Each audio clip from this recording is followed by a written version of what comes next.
upload to YouTube and condensed version of this photo channel. Probably like 1.5 weeks.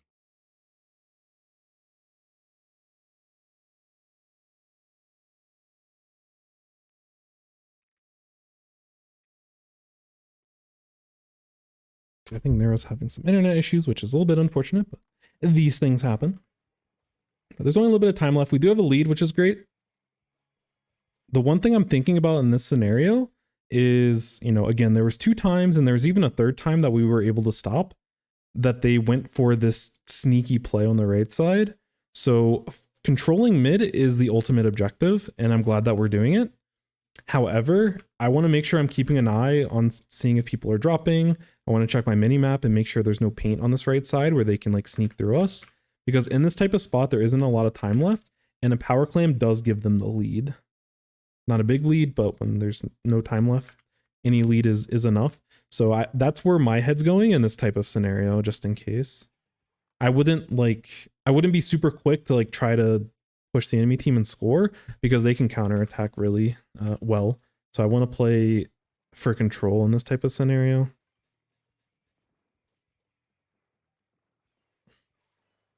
Even this is potentially a little bit scary.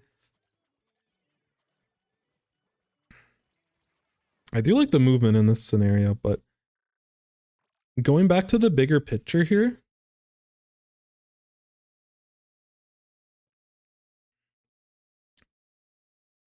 so your teammate going for the score is a little bit scary, but you know, y'all get the pick or you get the initial score. So when we get the score, we eliminate the penalty, and we need 26 points in order to take the lead, which are 9 clams to score, which we do have 7. But, you know, in this scenario, if we're dropping an enemy paint, we're not going to, there's a good chance we're not going to get all of our clams in. I don't think in this position we want to continue to try to, we don't need to try to continue to score, because they already have, you already have the lead and there's not a lot of time. So you can keep the basket open with 1 or 2 clams if you need to, but I wouldn't drop fully. I'd probably play around this right side and like try to help our teammate with whatever's going on.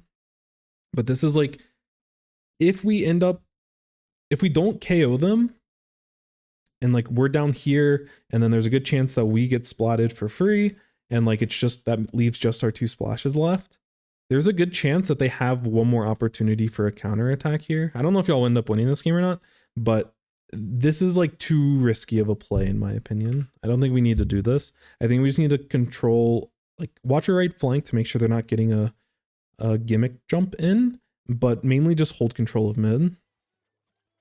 But the one thing I will say is that your movement, just as you're scoring these clams, are very nice, and you're able to get like 4 of them in, so not too bad. And they didn't have a power clam, so they didn't have a way to punish you. But there is a chance that you could be throwing at the end of the game there. But it all worked out well in the end. So that was all in all, very good game.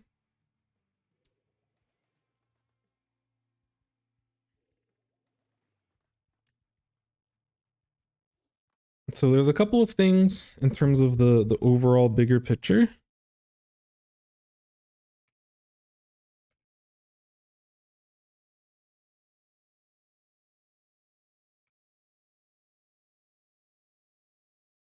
So a couple of things here that I want to mention.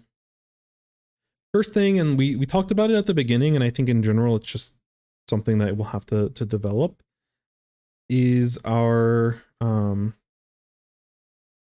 overall game sense, but most specifically,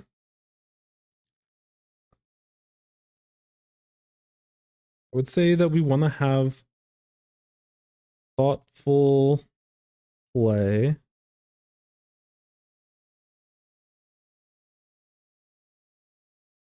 And I think specifically if we want to target an area, it's with an advantage. Oops. So when their team has an advantage, we want to make sure that we're being thoughtful of like the current game state. So we want to look for, you know, player advantage. We want to see special advantages. If we have, you know, more specials, we want to keep an eye on like the overall time, the overall score, how many clams both teams have, the paint situation in mid. There's a lot of timing windows. You don't want to overwhelm yourself and like try to remember and think about everything at once, but at least take a little bit of time. Check. I think a good place to start is look at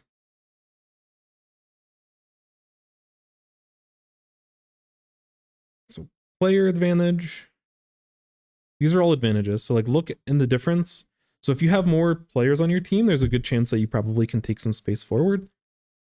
You can look for special advantage and just see which team has more specials.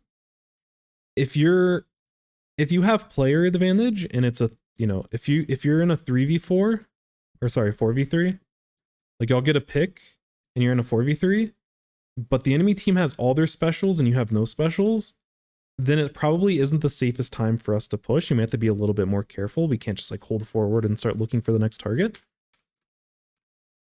And then the other thing that I would say is paint advantage. And you can sometimes see that visually if you're high enough, like if you have enough high enough vantage point, you can see that visually, but you can also check the minimap. Minimap is a whole other can of worms that I'm not going to open up here, but minimap is a good way to check for paint advantages. The other two you can check through the UI. So you can check this through the UI and just visually look at the top of your screen for that information. But the paint can be, again, it's its own topic, but in general, if your team has full control of mid and you have a player advantage, it's probably safe for you to be pushing through mid.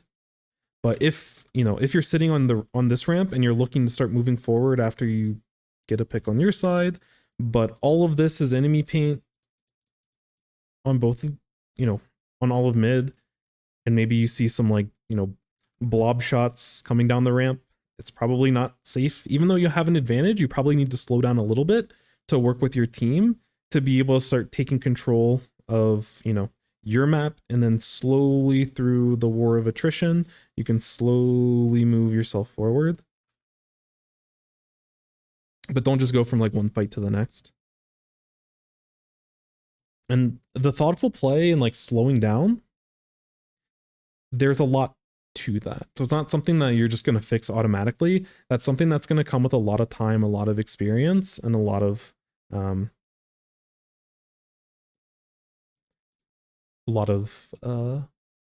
just practice. You have to build those skills by putting yourself in a lot of scenarios, and especially at the rank that you're at now, like, you know, the better you do, probably the more you'll rank up. Then you'll be exposed to even better players where you have to reevaluate all the assumptions that you make before. So this will be kind of an ongoing thing, this idea of like being more thoughtful, but it just goes back to like you phrased it, we want to play fast but smart.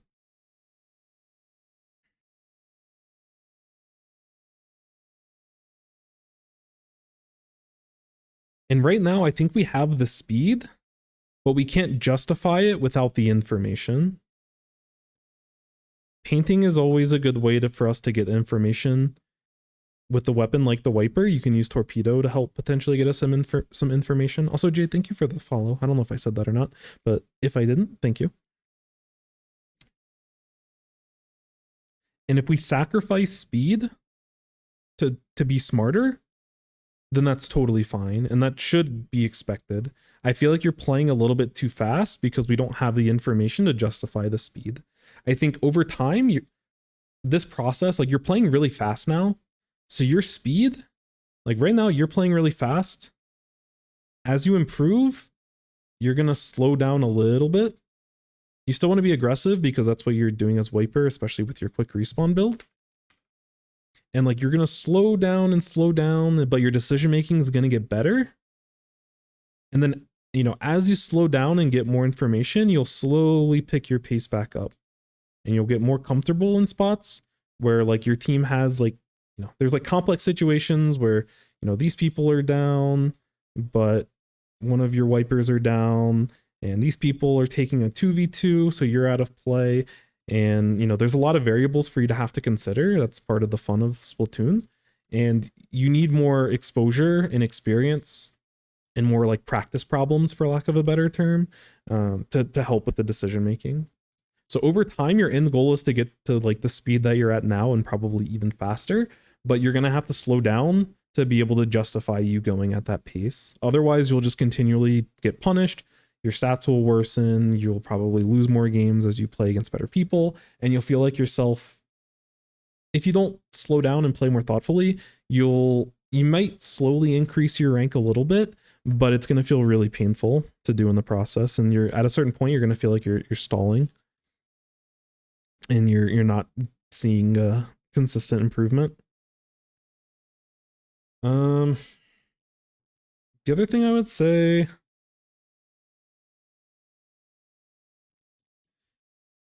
and it kind of relates back to one, but if you're confused on what to do next and you're not sure what the right play is, just focus on painting.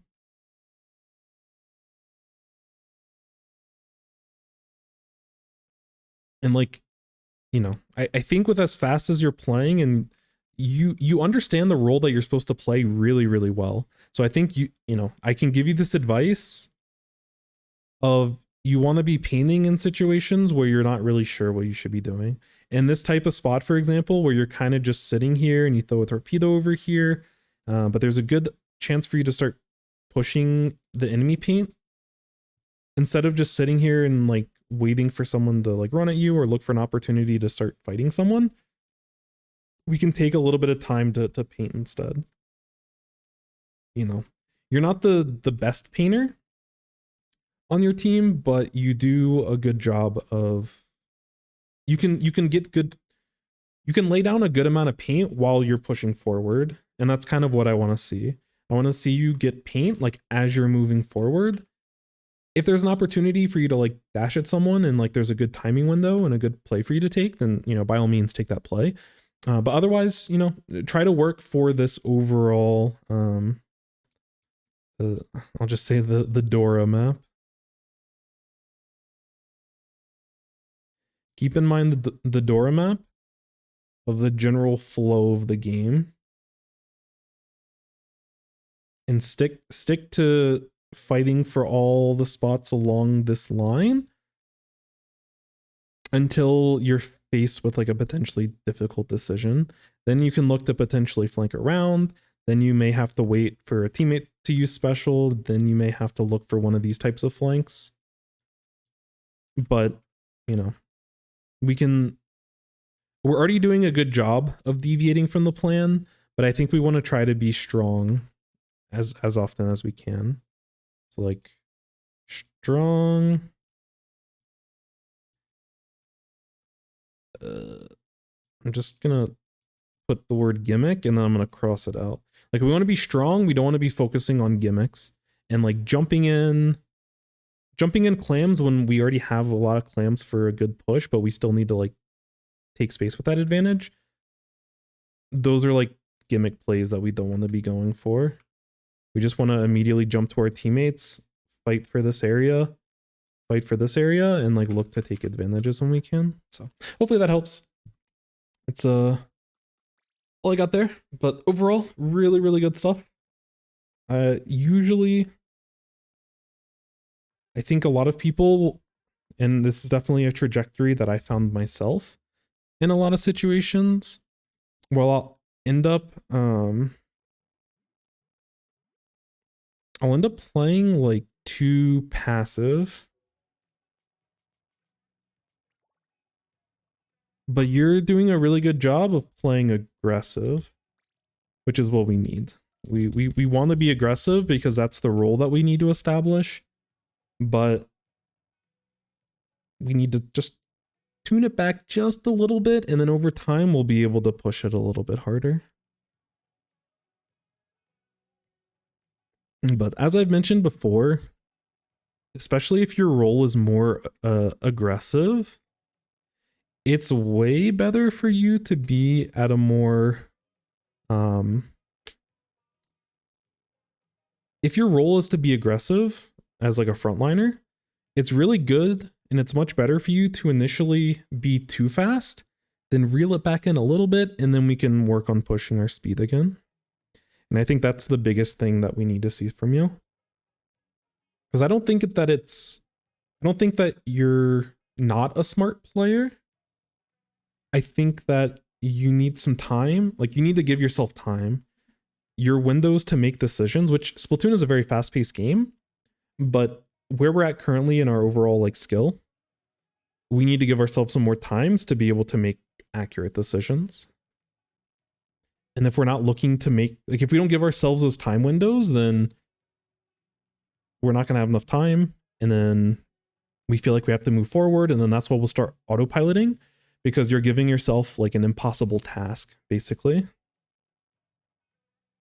Let me sub. I think we have 4. But if we do need a sub, if you're interested, there's a lot of times where we're playing in tournaments and we need like a +1. So if there's tournaments, like, I think your teammate's playing quite a bit of tournaments, but if there are tournaments that your team doesn't play quite a bit, we definitely need more consistent subs. So unironically would be something that we could potentially look to do. Also, Fantasyland views, welcome, welcome, welcome. I think I saw your message and I don't think I actually verbally acknowledged it a little bit ago. So I very much apologize for that, but yeah. Oh, a funny pickup. I see.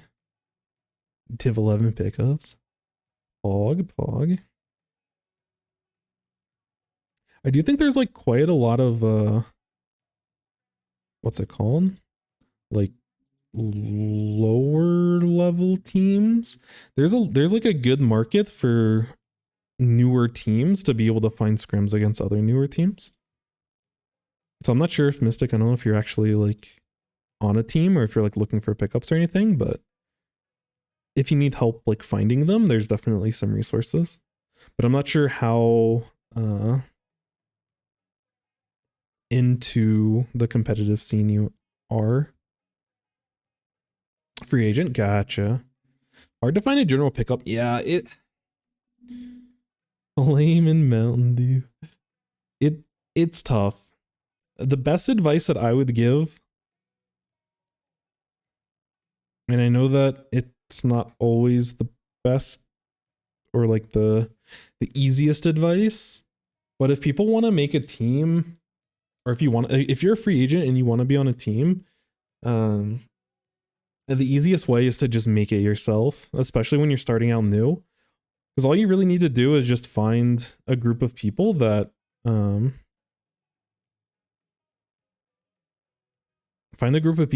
kind of vibe with, and you'll have like a similar schedule, and then you just start playing, start having a good time. Because you can build yourself a team way faster than like going through the free agent process. Obviously that entails, needing to get a server created, needing to, manage schedules and all that fun stuff. And hopefully your teammates are helping you with that. But yeah. The other thing I would recommend is I think it's a little bit of an easier approach to getting into competitive, and it's a little bit easier than being a free agent, is instead of looking for just teams and looking for teams that fit your criteria and you fit theirs, instead I would look at other free agents and anyone that, either is around your skill level or like, their weapon pool complements what you're trying to do. So like probably if you're a backliner, don't look for another backliner, but try to form connections with other free agents. Because you might not want to be a captain, but if you can find a pair to pair with that you're, and part of pairing with someone is that you can like play opens with them, and you can look for opportunities to start building synergy before you have the full team ready. And the nice thing about that is that you can also, like, I don't know if that would be considered free agent or team at that point, but the Splatoon community doesn't really do it that much that I've seen. I haven't honestly checked all that much, but there's a lot of scenarios back in other games that I've played where there was teams of 2 always looking for other teams of 2. I think it's something within our community that we need to be doing more often. Oh, are you on Femi's team? Your Femi's team's Jade? Hog. But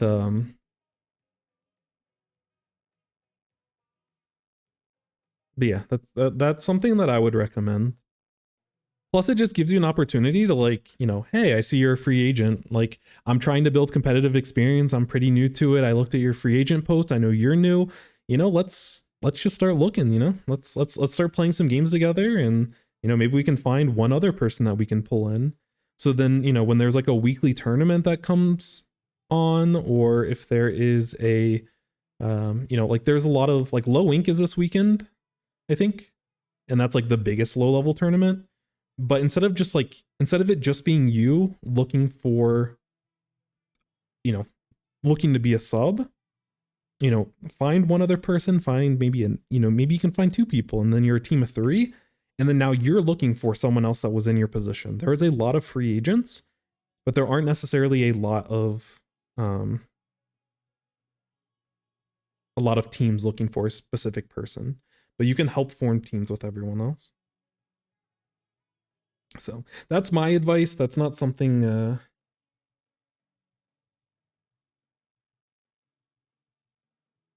that's something that I would recommend you do, especially if you're new, because it can't hurt to just, like, because especially when you're new to competitive, when you start talking to other free agents, you'll figure out, like, oh, the type of, and, like, this is no offense to anyone or anything, but, like, everyone's got their own vibe. My vibe and the way that I conduct myself, some people are going to be really, they're not going to enjoy that, and they don't want to be on a team with me. And then there's some people that I vibe really well with. And, everyone has their own taste. But if you're new to the competitive scene, if you start talking and playing with other players, you can start kind of getting a feel of, like, what works for you, and, like, what you need to work on as a player, what as a team you value and what you're looking for. And you can make those mistakes early. You're going to make mistakes both in the game and outside of the game in terms of structuring, scheduling, understanding the whole process of, like, how to VOD review, and there's a whole lot of stuff that are going on. So the earlier that you can kind of sink your teeth into stuff, the easier it'll be. So unfortunately, in this community, I don't think there's a ton of, like, teams of 2 that are looking to pair up with others.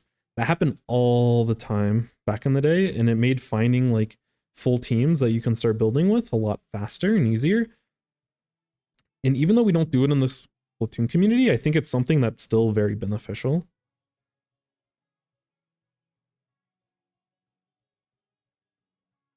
Because you can start looking for other people. So use the other free agents that are in your situation as an opportunity for you all to learn together.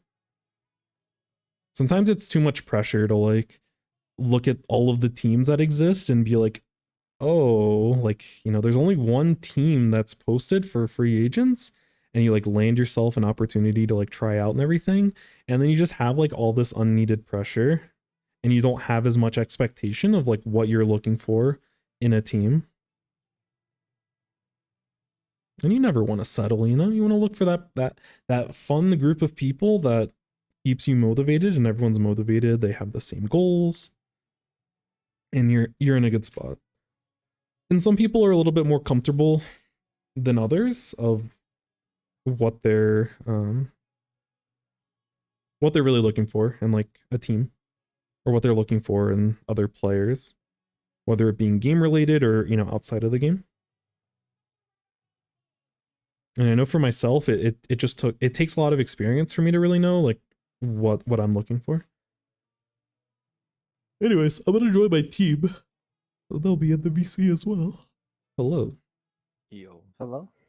Are we waiting for someone on our end? Or is Bab? No, Uh, Bab is. They just messaged me Bob's saying they're trying out someone. Oh, okay. Do they know how to enter a password? I believe. Might be a Awesome. step one. And I'm streaming I- right now and stuff, but I can use this as an opportunity to level our audios, Yeah, that's fine. so it'll be a little bit better.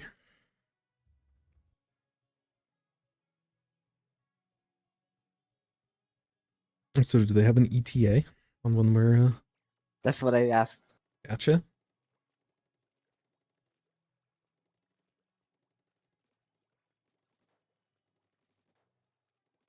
They said they like to be the person they're trying out likes to be fashionably late.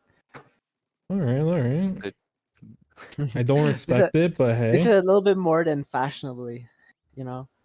the NA Fashionably fashionably is like late. giving up one game, you know, and coming back to one. This is like giving up the whole set, you know. Yeah.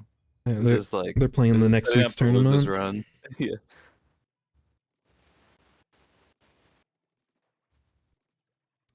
Oh, life happens. You never know.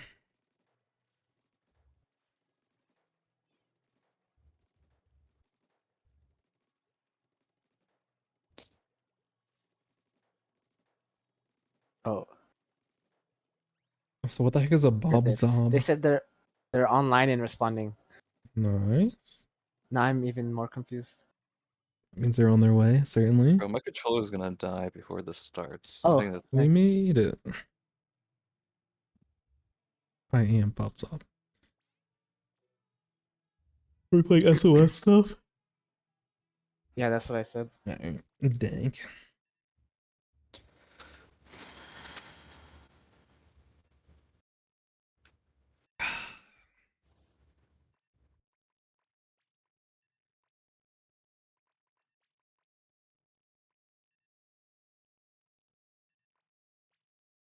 I don't remember what all of them play.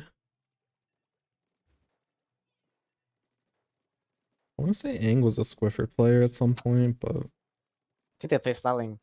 they're probably gonna play maybe ballpoint. that would make sense too. I'm not sure who You the got a other two machine, people Bab? are.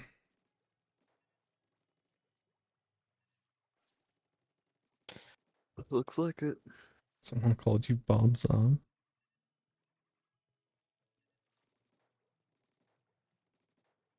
The more I play this game, the more I hate machine. I think that's everyone right now, unironically. I was Like if you watching. like No, remove, machine's you got removed based. from the game, it's like a net positive benefit for literally everybody. I was watching Obito play today because he was streaming a pickup with Fuzzy, Jared, and someone else, and that's all they were talking about because like they didn't have a machine on their comp. That's And, like, basically half- us. That's Yeah. basically us. Oh my god. Yeah, it's just coping. Yeah, you're good Actually, though. I hate this weapon so much. But as we mentioned my heart and before, soul. I'll probably look to get crabs out on Stipe. But if they're camping our stage, I might go for a left crab. We'll see.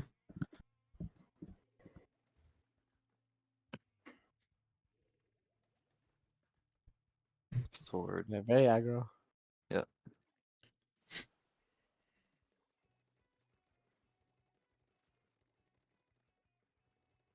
Halfway the wave. I'm hitting sword. I got Sword bumps. dead. Nice. 2 dead. Nice. One's I'm right trying to move trench. forward. Yeah. I can. Oh, I'm Tetris on our running at me. zone, our zone. They're top mid right now. I can stall, but I'm trying to hold our zone. on bad. I can wave in a second. Yeah, just I'm waving now. survive. Oh, they dropped again. Left trench. And on zone. Tetris low. Tetris dead. That's good. Went too early. All three on zone. And be careful left. Yeah. Got one. I'm One more hitting low. right. Yeah, last one on main. Zone and main, last two. On their plat. Yep. I can get bombs in a second. One shot in. Bombing. Nice. I'm tagged. Nice. Careful left. I'm breaking through pillow. Yeah, I'm halfway the wave. Just hold 2 left. on again. ramp. 2 on ramp. Okay. I can Yeah, get bombs I'm in a pinning. second. They're jetting. I'm waving this. Yeah, try to survive. Sword's weak. Jet's low. Tetris Sword's running at me. face ramp. Trench. Yeah, I have to be I careful. got trench. I'm dead. Nice. Just try to live the. Nice, I got Nice. one. Yeah, I'm close to crab. I can crab their zone. Careful, Bob. Yeah, I'm jumping to you, Reborn. Right. Yeah, there's two. They're main ramp. I'm missing all my shots. One's playing. Last year trench. left. Dead. Traded. Yep, Two they're on main pillow. ramp. Another one low and bad. On zone. Nice, 3 down. Last one somewhere. Ramp. Yeah, man. Yeah. chilling. Not close to wave. I could just run at it. Yep, but I can keep zone painting. Dead. They're tagged. One Nice. more. One more tagged. Got the Tetra. Nice. One more in their court. Got 3. Nice. Last one blaster. They're playing still ramp. Just He's keep tagged on paint. right side. Yeah, just Yeah. hold zone. I'm halfway to wave. I got bombs on their main ramp. 3 of their main ramp. They're gonna jet. One down. Just Just tagged. hold zone. Careful. So we're dead. Yeah, that's good. So, Nice. I like I don't ran know- into the I don't know what happened at the reslider. start. That was my build. Cause I was just farming for wave at the start, but you guys killed him. So No, I Good job. kept messing up my bombs. We should have got the pick on the Tetra way faster. I'm still warming up, as the kids say. Yeah, we warmed up the Volku courts already. With like the 2-hour VODs. Hell yeah. you were voting earlier. Yeah, we're watching some Wiper gameplay. What? Big brain. What the?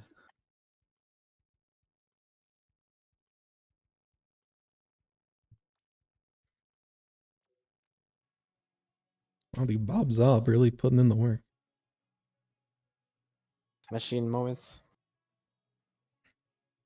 Yeah. I typed You in felt Bob like this is Zob and there's someone's uh, profile on LinkedIn. That's crazy. What do you say? If I was a The what? if I was a professional and my name was Bob Zob, that'd be sick.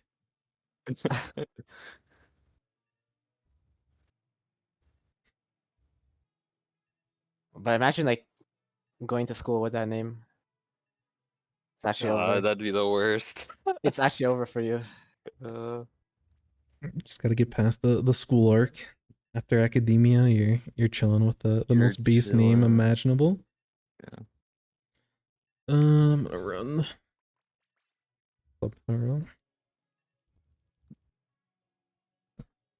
I think not playing tower control is a bad take, but if we get on that bandwagon, I think it makes our chances of winning in tournaments way better. Actually, Really? true. Pro Chara's like, hey, tower control, we shouldn't play that anymore. I'm like, all right, sure. I think we're not that bad char control. It's okay. I think the problem is we just like we can get snowballed, and this mode is just easier to get snowballed Yeah. on. I think it helps with I'm gonna play left, machine.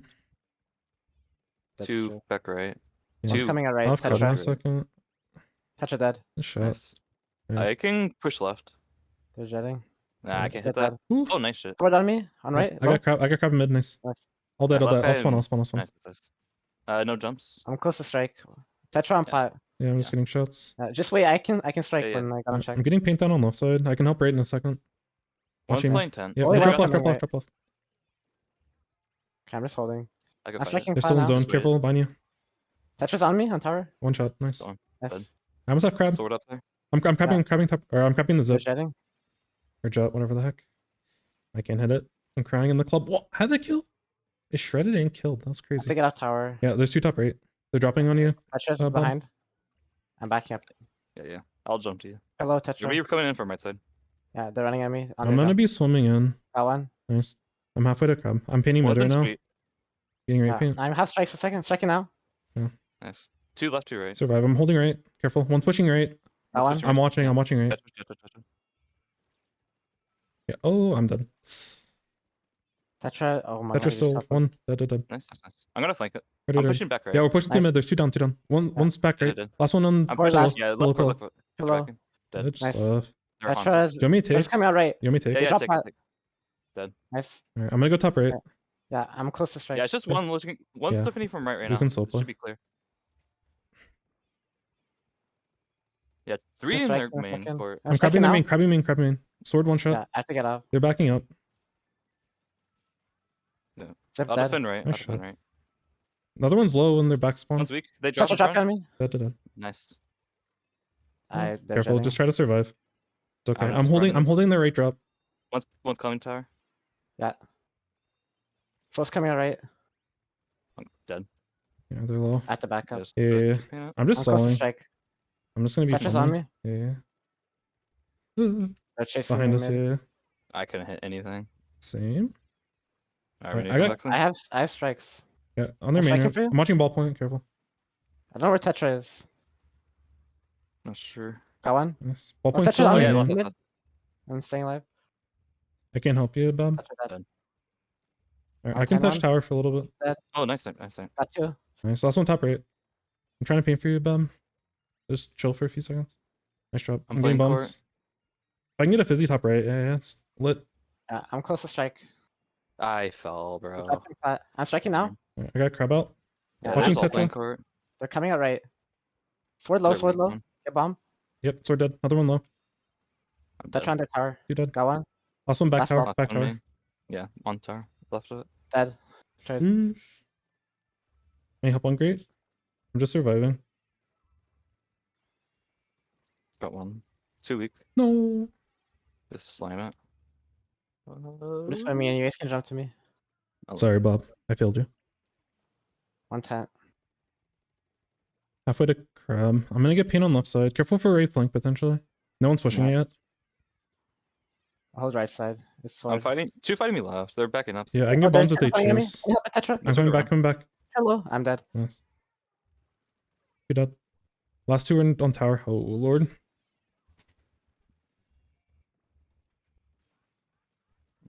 There's two, both back left and mid.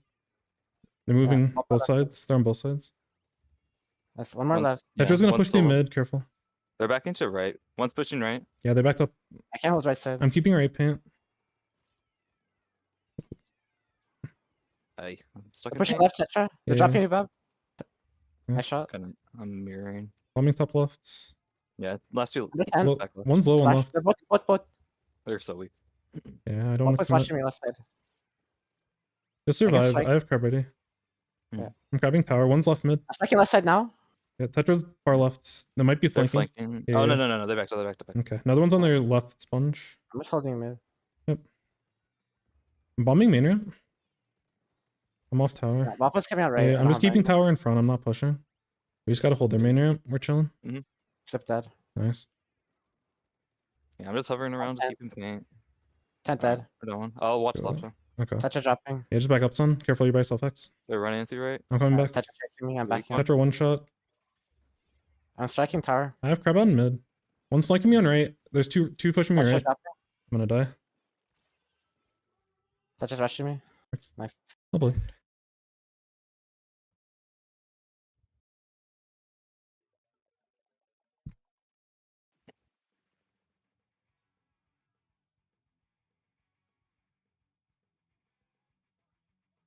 I got a single badge. That game was like a lot better than yesterday. The other thing is that like when we're kind of on the last pair pushing the tower on the ramp and they have kind of like the QR stuff, it's really hard for me to raid tower. So if you guys can just Yeah, like, I'll watch it and I can sit on the right side, just kill them. It's a lot easier. Yeah, So you want to sit on their snipe, basically? Like kind of where you're crabbing from. Mm-hmm. Like if we have people dead, it's fine if we both stay there. But like when we want to move, it's easier if you kind of touch Alright. and then they, Yeah. they have to move. That's good. Because if I get Yeah, on 'cause tower, I usually just die. Like those are the only two times I died. Okay, so like basically once tower gets on top of the ramp and like past that checkpoint, you don't want to be on tower anymore for the rest of the game? Yeah, like if we're like killing them, we can. But like if we're just kind of touching and then waiting for them to do something, it's easier if you tap it or just like anybody that's mobile. Yeah, because I was tapping a good bit. And I was just. Because I like had if a I had if a touch- lineup set up. I fell. I was like, damn it. Oh, yeah, if I touch it, like we're hard committing because I'll basically just die. So it's like Yeah. if we can't guarantee a push, just somebody else can touch it. At least force them to do something. Yep, yep, yep. Do you want to try pop here? I don't have object shredder. You have like 3 Do I have lethals. This is to what do it? I'm asking. We really need to run it just for the pop, but I think we can should at probably, least look for it. Then we can go maybe- for it. Why not? It's a screen. Here. But yeah, I'll stay with what I have now. Object shred Tetris incoming. Just kidding. Actually, how much difference does the bomb even make with object shredder? I don't think it's as strong as splatter suction bomb. I don't think. But could No, be I mean wrong. like from Neo Splash. Uh, Because I never usually like I'm shredding crabs. Like if I try strike them, it's gonna be broken. yeah. Like It's like feel I don't for need it that, it's- 99% of the time. Mhm. It's just better to have more try strikes. Purge. Yeah. And I also sub saver.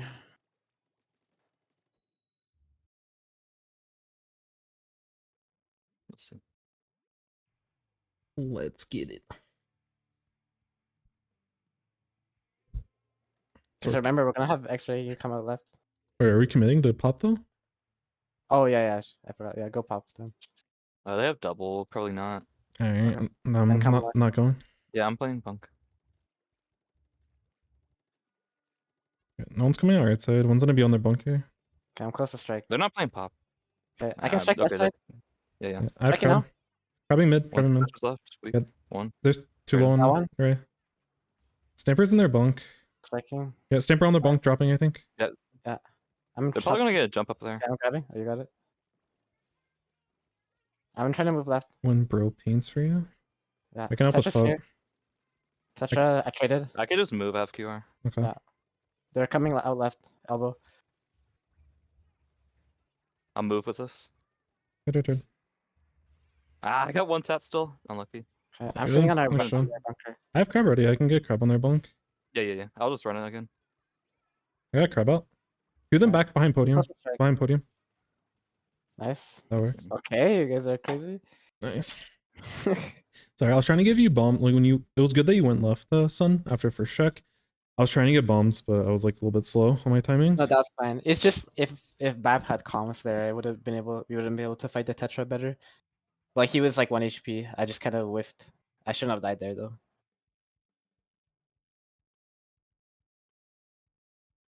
But like if I just had the calm of like knowing that they're rushing me instead of having to like flick and hit a shot, I probably wouldn't have died. Let's go 0 and 0. 2 crabs. Wait, how do you have 0 P? With the AFK? What happened? Oh, maybe they did. That makes more sense now. I'm gonna. Oh, can they have just canceled the game? Maybe Well, they. so- Did they say yeah. anything? Maybe they had to get Yeah. the door or something. well, that's the person I was DMing. So Yeah, no. I was about to say I was surprised not to see the ballpoint at the beginning.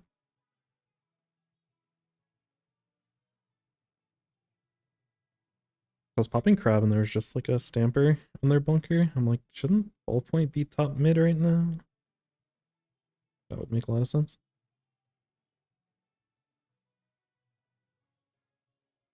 Like everyone played it out, which is weird. Mm-hmm. I'll ask. Maybe they didn't know either.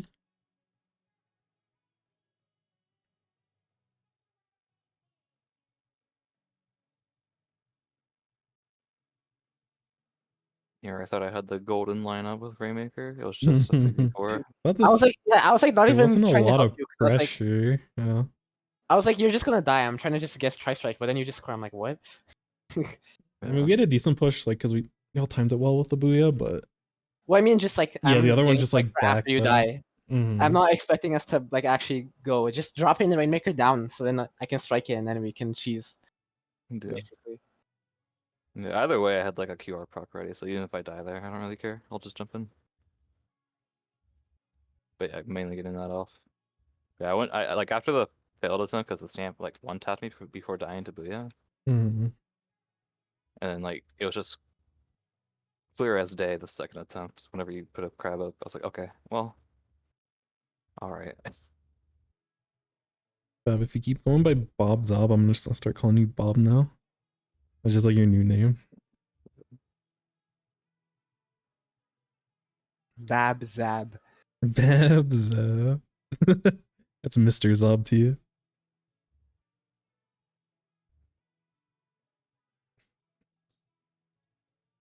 That's so silly. How they responded? Nope. I don't know if you know any other, Awkward. Yeah, I'm not sure. but I assume 2 of them are alias.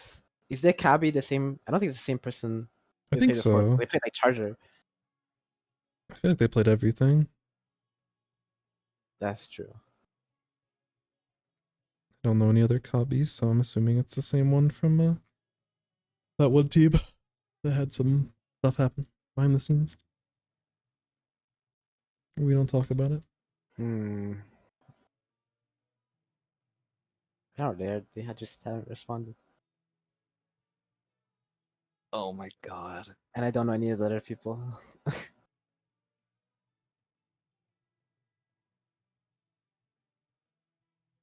Can give them like another minute. Mhm.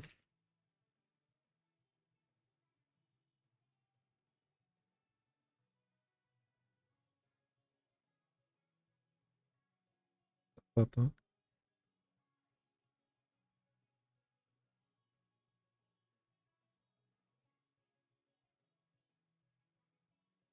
Mm.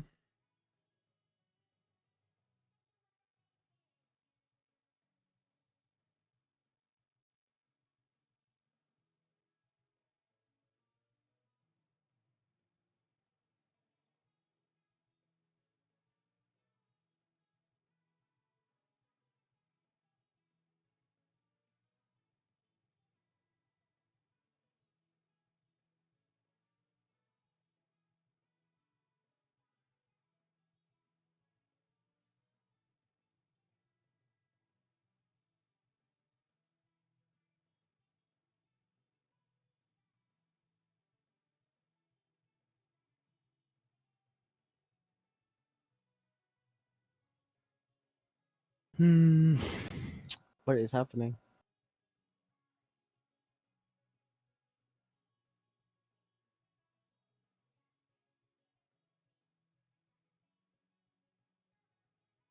Do you know the other person to ask them? I don't know. I don't know any of them like that. I'm familiar with names, but Oh my god, bro. It's actually trolling. I found another scrim, so I'm like dipping out, but They're not. If they're not here. responding. Yeah. We have Plan B.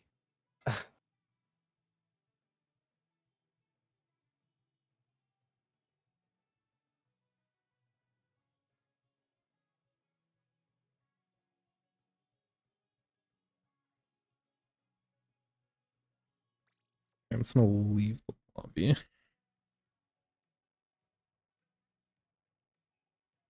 Dude, what is happening? Like they're like the host. Yeah, maybe their like internet exploded or something. Yeah, I don't know any of the other people. But if it's been like 5 minutes and no one said anything, that's silly. Yeah. Especially because they're using alias. It's not like can ask the other people. Yeah. Good luck to that tryout. Okay. 07. Sorry, I'm trying to figure out who's hosting.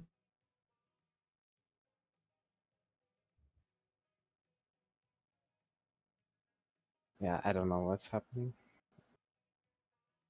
Okay,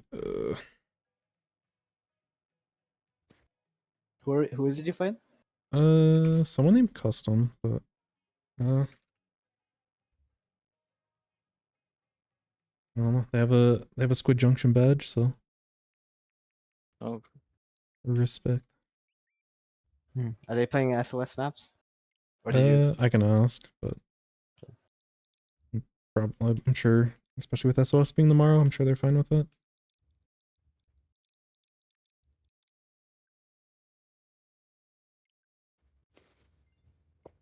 That's all.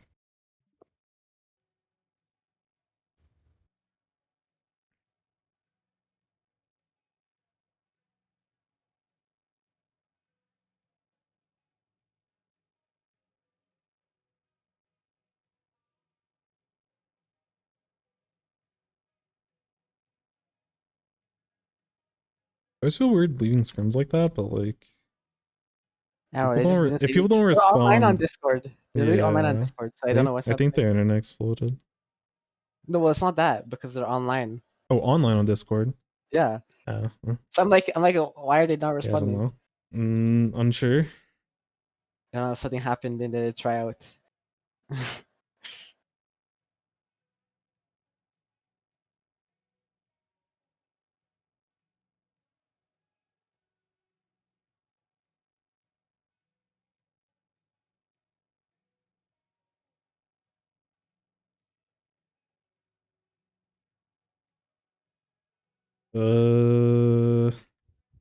Okay, we got swerved. So now we're in a double. oh, now we're just assholes. Unlucky. Yeah. Well, I mean, they still didn't say anything.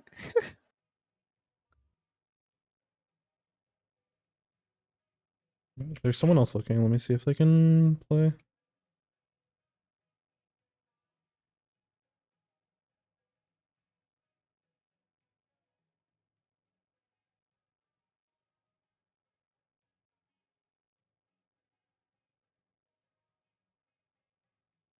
How do our scrims always get grief like this? It's actually crazy. So there's no like actual teams. Everybody's preying on Or our if they downfall. are real.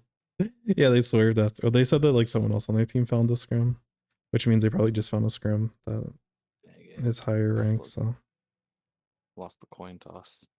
I can understand.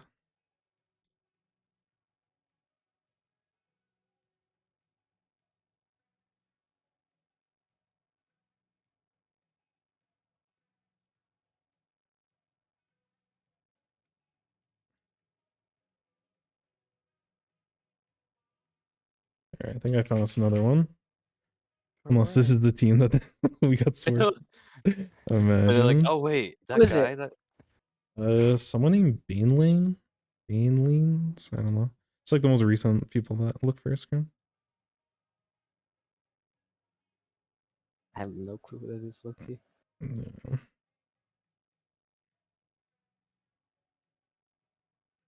Sometimes people's Discord is like different than their actual name.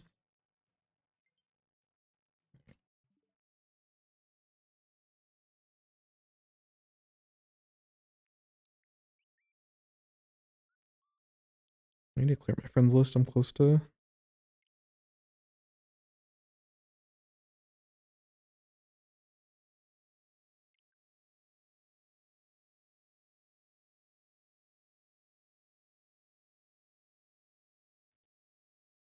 They said they have host. Password's 5757. I haven't joined yet, but just so you know.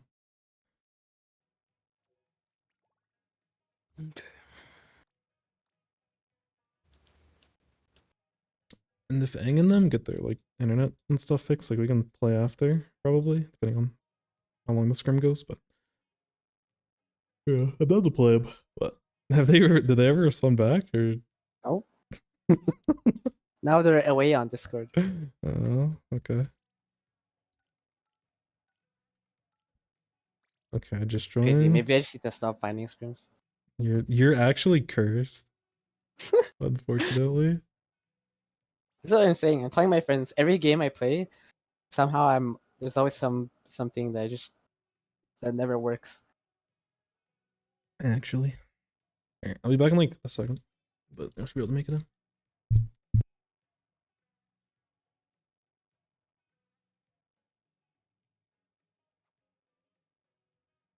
Oh, do you know we should do the strat later? You know how you like the order that you join in changes like the order that like oh you'll line you up can in you jump to. Mm-hmm.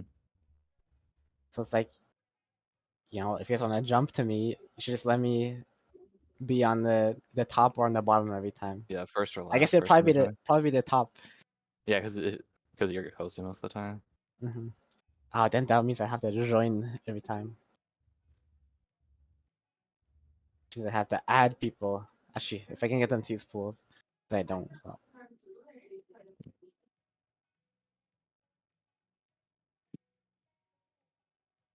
So what map did they pick?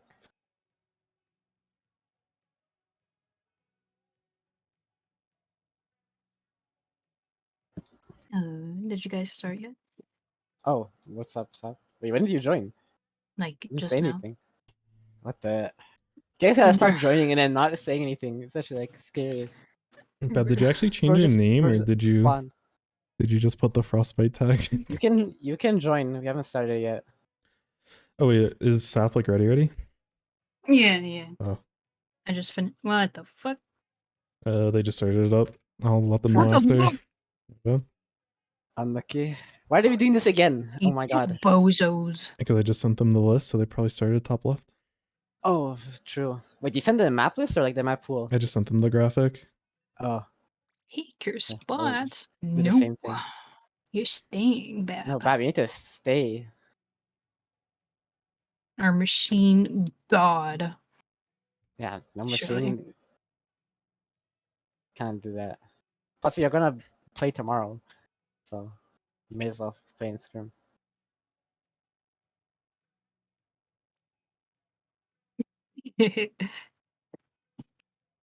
Can't get out of this one, Zob. Maybe next time.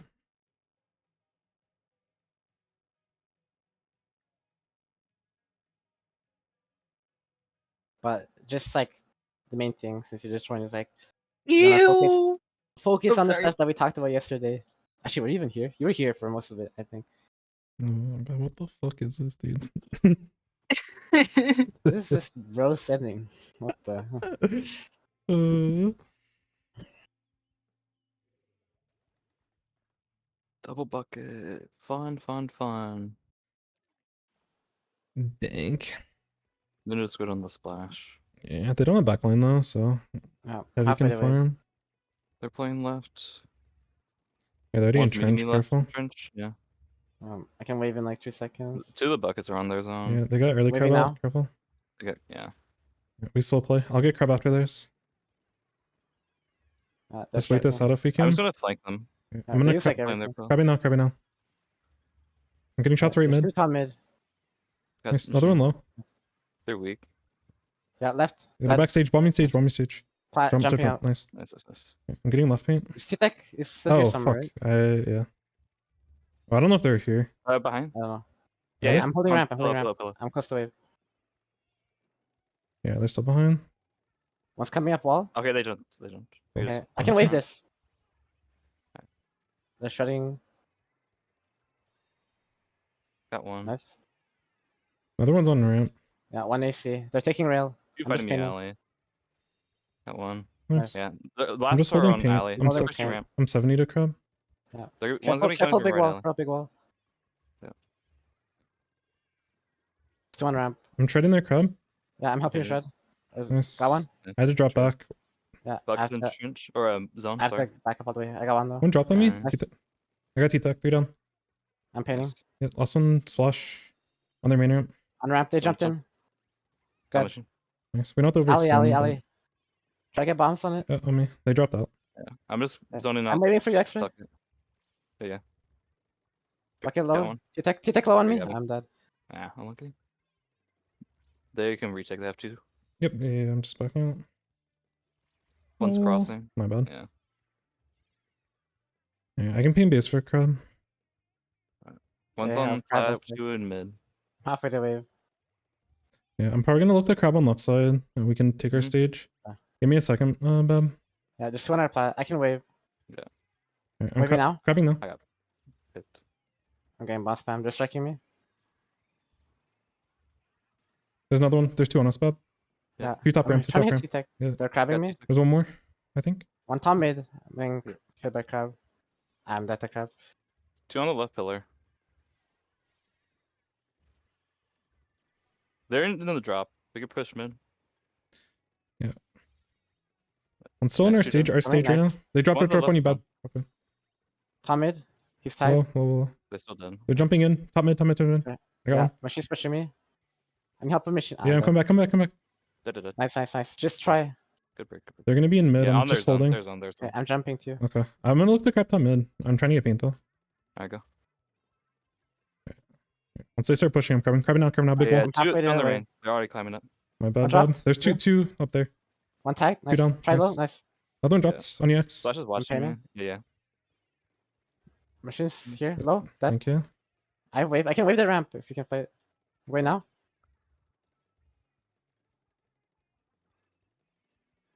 Try Nice. low. No show. Nice. Careful, One's trying rail. to come rail. In alley. I'm hitting it. Got machine. Yeah, T-Tech's One's still playing swinging. the Extra. wall, top right. They're in the alley. They fell back. Yeah, Yeah, just they're keep playing. We're striking. gonna win this. They're I'm probably holding gonna, ramp. I'm holding our zone. I think they're climbing main ramp right now. Careful. Yeah, two. Buckets here. Nice. Cool. Open.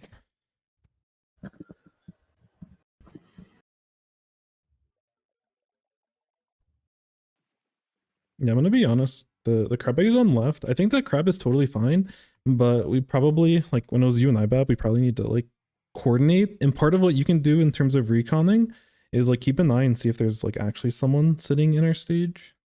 Because I ended up wasting a lot of time getting a bunch of expo shots, which like 2 of them like fed into us, so like we're chilling, but we probably can be like a little bit more efficient with where I'm hitting my crab shots at. Otherwise, I think that feels okay if they like, because there's some teams that will just like camp stage, especially with the tri-slash, because it's pretty good if you don't account for it. Otherwise, that was good. There was a spot where we lost mid and then ended up losing control. My like fucking headphone cable got caught in my control sticks. Oh, What? no. I was How is that fumbling possible? around. I have to like move my headphones to, like the side. Otherwise, they just like dangle like where my Yeah. hands are. Yeah. I don't really want wireless headphones, but for this game specifically, it may not be the worst idea. Oh, because you move your chair back. Yeah, you either have to like reposition your hands or reposition the cable, or yeah, like move backwards. But Or I mean, like you're just moving your chair back so you can like put your controller in the right spot. yeah, but it's less that like the controller's fine. It's just like Did you there's tell a them like dangling who headphone this up? cable.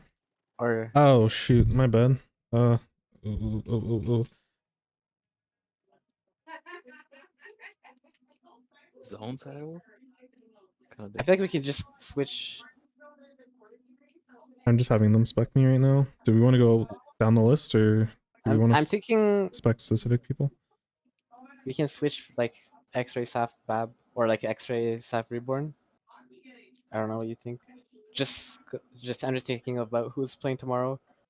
Yeah, I could swap quite a bit because I'm not gonna be able to make it. Gotcha. If y'all want to play a couple right now, I need like maybe like 5 or 10 minutes of just like I'm here, but I'm not fully here. So if y'all want to like front load some of those games, I'm okay with that. Sure. And I'll do some fun commentary when I'm here. Anyways, I'll be right back. Good luck, gamers.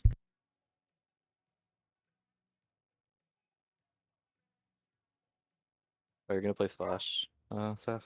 Yeah. Okay. Are you playing Machine, Bab?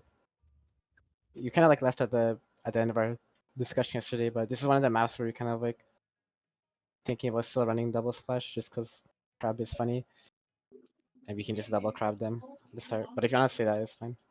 I'm just wondering what you think. Yo. Strange Host Productions. Thank you so much for the follow. I really appreciate that. I'm not sure if I missed that during the match or if you ended up just doing it now, but thank you so much. I really appreciate you.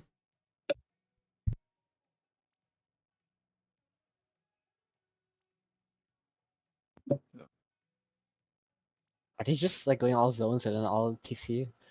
I don't want to have to play all Rainmaker and then all clams, bro. Oh my god. Why don't they like alternate it properly? Just to tell Reborn to tell them. Oh my god. Okay. Or if they're listening to stream, guys, don't do all zones and then all other mode. Pep OG. I was Reborn still streaming. Mhm. Yeah. Okay. I'll play left side. They're playing early cap. Mid For zone. the crab. You can just double crab when you guys have it. One spinning right Yeah, they side. crab. I'm crabbing now. I'm hitting theirs. It's a Crab hit low, just crab low. below it. Got machine. Nice. Got 2. Nice. Oh, Oh, flank, one flank, behind. flank. Oh my Nice, god. nice, nice. Yeah, I'm just painting You guys around. can jump to me. I'm putting mines. Yeah. They might come out left side. I'm just gonna be watching the left drop. I'm gonna be painting right. One drop ramp.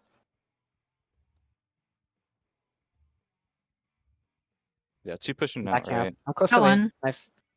Oh, 2 drop right. Got 1, 2. Nice, nice. Nice. I'm pinning them. Last one ramp. Yeah, we get swarm this junior. Yeah, I can wave. I'm getting bombs. I'm waving. I'll try to move with it. I might die. Oh, big butt. One's rail. They backed up. They backed up. One's up top right. Oy, I'm loaning. I have crab I ready. fell. I'm One crabbing coming out now. right. I died. They're One's on crabbing. I'm tent, hitting one's on it. top right. I might be dead. I'm dead to Oh, crab. I got blasted.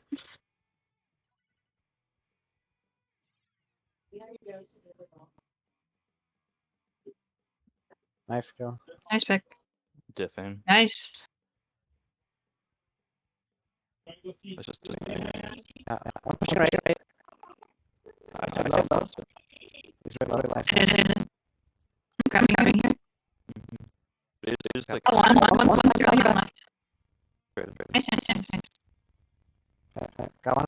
Last jump. It's a good thing. He just yeah, jump. I wait. I'm waiting. Break. Trade him. One more jumping. Machine. That's Nice. Black. He's still alive. I get that. Just make sure watching his streams on that sense. We don't see let's go together. Bombs on left. Here we go. Right side. Crap. Drill. I can't. Traded. Me have black. It's just Eating some food so I can commentate what's going on in the game. Back. Machine's under right. Our team has a retake and that machine is going to be a problem on their Good. team. Machine. They're dead. I have crab I'm ready. flanking. I'm gonna Good job, crab our X-ray tent. dropping on them. Crab low. If you can shred, I'm dead to crab. They cut my flank. Oh, you should, dude. That was a good play by I'm their crossing crab.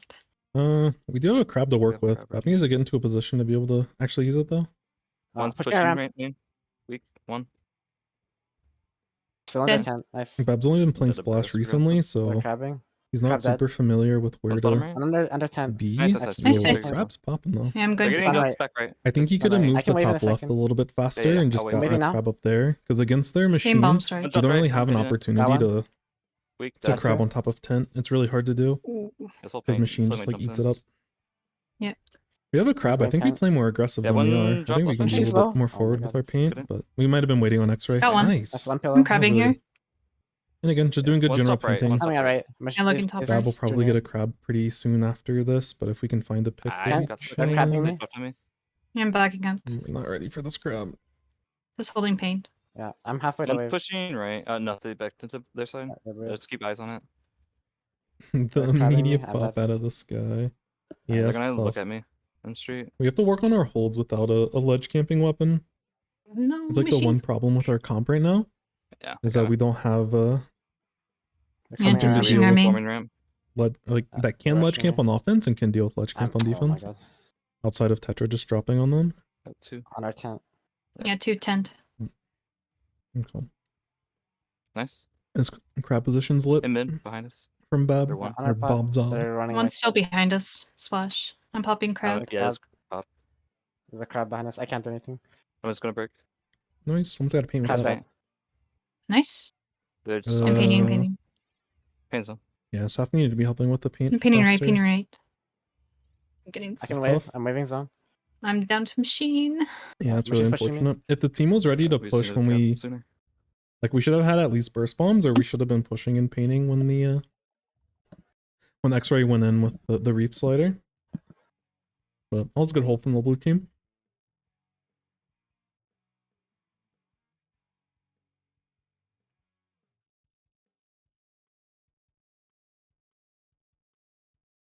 I think we can like be more aggro under 10. Cause like what they did a lot on retake, they just like run on 10 and just crab and just like shoot me on zone. And it's like if we have 2 people, we should be able to shred that like instantly. Rebirth's not here, so they probably won't replay, but we can replay that one later. Do you want me to ask them for a replay? Yeah. Okay.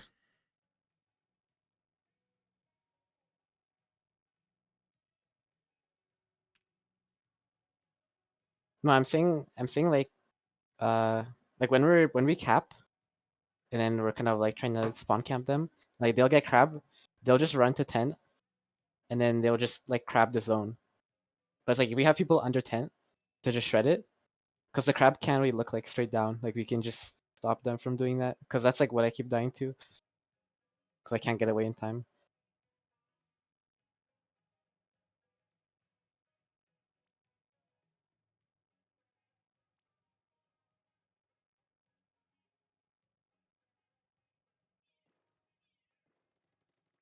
These singles mode rotations are so cringe.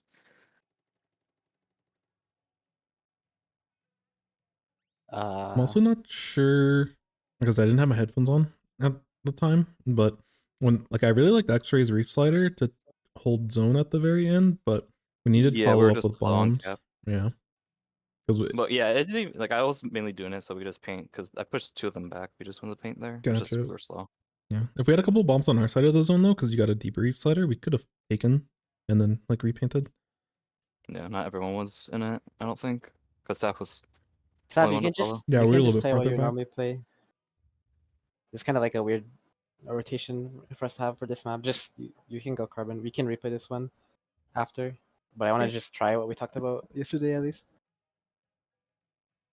Sure. It was We'll gonna be have no- awkward. Yeah, I think we should just sub in reborn now, just so we don't like grief ourselves. So we can See. actually play what we talked about yesterday. Mm-hmm.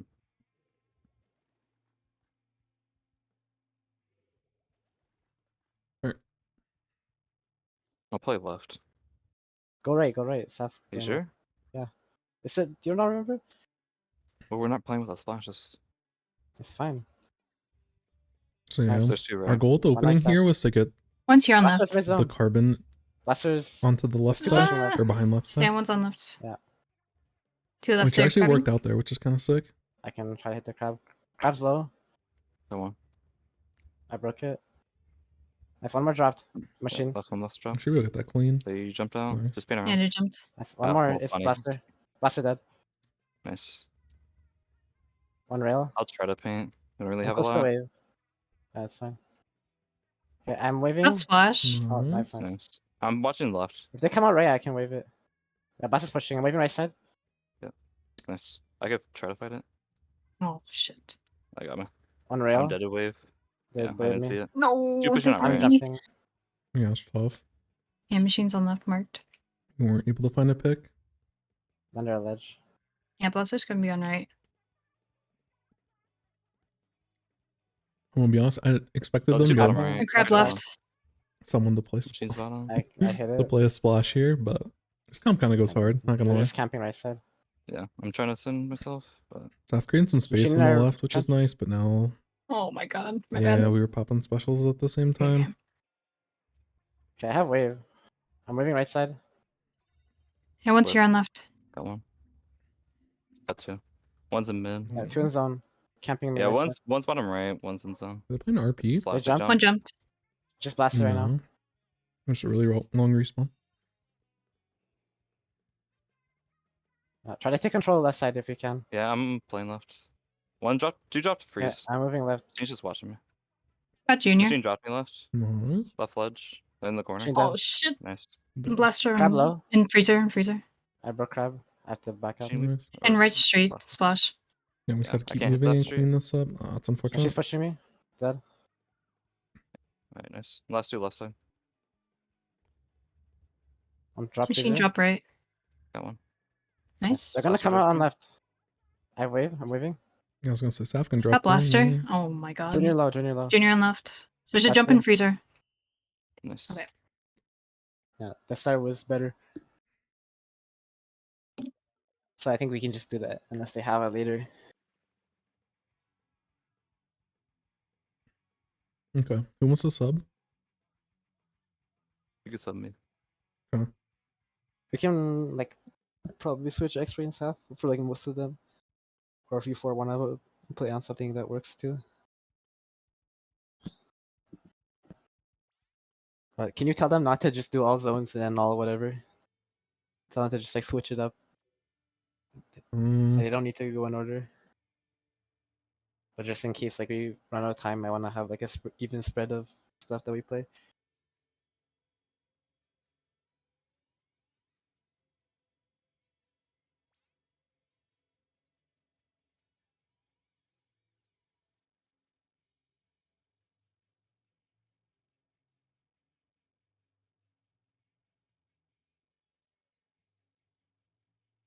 Damn it. If I was getting the messages I'm sending, I'd be tilted. I mean, just like a nobody needy does that. gamer. Nobody plays all zones and then all whatever. That's kind of weird. 'Cause like scrims usually don't last forever. Like unless you're like practicing for like a zones tournament, then yeah, For real. just the weekly. Or the replay. Because we can try with this. What the fuck?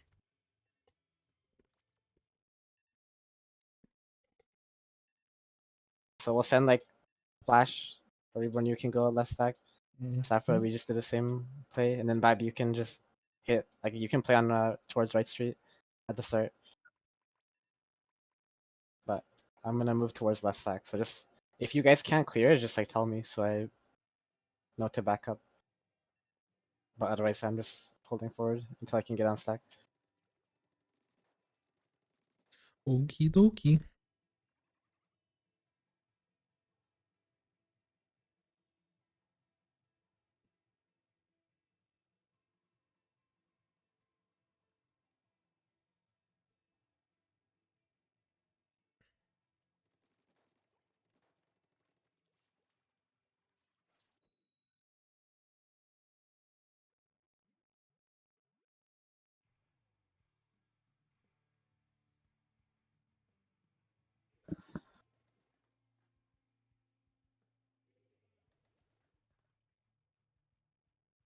Hey, way more paint.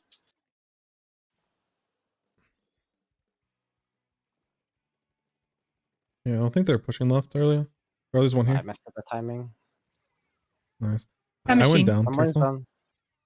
Yeah, we're 2 down. We can't push. Pushing right. Yeah, I'm backing I'm up. jumping out. Yeah, they're still chasing left side. On stack. Oh my god. See like Oh, that? there are 3 all here. Grab low. I'm wow. Oh, Nice shot. There's 2 under ledge. yeah. They're on low under ledge. I'm not gonna be able to get that. That's important. Nice. There's still 3 zone. No, T-Tech and Freezer. Okay, we need to slow down a little bit. Let's play around Bab's Yeah. special. But let's wait for us to get Alright, back. stack. T-Tech going left. Got T-Tech. Mm. Nice. So it might be under our ledge. Okay, I'm close to wave. Is right side clear? Uh, There's one still on right. I'm waving. alright, slow. Got one. Nice. I can. Under A ledge. Under ledge. machine. I died to. T-Tech low. Yeah, they're still on our block. T-Tech low. I got Last one's one. on right. I'm trying to stall paint. Yeah, we have time to take zone real quick. They're gonna be on right stack. I can paint in a second. Just keep going, keep going. They're like all painting Yeah, I'm zone. close to crab. One left. T-Tech rushing. I'm dead. Oh, I got 2. I got 2. One's in Freezer. Yeah, our freezer On dead. zone. On zone. Nice. Nice, nice. Okay, I'm 40 to crab. Taking right stack. Yeah. Oh, machine's here on right. Shit. They're both One low. drop freezer. There's like 4 on south. Got 1. Oh, shit. Yeah, that's my bad. I need back up. It's still on right. Junior. They're weird. I'm coming left off spawn. They're crabbing me. Yeah, there's on left stack. 60 to wave. Still on left. Okay, I can wave now. I'm waving. Yeah, I'm watching our stack. They dropped off our stack machine. Oh, there's 2 here on right. I'm down. I'm gonna get pushed left stack. Oh. They're still low on left One stack. stack low. Dead. Thank you. One more trying to They're push left. sharking right. Yeah, there's 2 on left, but I think there's On one. our stack. T-Tech. I thought there was one still sharking right. It could be wrong. Might have backed They're up. jumping I'm getting in the right jumps on side. right. We need to try to I can't push really left get side. in. I'm close to wave. Ready to crab on us. After try, I'm gonna crab. Yeah, I can wave too. Crabbing mid. I'll push up On our with stack. this. On our stack. Machine dead. They're blowing right I'm side. waving zone. Yeah, we got zone back. We need focus control. They're gonna be in our freezer. Got 1. Okay, last one right stack. It's a junior. Just take space. He's backing up. Yep, they went all the way back. He's painting. Nice job. I'm gonna get paint on left side. I'm not close at all. I'm here on right. That's fine. Machine top left. Got Junior. Nice. I got bombs on machine left. Machine still top Got left. T-Tech. Did he drop? Okay. No, still top. Yeah, machine's on their plat. I'm 50 to crab. Still getting bombs on the machine. Halfway to wave. One's coming out right. They're Okay. crabbing. I'm dead. I'm here on left. Ugh. This is a bad spot. I'm jumping back. I'm getting pushed by machine Nice on pick, left. There's nice two pick. left, two left. 2 on left. Got one. One on Nice. zone, one left. Alright, I can crab real quick. Flashes left 3, I think. Yeah, I'm getting Never bumps. mind, both back, both back. One's far left. Oh, I don't They're, have pain, they're I don't flanking have pain. behind Oh, us. there's one behind us. Yeah, yeah. Reborn. Low. I'm dead. Nice. Did it. So one on left stack. They're still on left low. Oh no. I can't help. Got one, got one. Nice shot. On left still. Nice shots. Tech. Oh, Yeah. I'm damn it. I'm gonna paint far left for crab. They're on our TP. I can get bombs on TP. they're striking. Nice shot. On our back. Got one. Yeah, I'm gonna get crab on top left. Give me a sec. Machine's have back wave. left. Machine back left. Left stack and And one's on left stack. Yep. I got Boyad. I'm dead. watching the right stack. Got two, got two. Jumping more right. jump They're on left to right. right. Left to right. Left to right. In freezer. Freezer one shot. 90. And freezer, and freezer. They're far right, far right. That's okay. I should. Make sure we have someone on right. I'm just painting came left. out. I'm here on painting right. left. We can have 2 left, 2 right. No. I'm down to bomb on right stack. machine. T-Tech. One's in freezer. Only- Junior. T-Tech dropping. Hit, hit, hit. He's low. Nice. Nice, nice. I can't Two help in left. freezer. Careful. Oh, you got machine. Nice. Alright, I'm close to painting left wave. now. Careful. One's coming out left. I can get bombs right in a second. Top right. They're crabbing. Yeah, I I don't. Have, have I'm not wave. gonna have crab in time. Oh. Moving left side. I'm gonna stall a little bit. Machine Machine pushing. left. Yeah, Dead. yeah. Nice. I need help with paint. I need help with paint. They're striking me. Zone dead. Zone dead. We got Okay. this. We got this. And zone. Zone. Zone. Zone. Nice. Alright, cool. Nice. Ugh. Yeah. What we did, there's just it was better in general, but like there's some times where it's like Bab and Saf, you guys shouldn't be like holding the same ledge. Like it'll kind of be like I'm sitting on left and Reburn's on right, and we have like one left ledge, one on right, preferably Carbon on the right side. But it's like there's sometimes where it's like I was on right stack, Reburn's on left, and then you just have 2 camping left ledge, and like they just run on right side and I can't do anything. It's like just make sure we have one person on each. Or it's like if we're gonna leave anybody alone, like leave Reborn alone, but like don't leave me alone because I can't stop them from pushing in. When you said our stuff's not painted, are you talking about right side, Bob? Like getting through on right when we're trying to retake? Entire amount. Left side, for the most part, seemed okay, but I wasn't able to help right as much.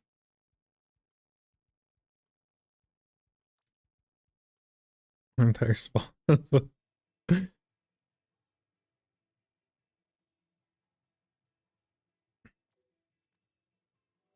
Maybe I need to retry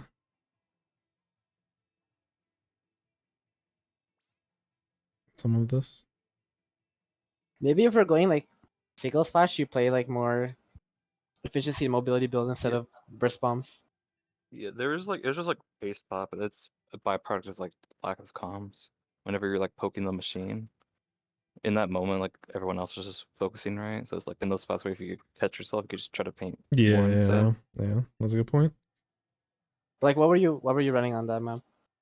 Like The still sub power? Power, I think, right? Yeah, if you're Yeah, very solo, I'm focused. probably just do like special charge and then like efficiency, like some mobility. Yeah, at 'Cause, like the LDE. first bombs, Yeah, LDE is first fine. bombs enough. are It's like just, are like good, but like we can't focus on those because we need you to just pretty much paint a bot. all yeah, the it's just it's more than anything, it's a stylistic change. Mhm. It doesn't really need Yeah. to be like builds necessarily, but builds help obviously. Okay, I think they said they'd. Oh, we didn't switch. Oh, we can play this. Yeah, just ready up. They said they're 4th DC'd. Oh shit.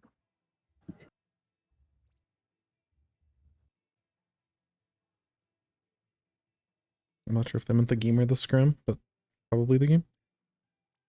Like I think in general, like machine is like whatever. Like machine plus carbon will need like more paint than machine plus like tetra. So it's like if we can. Yeah, but I'm not gonna run any more efficiency. Is the like? I'm only really Like going yeah, I don't think the machine LDE and that some sub. matters that much. Like just a little bit, but it's like just being able to move around is the more important thing to like get those spots. Yeah, I need to play a little bit different. Mm-hmm. Yep, yep, yep.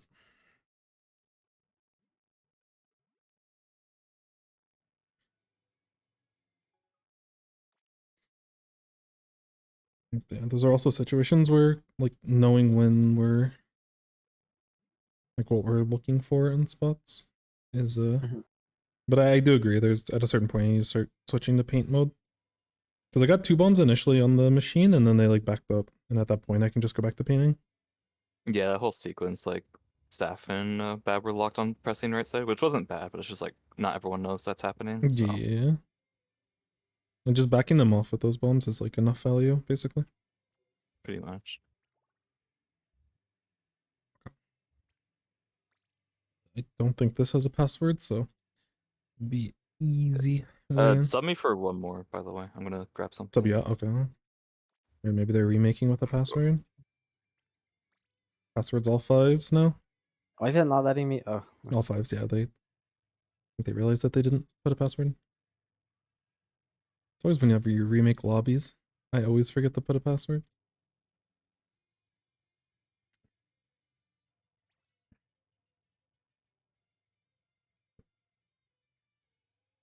We're subbing X-Ray and who else?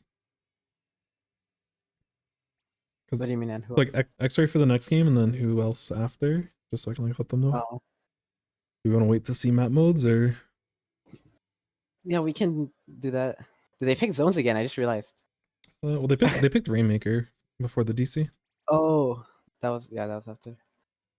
Yeah, no, it can just kind of like depend, but it's like I'm just kind of like thinking like we can switch probably X-ray and stuff just because the Tetra and Carbon will do similar.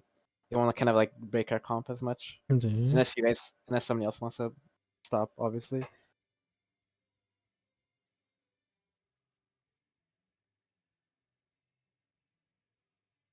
I can also play some Splash as well if we need to.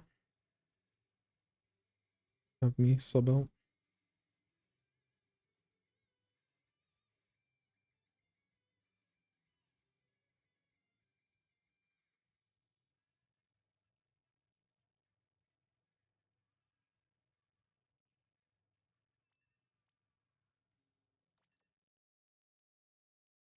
Keep the message for the subs and I didn't hit send. Oops.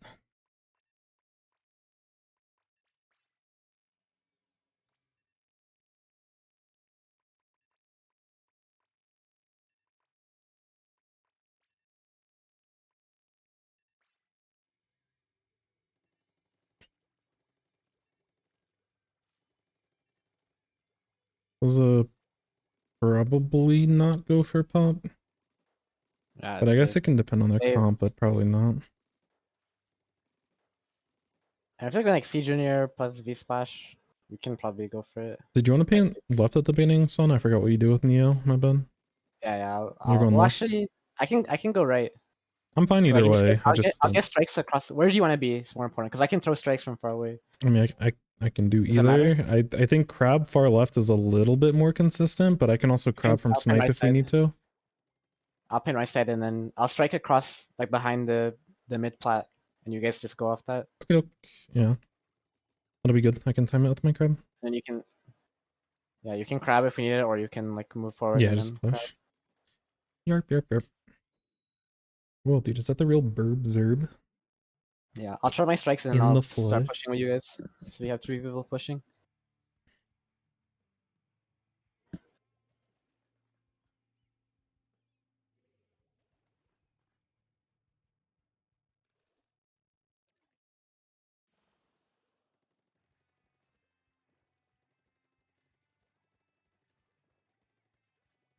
We're running a sploosh, I just I'll realized. close the strikes.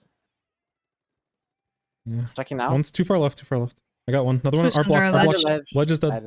Another one under ledge. Last two under ledge, One both more. low, both low. On the Back Going, back going, going. another one low Under back mid, under right, mid. I think. Or are they in mid still? Yeah, there's some mid. Okay, Da-da-da-da. cool. I'll pick up. Y'all put paint for me. Nice. Nice Got one. shots. I'm moving left side. I can grab it. Nice. I'm in their court. Got swoosh. I'm in their court. To the Nice. court. On me. Try slash for me. Got Got try. Nice. Pushing crab. I'm trying to help Shred. Hitting it. Nice. Got one. Dude on last one. Splash top right. Just take I'm trying points. to It's okay. It's good. No! Good points. Well played. Nice, nice. Alright, I'm 40 to crab, so we're gonna have to stall a little bit. We'll probably have to give up mid, but we can push back in with crab. No, I'll get strikes Heard. halfway. Sploosh is underneath right. Who's Thank dead? you.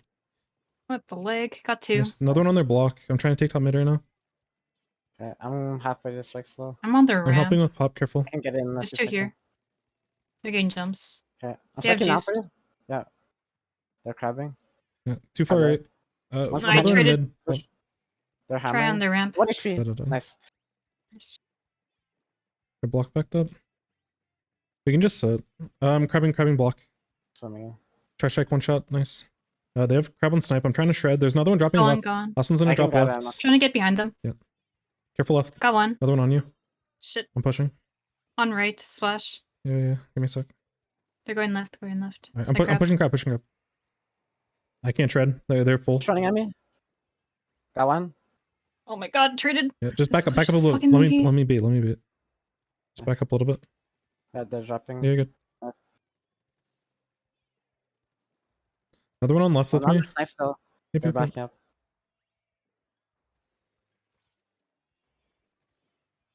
Sploosh is on left. I'm gonna die. Got splash. Another one left. Careful top right. I'm watching That's top right. swoosh. Start moving in. They're I'm dropping off fast. watching top Yeah, right. moving. I'm watching top right. I Nice. got four. Well done. Skip paint. Sorry. I ran out of ink. Ugh. Nice job. But you, That was literally just a slaughter. do you know what type of play I'm talking about there, son? When I was like back up and just be Yeah. Okay. It played out well. Yeah. I haven't really gone for that type of play before, but I feel like it would be fine because we were still waiting for the rest of the people to stall. So You can say just bait for me. Okay. That will make me know faster. Heard. Main thing there is just for you to stay alive. But yeah, Yeah. if they throw a bunch You of can say, stuff at you, you can say, then like- I'll just run away. If you say like stall, I'll literally just sit Yeah. in the safest position. Heard If it. you say, like, Heard. bait Bait for me, then I'll kind of Okay. I'll make it think that they can kill me, but obviously they won't. I gotcha. Okay, that works.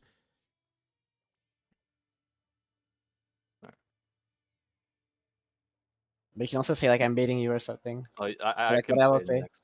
Just let them know. Yeah, let them know. Saf to do next. I think they wanted to replay. Oh, gotcha. I just saw it.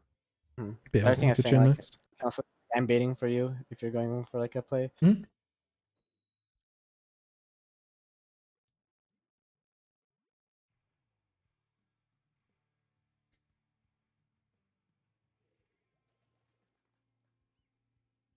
Yeah, last time they really wanted to rush around the side, so Wait, you wanna go pop? be careful. No.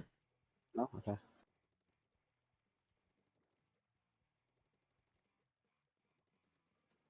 Technically, we maybe could, but I don't know. There's still two left. I'm close to strike.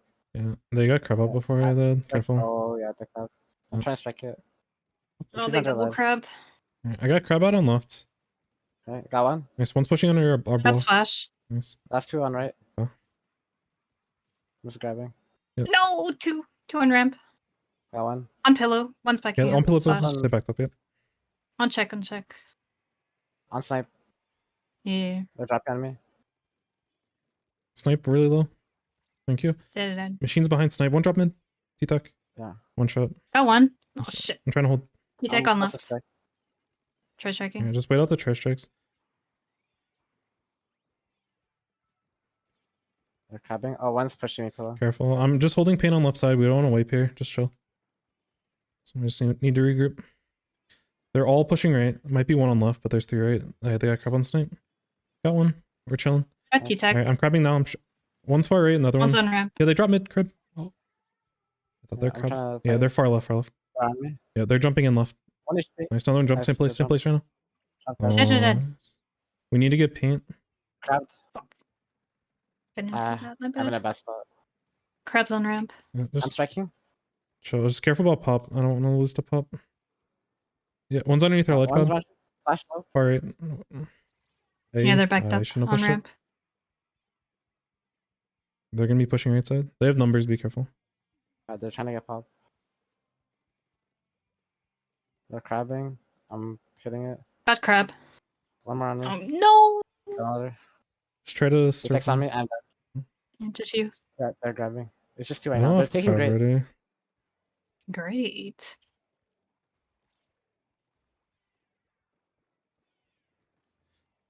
Rainmaker's Okay, low. bombs, I'm They're stalling it. slowing. Oh, one's on check already. Behind. Yeah, still. I'm stuck. Got one. My splash still here. Yeah. Covering. Yeah, under our ledge. No. On our ramp. Yeah, there's Splash. gonna be 3 there. They have like full pain advantage Yeah, over yeah. us. We need to slow. They're crabbing. Another ledge. I'm trying to stay alive. We just give up One's check. dropping It's on me. fine. Got one. Another More one. on me. Port low. Nice. I traded T-Tech. That's Last here. one's on left. This machine. They brigade Yeah. left. They're gonna jump into him probably. They're jumping right now. Behind Yeah, the just machine. give pop, I think. Machine dead. Straight. Yeah, One more. I can't do anything with pop.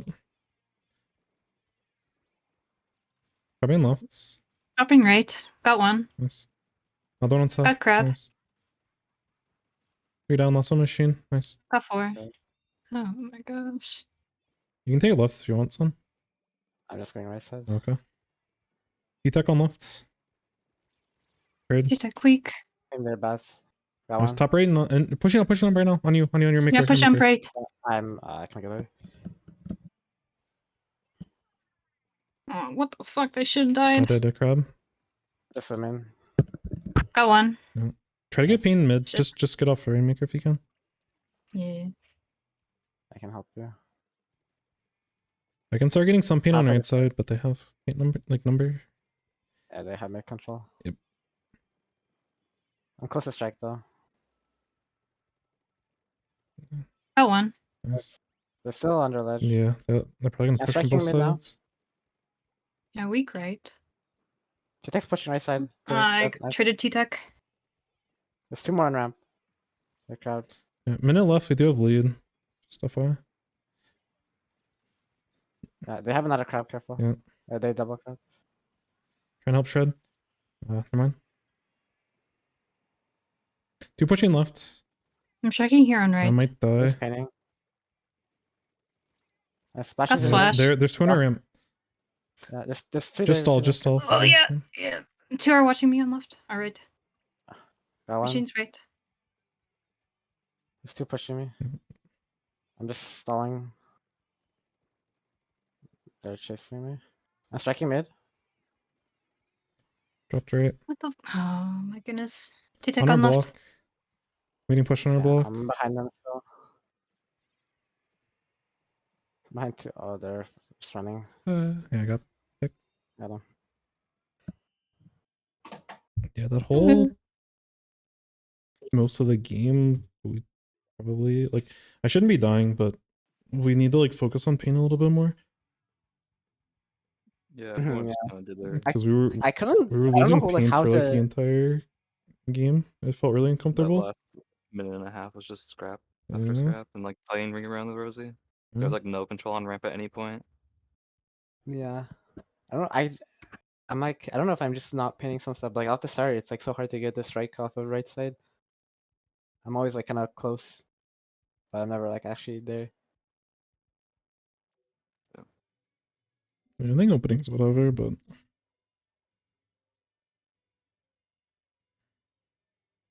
like, sometimes if rainmaker is like sitting toward the right side, we can kind of just like keep it in front. We don't have to worry about pop or like them picking it up. Just kind of chill, and like that's when we take time to paint mid.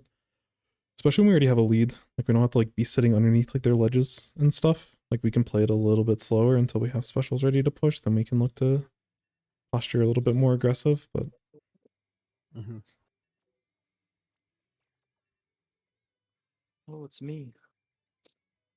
Yeah, I'll try to play more passive then and just get paint. The game was like weird though. I felt like they were like Australia connection or something. Yeah, there's some Like, that was- spots I it was saw actually where it's scary. like there's some spots that were pretty suspicious, even from overhead. But yeah, I'll play. I forget how the mast is. I think there's the pole that goes down. You climb up. Mhm. Yeah, think I'll you just come play out left. mast. You're playing mask? Yeah, it's like still center. Like I can still watch Yeah. it, but Well, I'll get my strikes on left anyway this time. So yeah. unless there's like literally no one there, but they're probably gonna be there.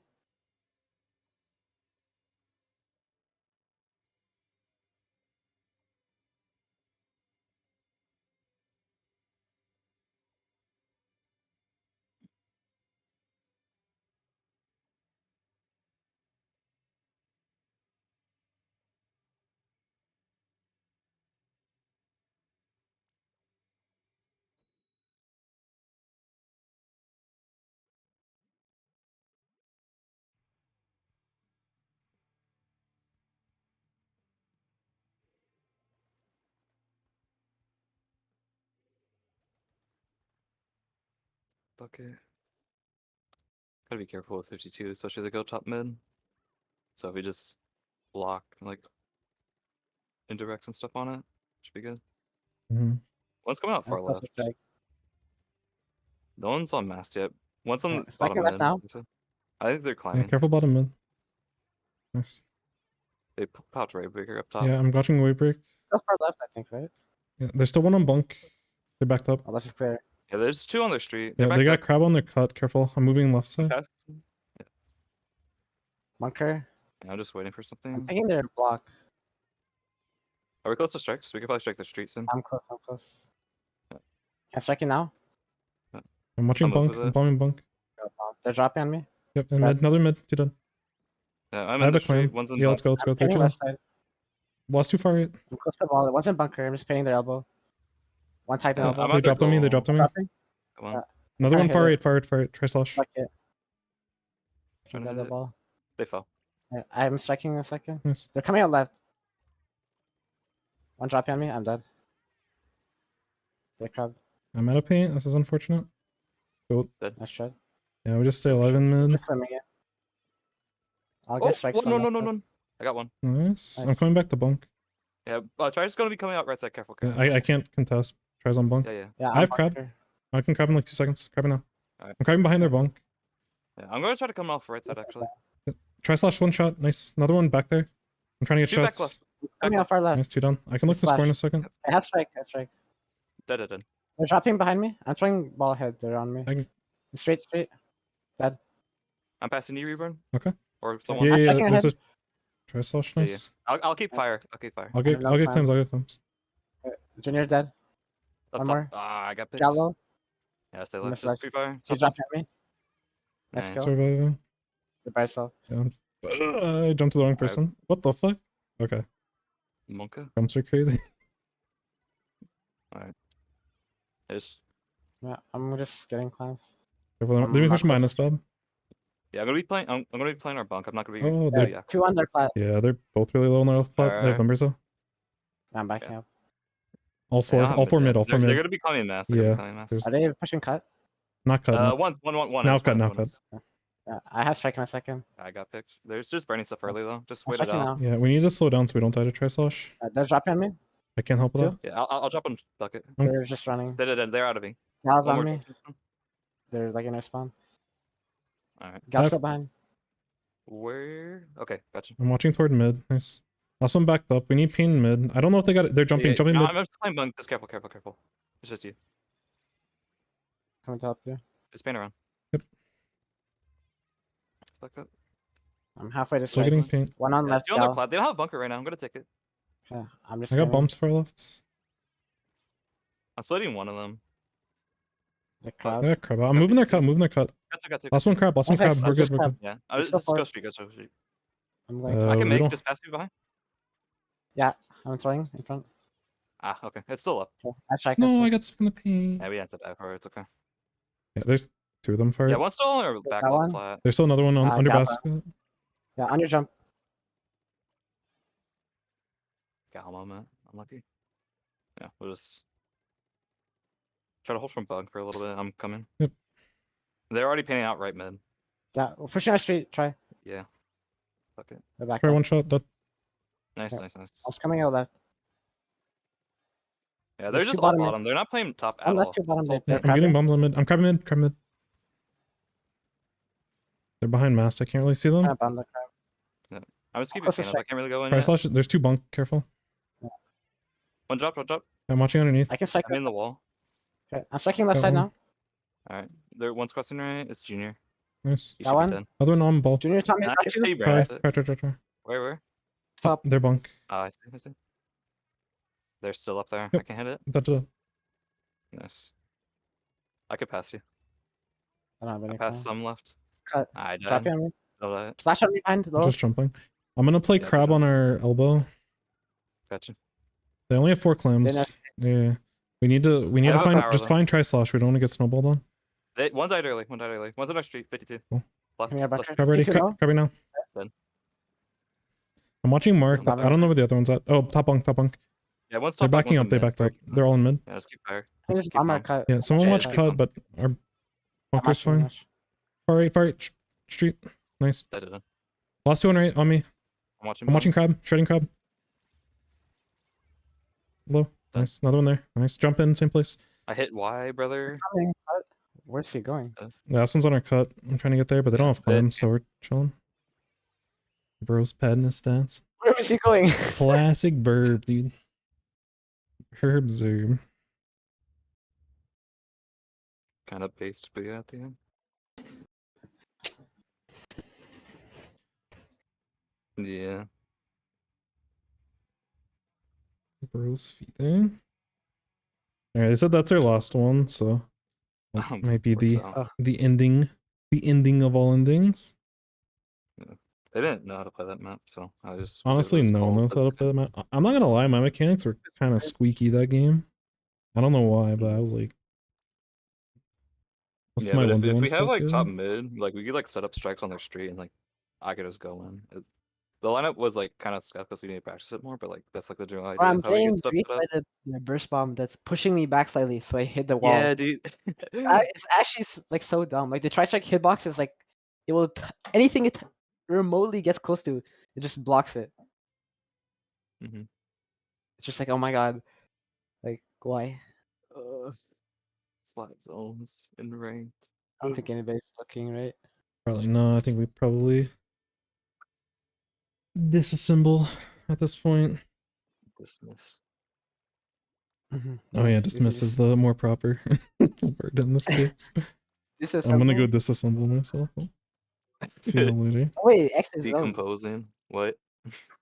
The maps are kind of funny though. Yeah, I know. About that. Dude, I can win a series right now, and I'll be in 2600. I'm gonna be going for Really? I get my points tossed. High key. what the whenever League comes out and we're playing in the fog, that's gonna be us, dude. We got Dude, I wanna Bab play- I with wanna play In the fog? the No, salmon run dude, that's buff. so dumb. If there's actually Dude, like events and we can't even play picture- normally, it's gonna be so picture- sad. Yeah, picture playing against carbons. You get like the random sharks and then the random Zukas in the fog. We're chilling. Dude, It's it's gonna actually be so toxic. sad. It's gonna be so toxic. Like, oh I'm my gonna have a god. blast with it. And then the extreme jumps. If I'm gonna be really upset if the jump tech doesn't work properly on that mode for CDS. 'Cause that looks like so fun. Yeah. I mean, And it's Tetris is obviously just like realistically they're probably gonna do it like with the big run stuff, or like maybe like once a month or so. They'll probably have like a funny event that overtakes League, but I would imagine for at least like 60 to 70% of the time it's just normal League, which for me is totally like a fine trade-off. yeah, we'll If see. it is that, Because it's they haven't really okay. said much. But yeah, there's not a so- lot of details, but I think they just want more like you events should just make the every so league like often. reset every like week or something. We need gun game. It was like weekly kind of gun game. Yes. How did it even work? Would it be like no gear? Well, no, Sun League powers. I don't know if that's what you were saying, but League powers reset every rotation. No, but I was saying like if they did it like weekly instead. Oh, of, like the events? no, like the league power. What are you talking about? Yeah. Like they. Oh, would- you're the saying league you, power would instead of reset every week. rotation, you want them every week. Yeah. I guess, but then that would span over like a bunch of time. I don't know. No, I mean like you can play like if it's like splat zones or whatever, Mm. then you go to like Rainmaker after. Like you will get a different number. That'd be way Oh, too so you're saying they smart. all That'd be way store? too That's smart. like So it's not like the super long term of like X rank because it's like hard to find the same 4 people, but it's like a weekly thing. So you can say, oh, this week I want to grind doing this. It's like you can say, oh, we're yeah, only gonna play zones, right, or something, or we're only gonna play Rainmaker, right? gotcha. But it's like if it's just like one rotation, it's kind of like everybody's not gonna play on that same rotation, right? But if it's like over a week, you're probably gonna get a lot more like total players. Yeah, although I think there's for some people, I think there's a beauty in the short rotation where like you throw those initial placement games, it's like GG go next. We'll just play next rotation basically. So Yeah, you can that's like why it's spike like- a power. It's Yeah, kind of like the salmon run thing where it's like, oh, you're gonna go for 9 and 9. You have to start instantly, right? Instead of like being able to kind of fair. not Fair, have to play fair. 24/7 and still be able to do it. I get you. Either way, we better be farming gold medals. I don't think I ever got first Yeah. place in a rotation. I got in second, but I need some first place medallions. But yeah, Is it just whoever grinds more gets first, basically? it's not really Or who how is it, like, grinds more. Like you probably want to play a good amount of the rotation, but like very quickly you start playing against like better teams. So, like if you're playing Mm. quads and you like aren't throwing every game, like you'll be playing a bunch of like whoever's the best, whoever's like going to be number one for that rotation. You're going to be playing against them often until Oh. you lose enough. So like the games get really competitive if there's a couple of like dead rotations where like Because nobody wanted to play. yeah Wait, so you could just farm those rotations like for free. you could, yeah, but like That's it is really good practice, and I think especially early on it'll be really good practice. So, Yeah, it's a new thing that people will grind. yeah, so like if we wanted to like schedule a scrim later in the night or something, we could like warm up with like half of a league rotation or a league rotation. So But it'll probably be the other way around. Nobody scrims late. oh probably play the no, league late yeah, in person. true. Yeah, honestly, that's probably more realistic. Leagues are winding down instead of Yeah. our warm up. Yeah, that's what we're trying hard for. I don't care about playing got an email, by the competitive. way. I want the Okay. medals.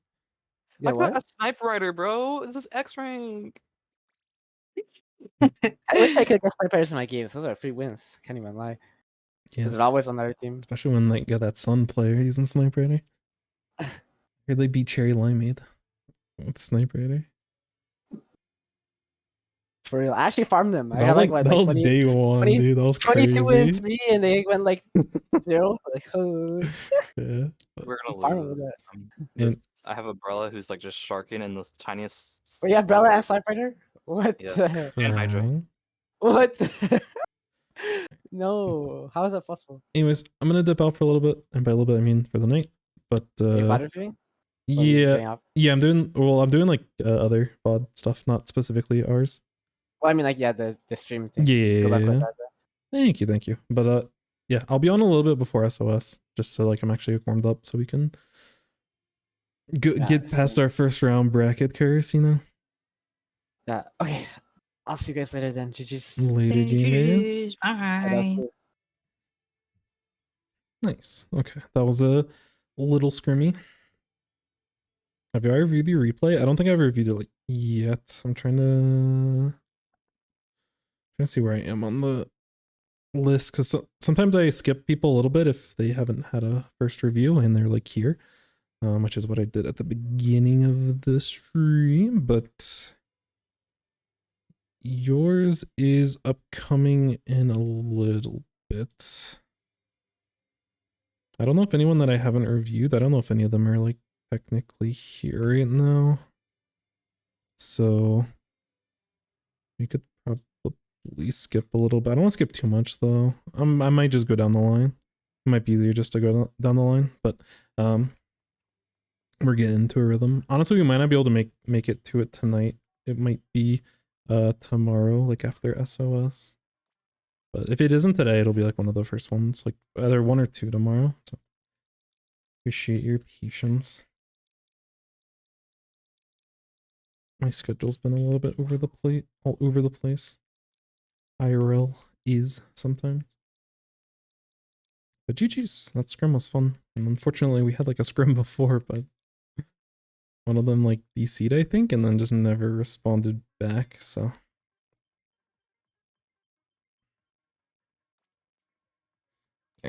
And Vapor had they are an Xplosh main, Div 3 player, probably higher. They recently won the Megalodon Cup. It was like an all zones tournament against like some really good, at least like mid-level to some high-level players.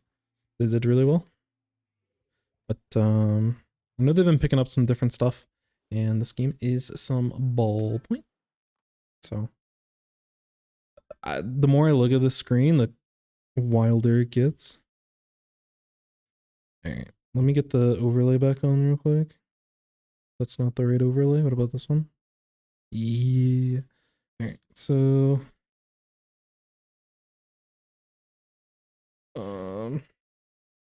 Vapor. Wow, Vapor. This looks so wrong, but it's right. Okay, cool. Vapor ballpoints, and Vapor is, I don't We'll figure it out. I'll probably have like a max and then like what this is. It is technically series, so we're not playing against like 2,700 people. So this is like really long.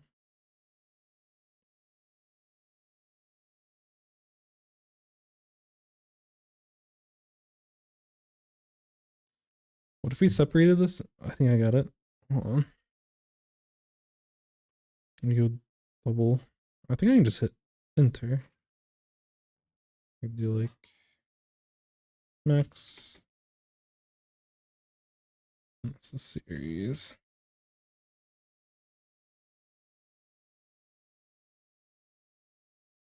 I think that might be the best that we got. I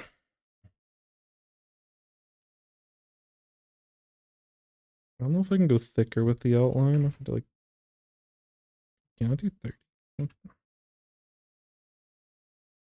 Oh, 20 is the most you can do. Right, we're gonna get a more somewhat official thing, so we'll just put a little bit of a background, that way it's easy to see. Anyways, yeah, we'll figure this out. And the more I look at this, I think we go the order. I think we do ballpoint here. Move this over here. That way it's like the player and then like what the relevant thing is right this second.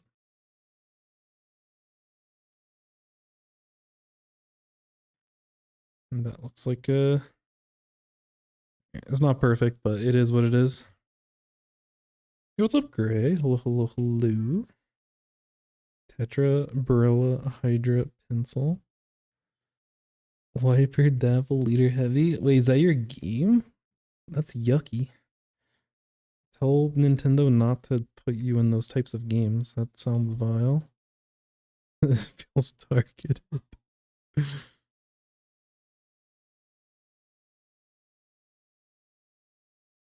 Try to submit one? Yeah, you're always free to do so. Once you have a replay code, feel free to send that in. I missed a day yesterday, so I'm still trying to catch up on getting things done, but I'm getting definitely faster with my reviews. So I should be able to get those out more frequently and be back on like a normal pace. But anyways, back to this. Yo, what's up, Frito? Hello, hello, hello, hello. That's showing, so we're chilling. All right, so our comp, we're playing ballpoint. We have like a decent comp. Is that normal umbrella? That's not undercover, right? That's just V umbrella. Right? Yeah. So,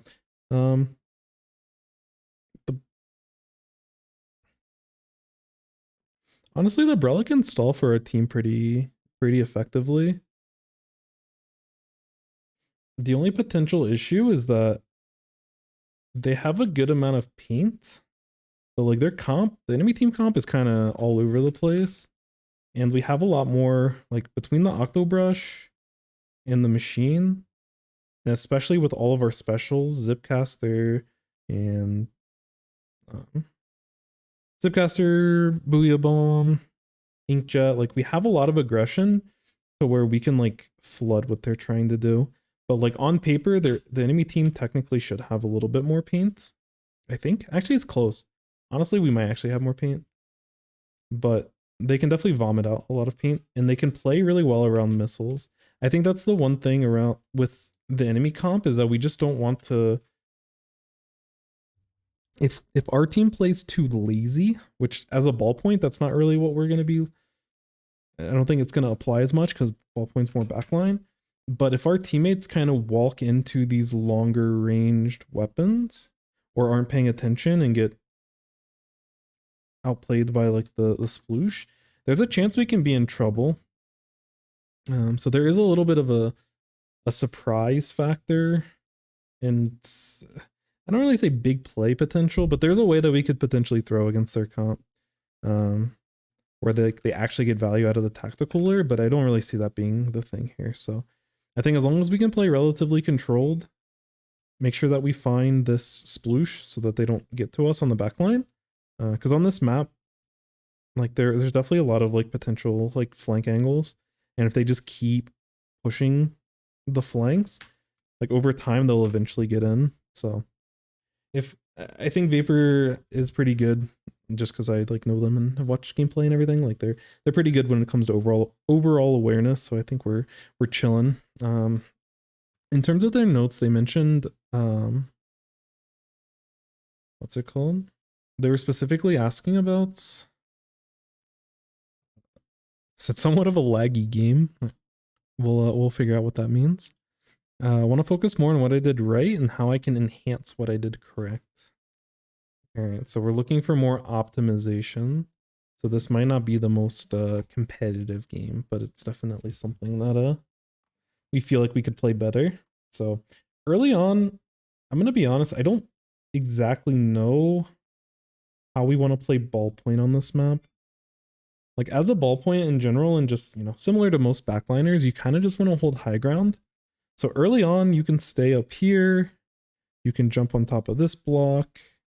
You can push over to your left stack, which is probably like the left stack is probably like your ideal default. Everything's kind of even. You're playing around left stack. And then as your team gets advantage, if you can hold top right stack, this is our ultimate kind of end state where we can really bully the enemy team because we can get a lot of shots and a lot of paint around this area. We can stop anyone that's trying to push in out there. But in terms of our positioning as we get there, that may not necessarily be the case. But I think early on we probably sit over here, or maybe we move over to left stack. But we'll see how it goes. I'm interested to see how Vapor uses the inkjet this game, because I don't think I've seen a lot of inkjet play on this map specifically. Not that it's bad, because I think there's a lot of ledges that you can leverage, but I just haven't seen it all that much. But usually in mid, people just do it like on top of the stacks, just because it gives you some additional height. But you can also use it more aggressively, like when we're trying to like push in, we can start our inkjets like underneath this ledge, and then go up on this ledge, and then go up on this ledge, and then we can have like a lot of height to tower over them. Because some of the parts of the map are very layered, which allows us to continually gain that extra height. And their team is going to have a relatively hard time dealing with our inkjet. As long as we're staying mobile, like the H3 has to hit a really incredible shot. Reflux has to hit an incredible shot. There's going to have to be some good shots on the jet. And then you have to potentially worry about random hammer throws. So I feel pretty good overall with what we need to be accomplishing, but early on we've identified the sploosh.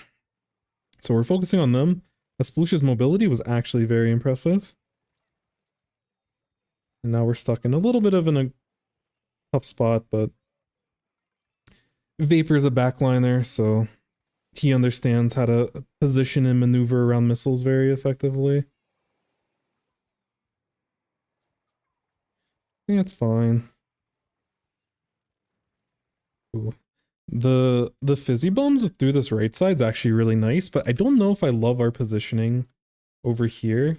I feel like I'd rather us be on high ground. At the very beginning of the match, when they had the sploosh like pushing through this, like using this pillow and stuff, I think it's okay to isolate it, but I would rather us look to take like higher positions, which is probably gonna have to be the left stack. Oh, that's what they meant by laggy. Okay. I don't know what I just saw. That makes more sense. Their movement is very good, but that was kind of wild. Kind of wild. Hopefully it doesn't stay that laggy the whole game. Yeah, this sploosh on the enemy team's causing us a lot of grief. Like they're being very annoying and doing their job really well because they're constantly staying alive. And again, I don't love us being on this right side. I feel like because part of our value, and as you can see from the top of the map, we have a hard time really getting general paint holding this side.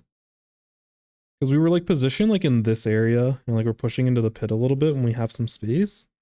But we're missing paint on our left stack, which is going to be really important.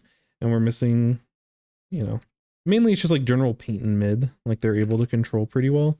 So I want us to look to reposition and get like a more just general paint coverage around the map, because, you know, Octobrush can paint kind of well, Machine can situationally paint well. Yo, what's up, Vapor? Perfect timing. Umbrella can paint situationally, but it can be a little bit scary. So our team is relying on our paint a little bit. Is there a reason why you're focusing on this right side positioning at the beginning now that you're here? And if you want to entertain any questions, feel free to do so. But otherwise, I think, because like early on you were focusing on the sploosh, which I think is fine because they're going to look for flanks. I feel like playing back raid's best for you. Interesting. Because it can definitely be hard to hold the left stack, but I feel like we're losing out on a lot of paint in mid with us holding. But, you know, again, if you can take this kind of position and you can play around this block and get more paint in mid, then I think it'll be less of a problem. But we haven't really been, I don't think we've been in a comfortable spot yet in this game, but it's still pretty early.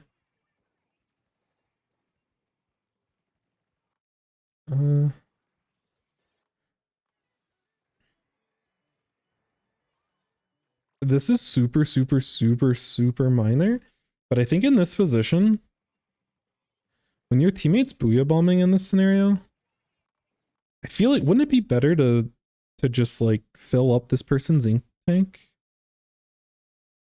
I'm scared that our booyah might get shredded, but it's hard because they also have a vacuum shot right to the face, so it's a little bit scary. But this is like this is a very awkward position. I feel uncomfortable just looking at it, so I don't know. It doesn't really matter because they're not really punishing it. And I also like the way that you're treating it as well, where like you're seeing them start moving forward to look to punish the machine, and then you're like getting some shots on the people behind. But we might have been able to fill up the vacuum, and on average that's a little bit better. But I like us focusing on our height with Inkjet. Again, their team has a hard time actually getting picks as long as we keep our relevant height pretty high. Yeah, that sploosh is you weren't lying when you said it's a little bit of a laggy game. Yeah, because I want us to like look to be able to start moving forward, and you can support the right push, but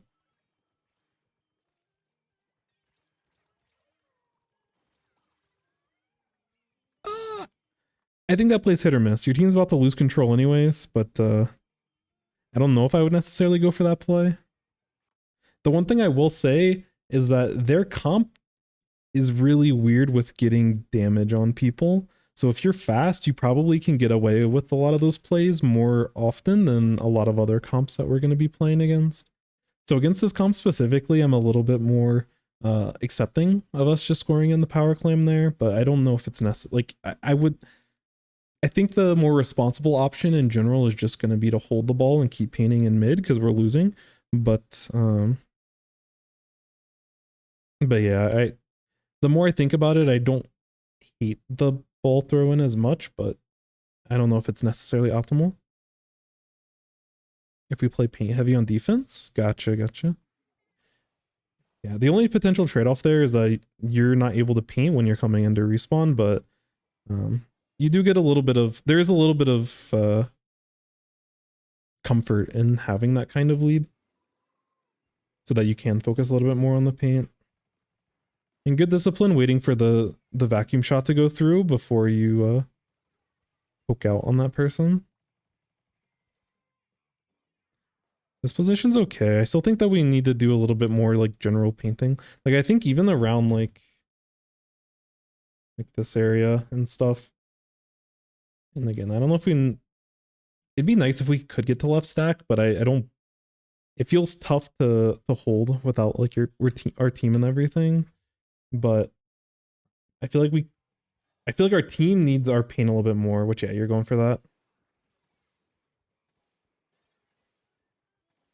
I don't know how you played a game this laggy. I'd be so sad. I do like the fizzy bombs to cover anyone that's looking to potentially score in these types of scenarios. Yeah, and this should be a really good opportunity for us to paint. I don't know if we need the drop in that scenario. I think we can just keep cutting off paint, but that sploosh has been quite a bit of a thorn on our side, so yeah, it's unfortunate your teammate went down there, because if y'all could have survived until the Booyah Bomb came out, I think we're really chilling here. But we finally have some paint advantage, so that was like a horror movie. The hammer was moving at us and they were moving forward in their hitbox. Like there was no animation for a split second there. Oh, you cried in lag? Drop because of lag. Yeah, no, that hammer is unreal. Yeah, now we need to get back to the paint mode. Holy. Okay. We take those. I do like that you're giving your teammates an opportunity to like turn around and assist you with the person underneath the ledge. I like that you're not taking those fights like directly. If they had a machine, you definitely need to play this responsible. Against their comp, you can probably play it a little bit more disrespectful and can probably challenge it a little bit more. But I like the idea. That's solid fundamentals. Especially as a backliner, because you going down can be very frustrating for the whole team. Ooh, what a shot.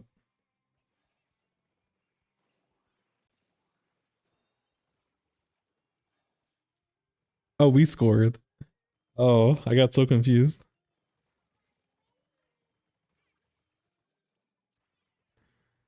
This game is unreal.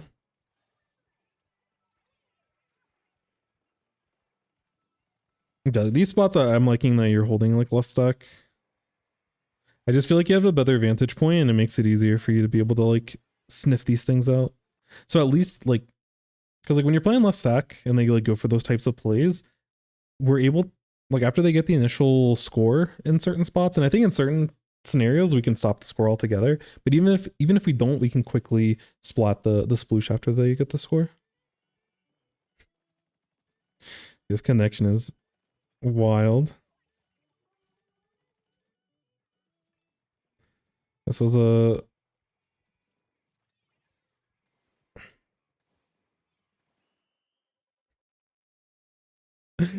yeah. That game was a little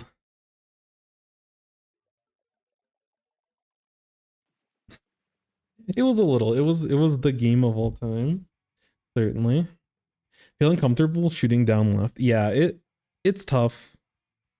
I think in certain scenarios you can remedy some of that by slightly optimizing your position in certain scenarios. And that's where like a lot of times I'll get value. Like I don't play like ballpoint, obviously. But there's certain spots if I'm playing like if I'm using crab, I'll watch like high level players and they figure out and find those issues for me, basically. Because I do think that holding left is good. I forgot I went back too far, but I want to see your positioning at the very end there. Yeah, because I think this is totally fine. But then as you have to back up, yeah. Like I think this is a scenario where you probably hold like back here. This angle is really weird. Hold on. Let me go back a few seconds. So I think a lot of times I'll see people like when you push up initially, that was good. Let me go back 2 more seconds.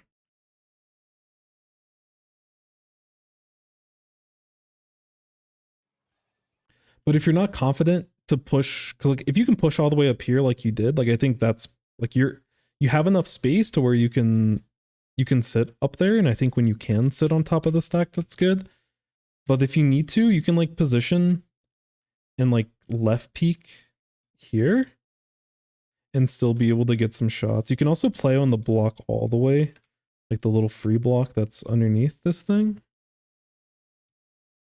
whatever the geometry of that block is, like that or something, whatever.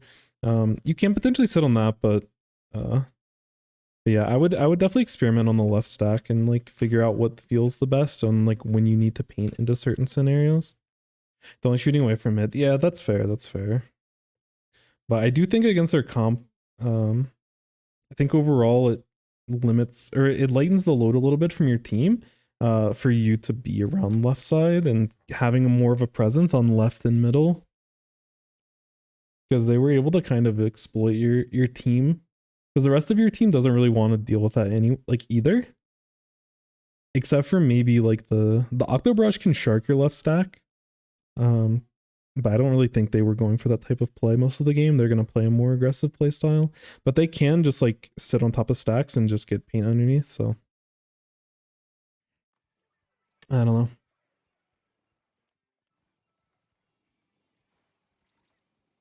But yeah, these are definitely uncomfortable positions. I don't blame you. This lag is unreal.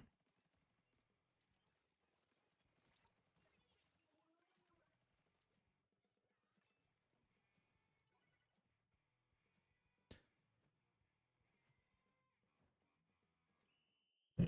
All right. Oops. So the other, I don't know. Smash was really weird. It was the worst in game. That's crazy. This is a really weird game to assess, but I think your aggressive positioning and like your neutral positioning was good, but I think I would have preferred you left stack like holding, I guess. And I think this is specifically in a scenario with like some of the weapons that you have, because I don't think anyone on your team like holds stack very well. Like Machine is very good on stacks, but I don't think they want to play like super defensive. And you don't necessarily have to sit on stack the entire game, but as we talk through this, we can like speed through the game, because I'm pretty sure for most of this game, like your team was really struggling with paint on the other side that you were on, and I think in general, I think we were a little bit too comfy on the right side. Like I think your positioning on the right side's fine. I just don't think that we want to be there like the entire game, if that makes sense. Like once we had like an actual advantage, you went from like left stack to right stack, which is I feel like how you should be playing this in most scenarios. Overall, y'all did very good at the beginning. It's mainly when like y'all started losing control. I think y'all start wiping here. Because yeah, like your team's fighting for stack. Which this is like the whole push, but I think even after this push, y'all like kind of struggle. Because your team wants to play like kind of aggressive, and you know, they could certainly do a better job of holding these positions, but you know, their weapons are a little bit more prone to like attack, whereas your weapons are a little bit more yeah, when they were using the, like when they had 3 people over here and then you had your little teammate charging a booyah bomb and then they're vacuuming it, yeah, like you positioning over here is like totally valid. I just think at a certain point we probably can look to move right, because like in this type of scenario, which the rest of their team are like collapsing on y'all, which they're holding defense, but I think we're gonna see in a lot of these cases that they kind of just get rate stack for free, which again, they get rate stack for free here because they have a player advantage. So that's why I'm trying to get like more data.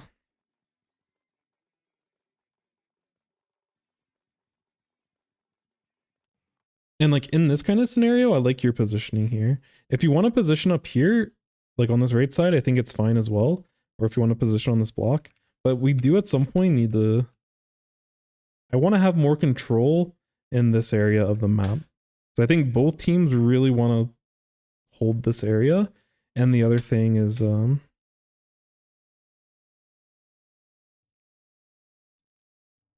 don't know. I feel like I want to find stability. And there's just like a lot of avenues for the enemy team to be able to do stuff. Machine is the only one that does it decently. Yeah. Yeah, if you're already on the stacks, like I don't really know how Brella is, but it probably feels really awkward. But Octobrush is actually good if you're already on the stack, but like pushing the stack is, yeah, without a Zipcaster from the Octobrush, it's gonna be super, super awkward. And like we hold. And then this is when we get back to the left side. Like this is where things are definitely more comfortable. And like in these spots, it doesn't matter right this second, but you know, clearing that paint might not be the worst idea. But the fact that we clear this is like the bigger thing because I can't connect to the paint. But in these types of scenarios, if we can just kind of build, because right here in this spot, we're kind of just waiting for our teammates to use specials, which, you know, I think your timings were good.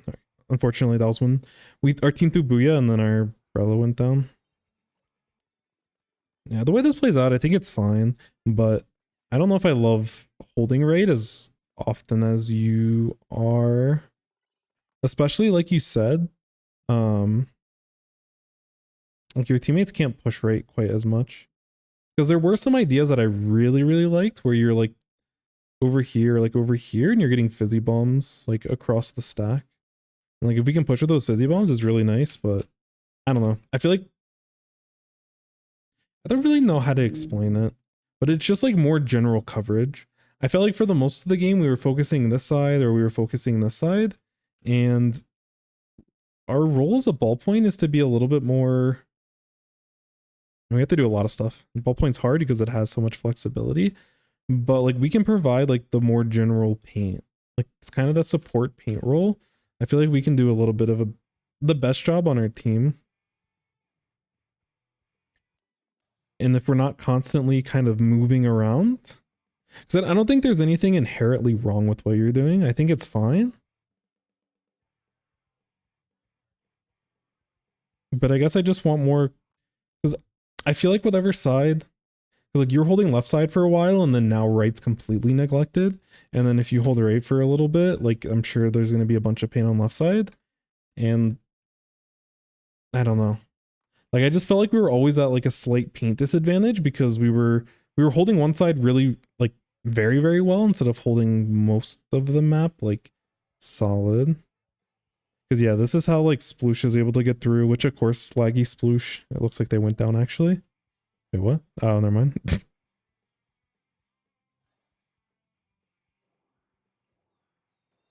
How did this one explode first?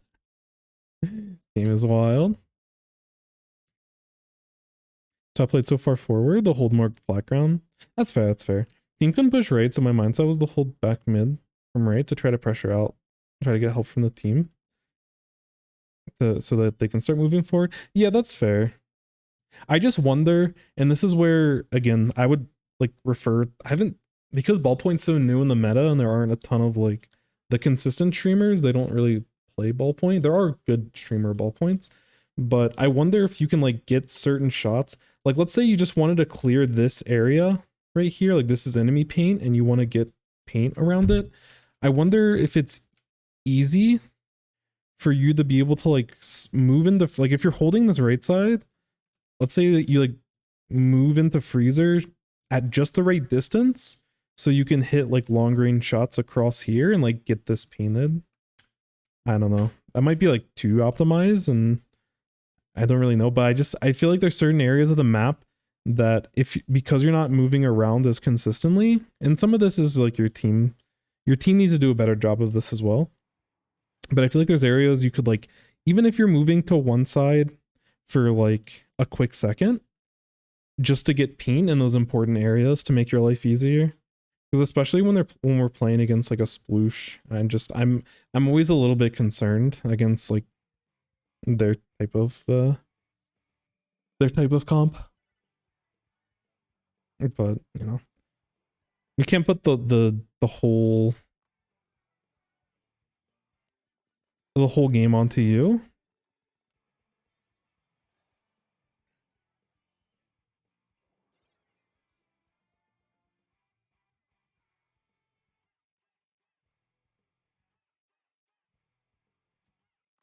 Yeah.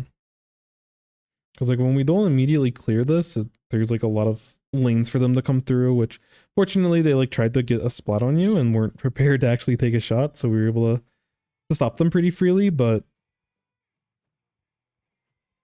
I don't know, it's tough. Like this kind of hold feels a lot better, just in general. But some of this requires your, like especially the Octobrush, like needs to kind of get into position beforehand. It's tough. I just feel like maybe we can juggle moving from side to side a little bit more optimally, because sometimes I felt like we were holding like too one-sided, which led to paint suffers on the other side. Shoot.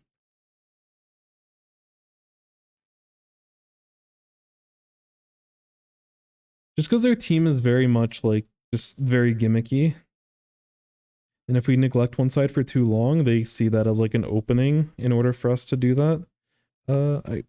Neutral, I agree, this is better, but right side is better on defense, neutral. Interesting.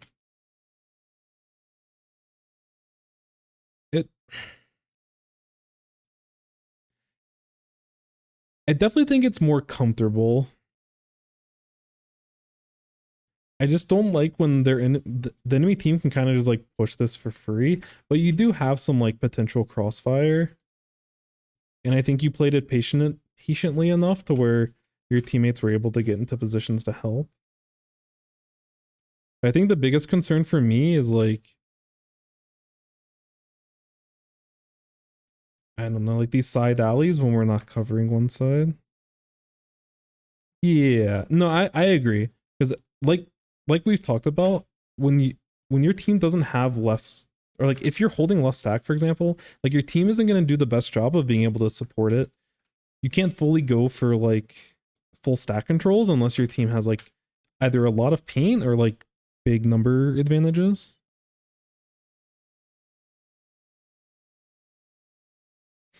They build special faster. Fair. I don't know. There was just a lot of flank opportunities that they were able to take, but they weren't able to like get as much value as they probably could have if they played a little bit more refined. But it's tough.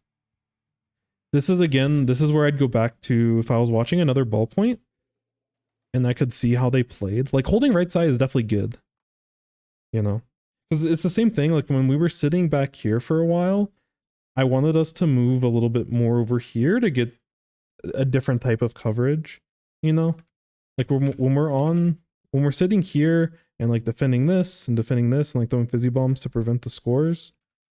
Like while we're here, if we can just like get this area painted, which you ended up getting to, and like, you know, getting this stuff painted, and then like kind of move around, get some of this painted, and just have like that general coverage, I think would help a little bit of like a little bit more back and forth.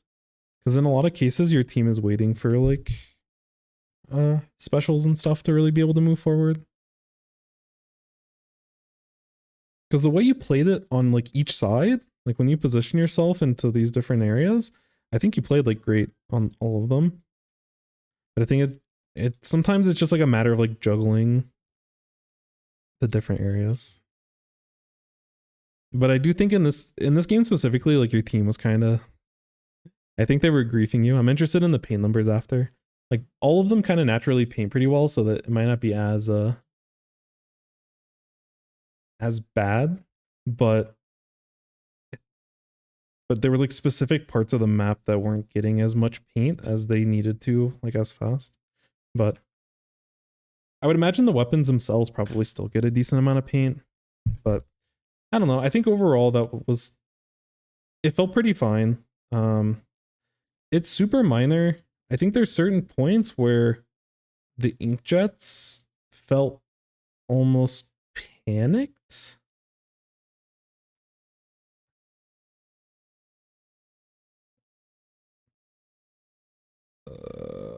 And that's only sometimes. Like some inkjets were really good, but when I say that they were like panicked, there were scenarios where I think having your main weapon out and having more general paint can help quite a bit. Because there's a couple times where like Sploosh was pushing through and then like we pop inkjet like up here and we're like awkwardly shooting at them, or there's another spot in mid. The ones that you used aggressive I really liked. Like you got that one spot over here and you were just getting general paint to slow the enemy down so that your team was able to spawn in fast, and that is kind of like a defensive inkjet, but I think it's used nicely. But I don't know. Sometimes it felt like there was a lot of pressure and you ended up inkjetting when I think your team needed you ballpoint a little bit more. Let me see if I can like find one of those spots real quick. Where like the inkjet keeps you alive. And again, this I may have to see a little bit more from like really good inkjets. Because inkjet is so powerful, it may not be the worst thing, but there's spots where like areas it's usually like in scenarios where your team doesn't have as much paint control, and I feel uncomfortable in spots where like sometimes you'll pop inkjet and us not be able to, like they may potentially be able to slip through in certain spots. But I'm trying to remember all those opportunities.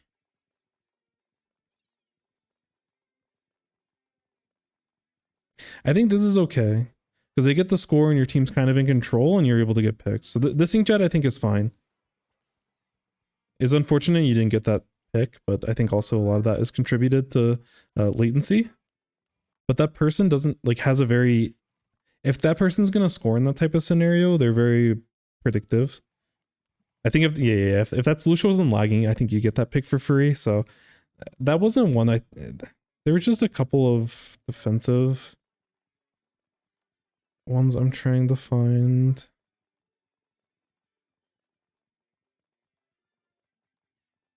Didn't hit them at all. But if they weren't lagging, like if you knew that it was going to be a stable shot, I think you probably would have been okay. You'd be like, oh, this is fine.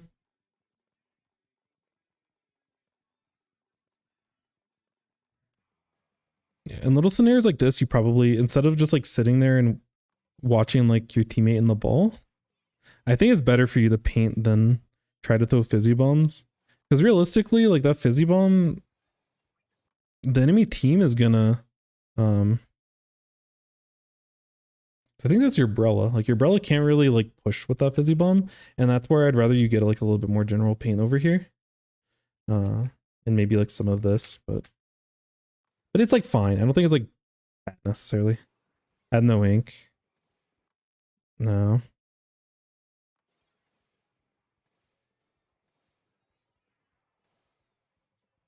Yeah, like that inkjet felt a little, but yeah. Like that inkjet there, it felt like maybe you were using it for follow-up, but I don't think you needed to go into inkjet in that type of scenario. Because like technically you held them off, but I think you could have held them off without using it. I thought there was one other one.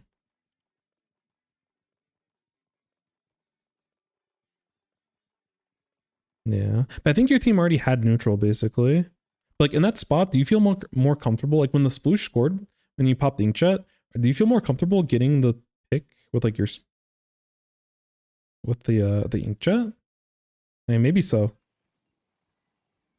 It just feels a little bit potentially wasteful because you had most of mid painted, so like that person had nowhere to go. What was my ink tank? That's a good point. I think you used a fizzy bomb right before, so maybe you didn't have a ton of paint. That doesn't tell us. That tells us we had a full ink tank. So yeah, we're low here. Yeah, like even at this point, you don't think you can paint because like you're charging up for a fizzy bomb, and I think that's where like the ink in the not being efficient with your ink is probably the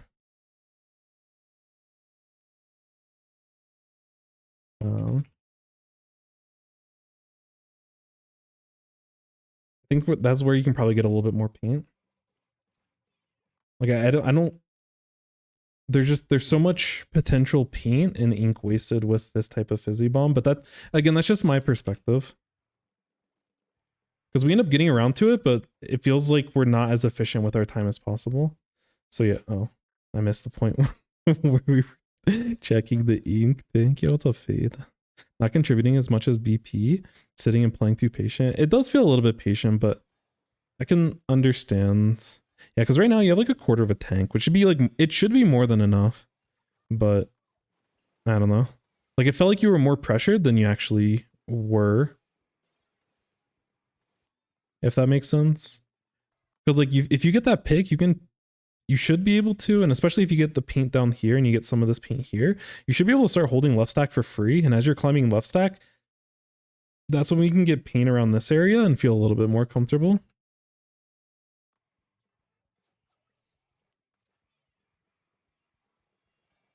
And like now we're ready to move up, which is good. And you're able to identify target. There might have been one more inkjet that you used later on. I feel like we could have maybe optimized our inkjet usage, and like I don't think we ever used it in bad spots where like we're gonna get splatted, but I feel like we used them in spots where we didn't necessarily need to, like just more consistent use of our that hammer, dude. I feel like we could have been using it in other types of scenarios. Like we could have even have used it, like if we held it, we probably could use it in that type of scenario there. Either when your team was initially scoring or otherwise. Yeah, we could have jumped out there.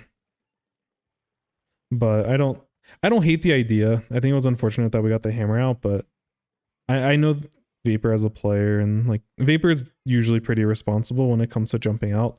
And I can understand getting the pre-charge behind the stack and looking for an opportunity. But yeah, at a certain point maybe we egoed a little bit on the hammer.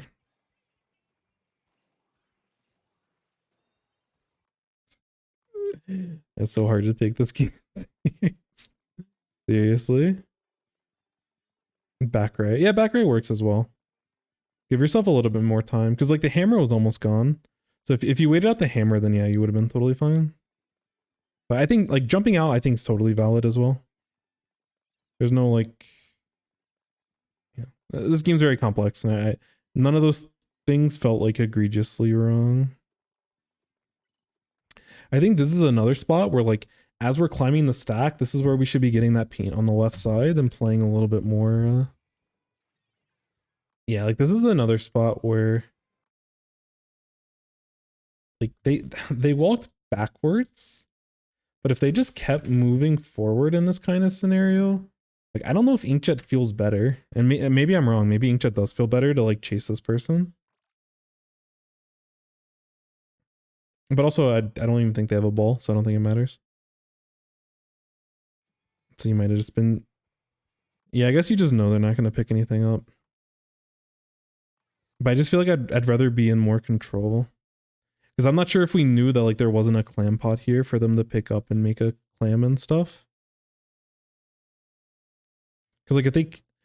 And again, this is all theoretical, but like if they kept going this way and they did potentially have like an opportunity to continue playing the game and they had overtime, like as they're moving this way, do you feel more confident hitting your inkjet, or do you feel better? Like, cause I feel like as a ballpoint, I don't play ballpoint, but in the spot that I was at, like when you're like over here, I feel like if we just paint in front of it and we just kind of cut off its paint, I feel like we can kind of deal with it. Maybe not this laggy one, but threw the fizzy before I saw them pass, so I back to try to find the pick. I see. I think I would have Chime charging time. Yeah, I guess it was in that scenario. I think it was, yeah, maybe more of a panic because of what I think was a not great fizzy bomb because I think we could have painted it. I think we should have painted this left side as we were moving in. IMO. 3 seconds left. Yeah. It is inconsequential in this spot, but yeah, like in this type of area, I'd probably be painting this over here as I'm like moving forward, if that makes sense. Because I think you can do like the overhead little paints and everything, but I don't really know. Again, we're being very pedantic over like nothing, but that's just, I'm trying to get out like why I'm feeling that way, or like why I felt sometimes like the inkjets were like a little bit panicked. Some of them were really good, but pop to confirm, I gotcha. Yeah, maybe with its increased damage, like maybe it is like just, maybe you can confirm better. I would need to see a little bit of, you know, again, if a better ballpoint than me said that going for those inkjets are totally fine, then definitely listen to them. But it just I could feel the emotion, and I feel a little bit of I'm not sure what I'm supposed to do, so I'm just gonna pop inkjet instead of setting up a play with your just normal ballpoint weapon a little bit more consistent. Team versus solo queue, yeah, that's the other part of it as well, which I think is fair.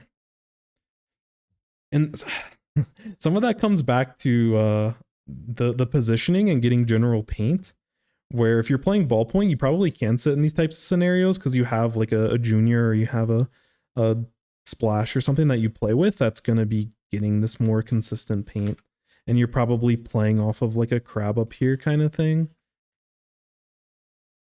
But I don't know, as I was watching this game, I kind of like, especially since they have like the sploosh, and after the first 10 seconds, I identified sploosh as like the problem, because their comp is like a little silly, but the sploosh can potentially just like cause us really big issues, and we're not able to like fully address it just sitting on right side versus getting like more general paint. But yeah, the more I think about it, if you are playing in like a team environment, I think holding that right side's a little bit better. Like on average, because you moved left when it was appropriate, but I think getting that more general paint, that might just be the splash brain in me that's like thinking that way, but yeah. And then the only other thing, which some of this stuff kind of interrelates, is like the fizzy bomb. I think we use them for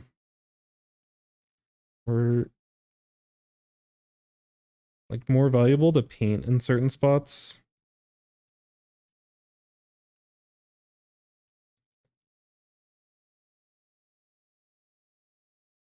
So I think some of this like inkjet usage comes from getting out fizzy bombs a little bit too confidently. And I do think that we find ourselves in less of these types of situations with the inkjet, and I think we find ourselves able to paint and move a little bit more if we're not using fizzy bombs quite as much. But again, I'd have to watch more ballpoint to really get a feel for like how that that flow goes, you know. You have more reps than me, so you probably have a good feeling, but you felt a little bit starved on paint, which kind of attributed to these first two things. And I think a lot of that is related to the fizzy bombs. And there was a couple of fizzy bombs that you like led your team that I think were really good. But there was also other times where like your team mainly has control and you probably can start pushing this way, but instead you kind of just throw a fizzy bomb to like help a Brella that's not really able to take a fight.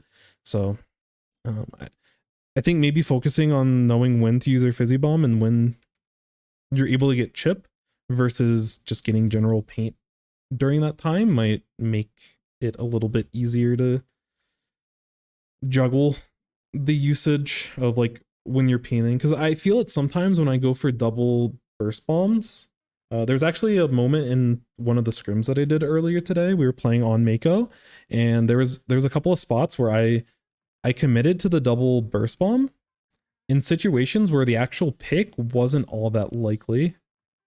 Or like if I just got general paint, or I just threw a single burst bomb, which doesn't parallel to fizzy bomb because you can't really commit to half of a fizzy bomb.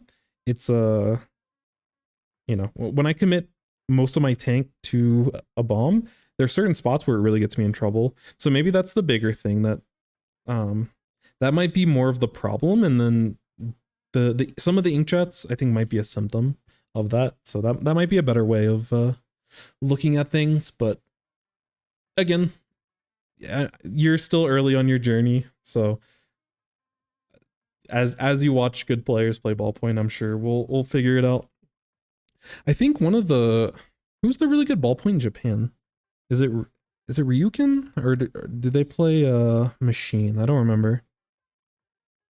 There's one that's like a ballpoint god, basically. I don't remember which one, but I think they have a Ryukin. Okay, cool. I think they have a YouTube channel, and I know that they've played in tournaments, like playing ballpoint ever since it got buffed. That's the thing. I don't watch good players.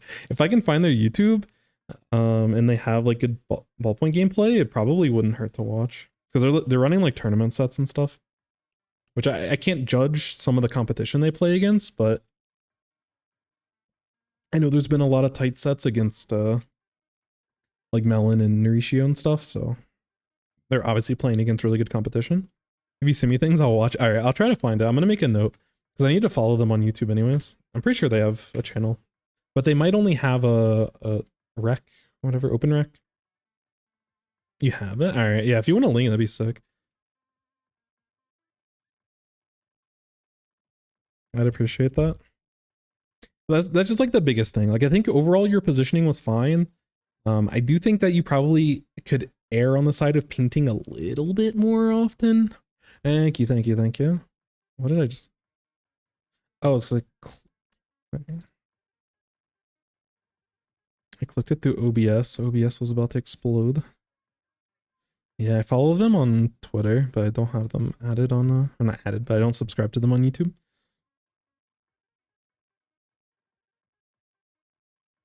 I'm always so sad. They're doing like coaching type stuff, but all the subtitles are in Japanese. It's so sad. I've actually watched some of these videos with like a with like my phone up to the screen to like auto translate, which obviously those translations aren't going to be perfect. But yeah. Streams on open rec. Gotcha. Don't pay attention to the things in the community. Yeah. I mean, I think that in general that's okay, but I think for weapons that you like actually play, you probably should IMO. That is one thing that I would say. But overall, oh yeah, I want to look at the paint numbers. Yeah, your team's paint numbers are kind of rough, but like honestly, so are yours. I feel like 1300 on BP is kind of, I don't know. I have to look. You do stats on can you look at your stats based off of a specific map? Like, I don't think it's really fair to look at paint in, I don't think it's fair to compare paint on Explo to paint on Ballpoint. But that 1286 number feels relatively low. Which, to be fair, there was probably 30 seconds of painting to confirm splats onto the laggy sploosh. There's probably like 200 paint there that you had to shoot. Continue shooting at the laggy player. But otherwise, that might be a good indication. By map, I can't. Okay, gotcha. I don't know any JP Expo players. I don't really know either. I don't really know any top level JP or top level Expo players except for like Brian.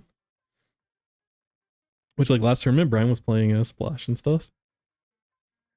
But it'd be interesting to compare the numbers, because I feel like Ballpoint should be able to paint a little bit more than that. But again, this game is very interesting. But one thing to keep in mind, and it can be a way to kind of give you that indication. 1445, gotcha. Interesting. Yeah, I think even, that might even be, like, you might even be able to do more than that.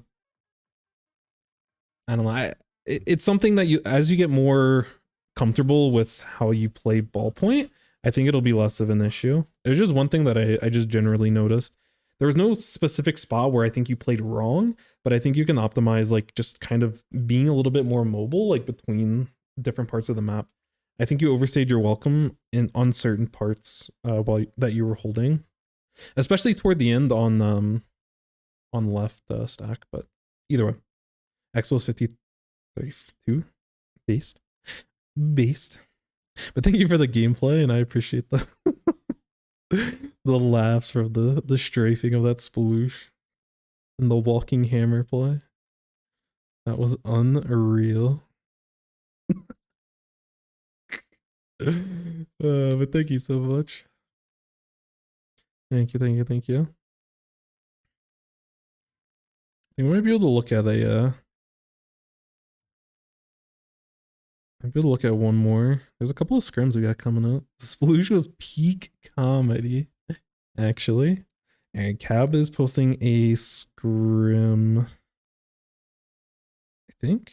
Yeah. And they're looking specifically about their positioning. They played some backline. They're not quite sure which one they played, which I feel, honestly. Sometimes I have like a million replay codes. I don't really know what's on the other side.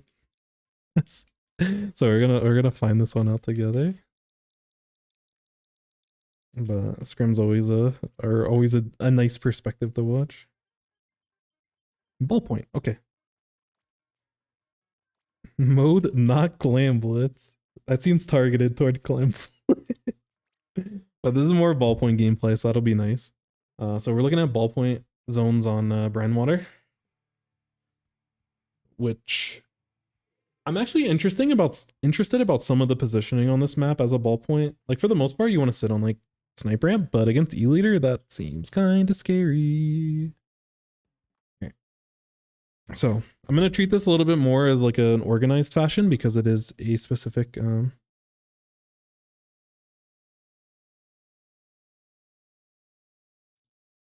so we can go to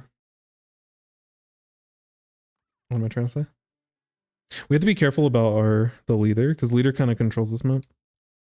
When we're counter picking, we actually like this. We favor this map quite a bit. We like museum as well because like leader can excel. I think this is another map that we're going to be dealing with a lot of grief from this leader. Anyways, oh, I didn't update the little doobop. 1 second.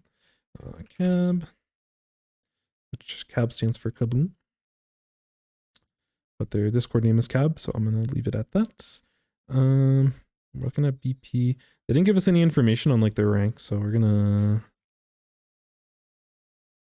leave that one out, and we'll say ballpoint, and this is a scrim. Very cool. So when we're looking at our comps, we have a relatively standard comp. I really like double crab on this map. I think crabs can do a pretty good job. It does feel a little bit awkward, unironically, against the E-Leader in neutral, but you should be able to find angles. Sometimes you have to get a little bit creative with your angles, but yeah, this leader is kind of going to be the main problem in this game. Their crab can also be a little bit problematic, but our Inkjet does a good job of potentially dealing with it. I think we should get a lot of value out of our Inkjet, so part of the positioning that Cab was asking about throughout this game was I think we will also want to specifically pinpoint the positioning of where they're using Inkjet and like how they're getting value out of Inkjet. I don't know what's perfect on this map, but I know you can get up to these signs, like these signs over here. You're able to get like on top of and like hover over, which can give you really good angles here. But I think there's a lot of spots where you can get some silly height on this map. But if we get height in spots where we still can get like we want to make sure we're focused on the leader if they're still up, or if we're like it's either leader or we're focusing on like a crab. But we need to be kind of fast with both of them because leader will definitely be able to snipe us in a lot of spots. But we'll see how this goes. Specifically, this is the scoped leader, so they're not going to be quite as mobile as like the vanilla or unscoped, whatever.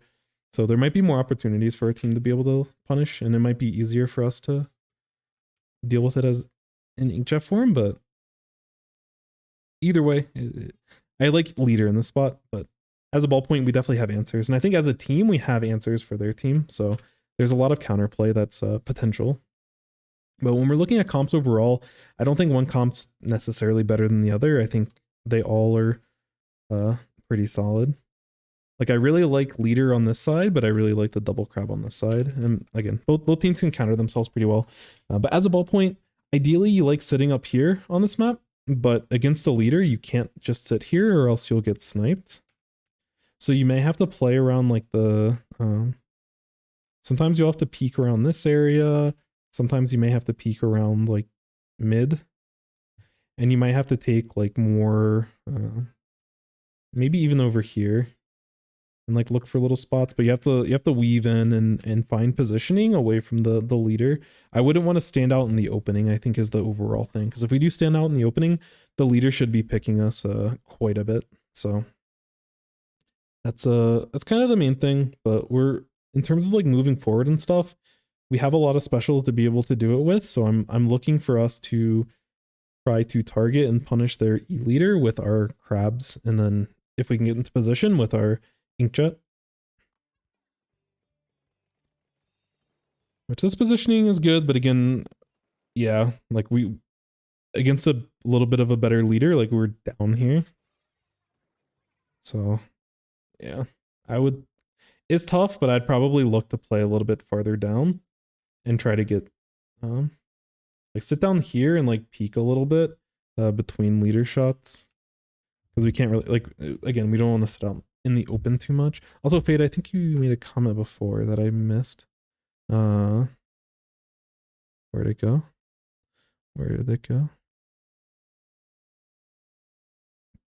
Am I bugging? Maybe I didn't miss anything. Oh, yeah, this is a little bit ago, but you're asking why I'm not on Metafy. So the way that I see coaching is, I don't,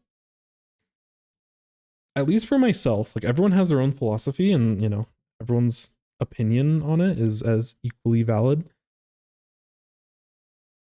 But from watching, especially watching the way that like Woohoojin structures their VOD reviews and the way that they do a lot of coaching and everything, which they're like a Valorant coach, they're super committed and super dedicated to doing like free coaching and stuff. And part of that is the ability to, you know, I'm not saying I'm the best coach, so there's a weird responsibility of, you know, if I'm charging X amount per scrim or per hour, per whatever, like there's an expectation of, you know, oh, someone's paying to like book with me or something, so like I'm obligated to do it. And I think, you know, the rules that I have, and you all have done a really good job of providing a good response to it, and like submitting replays that we can actually get a lot of value out of. But I don't know, I think providing access and like free access to coaching is definitely very important, especially in a community that's a lot younger, like the Splatoon community. I know that a lot of people can't afford to pay for coaching, and I know that when I was like younger and I was either in high school or whatever the case, and I was like trying to compete and stuff, coaching was never a resource, like it was never a resource that was monetarily available to me, because coaches were charging like, you know, 15, 20, some people were charging like the top pros and stuff, because they were like many celebrities in the community. They were charging like upwards of like 100 to like 150 bucks an hour, some of them 250, which again, like their time is valuable, so I don't blame anyone for not wanting to do it. But I've been in a position where I really wanted to continue learning the game, and I like the mentality of having free accessible coaching, you know, which I respect a lot of people that do like their coaching on live stream and stuff, you know, like stuff like what Jim does. I think it's awesome that, especially with the way that he's able to like actually articulate coaching and lessons and like how to approach certain things. And I think it's very valid for him to charge for it, because the way that he goes about it, you probably can't get that level of the way that he articulates things. You probably can't get that from many people in this community, especially with his background and his expertise. But for myself, I would much rather, if someone wanted to support, I'd much rather them provide like free ways of supporting, you know. You know, subs and stuff are always like appreciated and everything. And obviously, if you're not using a Twitch Prime, like, you know, go ahead and use it. I'm not gonna like shill for Twitch Primes all the time, but you know, like if you're not gonna use it, then you know, at a certain point, I need to get more organized on my actual stream to like have proper emotes and stuff for you all to give back to you all if you all do want to support that way. But you know, I think just providing access to that for everyone is a very important tenet of what I'm trying to accomplish, just because I've been in positions where I couldn't afford it, and it was just like unfortunate, because I think providing like guidance for people to like learn is very important and can really change the trajectory of all of that. So it gives me flexibility, and it also gives flexibility to anyone that's potentially interested. But you know, obviously all the support that you all have given so far, and you know, any other support is always awesome.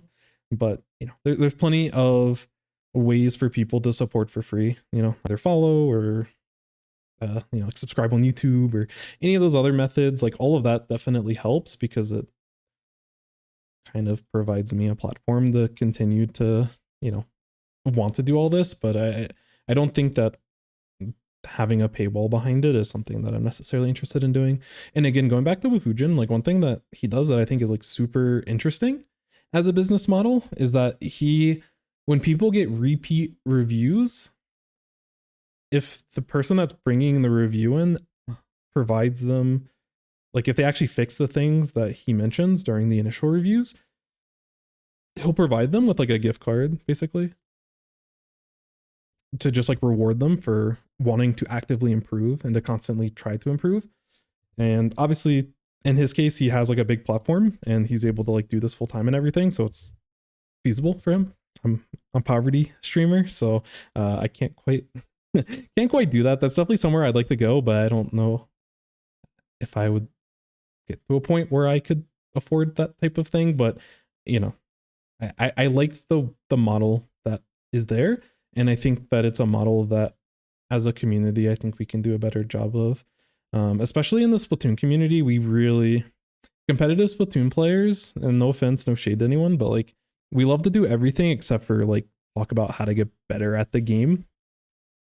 People are focused on like, oh, we need more excitement, we need more drama, we need 20 tier list about things. And it's just like, we don't really talk about like openings, we don't really talk about like how to win maps, we don't really talk about like very basic stuff. So I think as a community, anyone that's interested, and I think we were able to see from a lot of avenues that people definitely have an interest in wanting to improve at the game. And I don't want to restrict anyone that may not have the finances to be able to actually afford it. So anyways, that's a long tangent.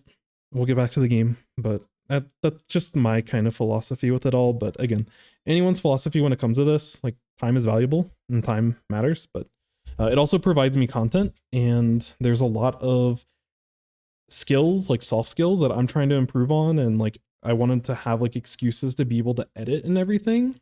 So free coaching gives people a reason to be like, oh yeah, I'll just give you a replay code, and you know, it allows me to actually like have stuff, like have content to work with, basically. So you all are helping me more than you know, kind of thing. But you know, if this is something that does get bigger at some point in the future, and whatever the case, like I will be sticking to the free coaching model. I just think with the way that our the monetization model of nowadays, having to support and get coaching through payment alone, I don't think it's necessary. I think there's other interesting ways that you can potentially approach it, but no, it's just my opinion. Anyways, our team goes down. I think we should probably immediately jump back in this kind of scenario. I think we were holding a little bit long, and they're going to be coming in with a bunch of chip and bodies, you know, people running up the ramp and looking to actually splat us. But as a team, I like that we're doing a good job of like getting specials. I think we might have used crab a little bit early. I don't think we're fully in a position to actually take advantage of it, But yeah. Regardless, they have a lot of answers. Like between Trizuka, their own Crab, Leader, and Hammer, like everyone on their team has an opportunity to shred Crab, and we need to get into a little bit more of a position in order to actually use it. So like the rest of our team was painting, and some of us, like ourselves, were coming out of spawn. So I would have liked for our Crab to stall a little bit more. Like I'd like them to just keep getting paint here and just keep staying alive until we're in position to be ready to move. Like we should have people set up like over here and over here and over here.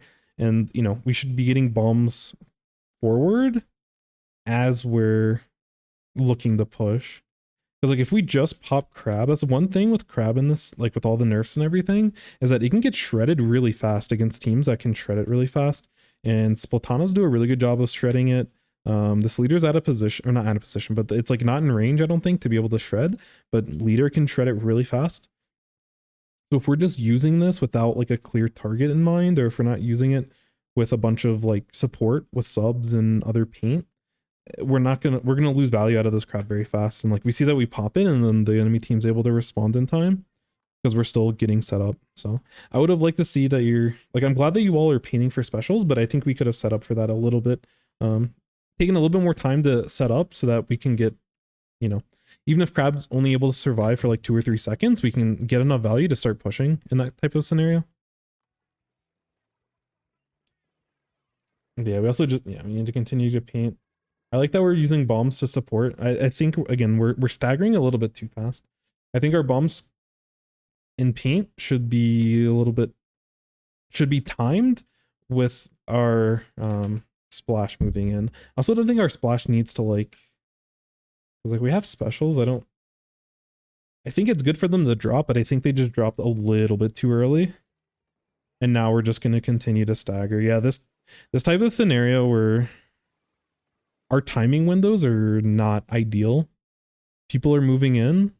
Like whatever we're using to initiate is doing it like a little bit too fast. But we were able to get 2 picks, so it's good. I do like that we focused the Leader here. There is the other Crab that's on our side. Okay, we're able to shred it. Nice. So we get ourselves out of there. Probably could have been a little bit cleaner and probably could have saved ourselves 20-30 seconds of time by timing our pushes and our specials a little bit cleaner with the rest of the team. We're able to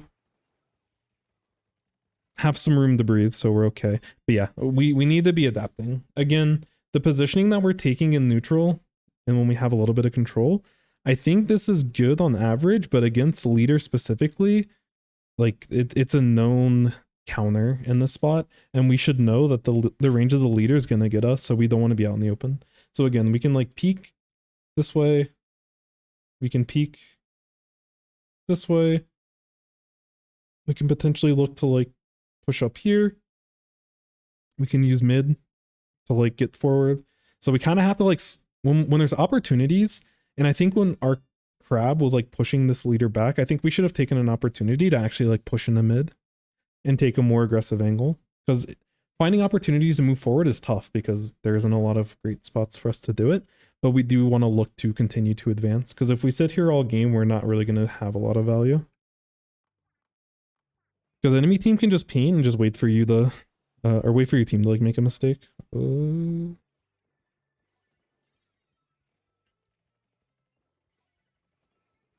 Yeah, that's another pick if the Leader hits the shot.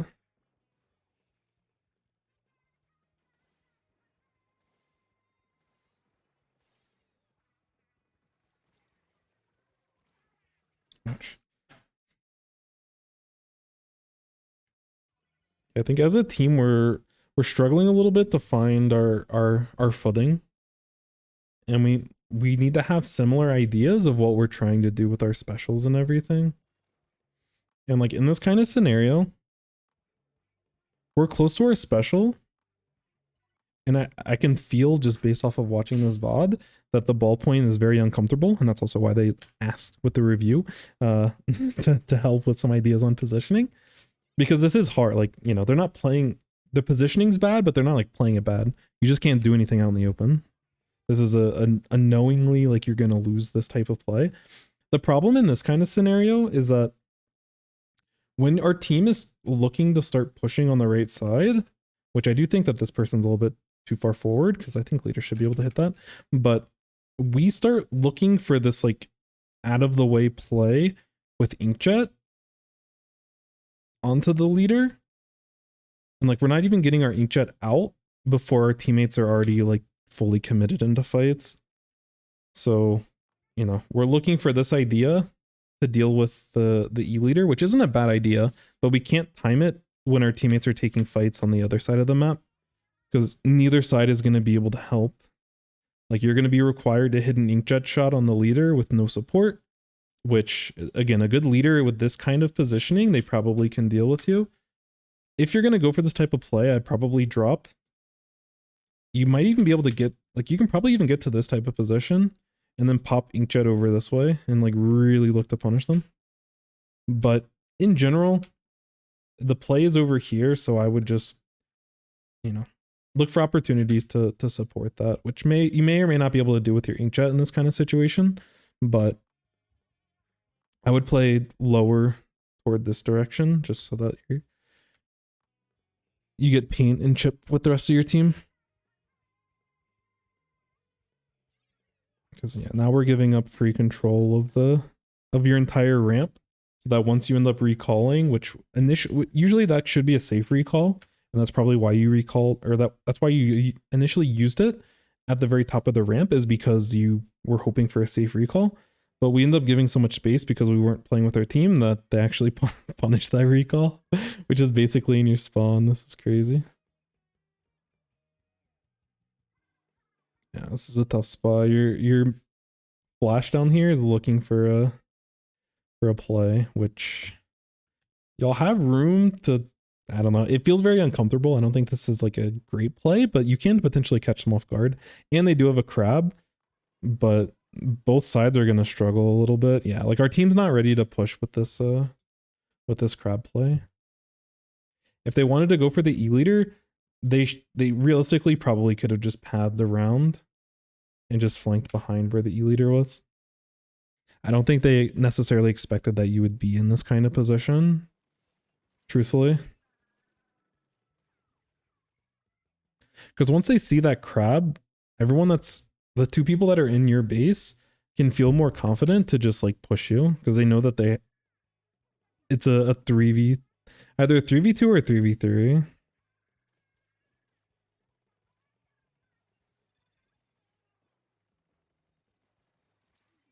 Nice. Should be able to get paint here. Nice. Nice shot.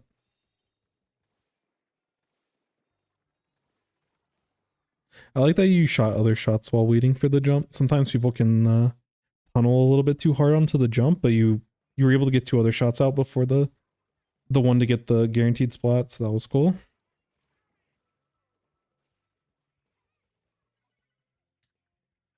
Yeah. Here we were a little bit caught off guard from the wiper.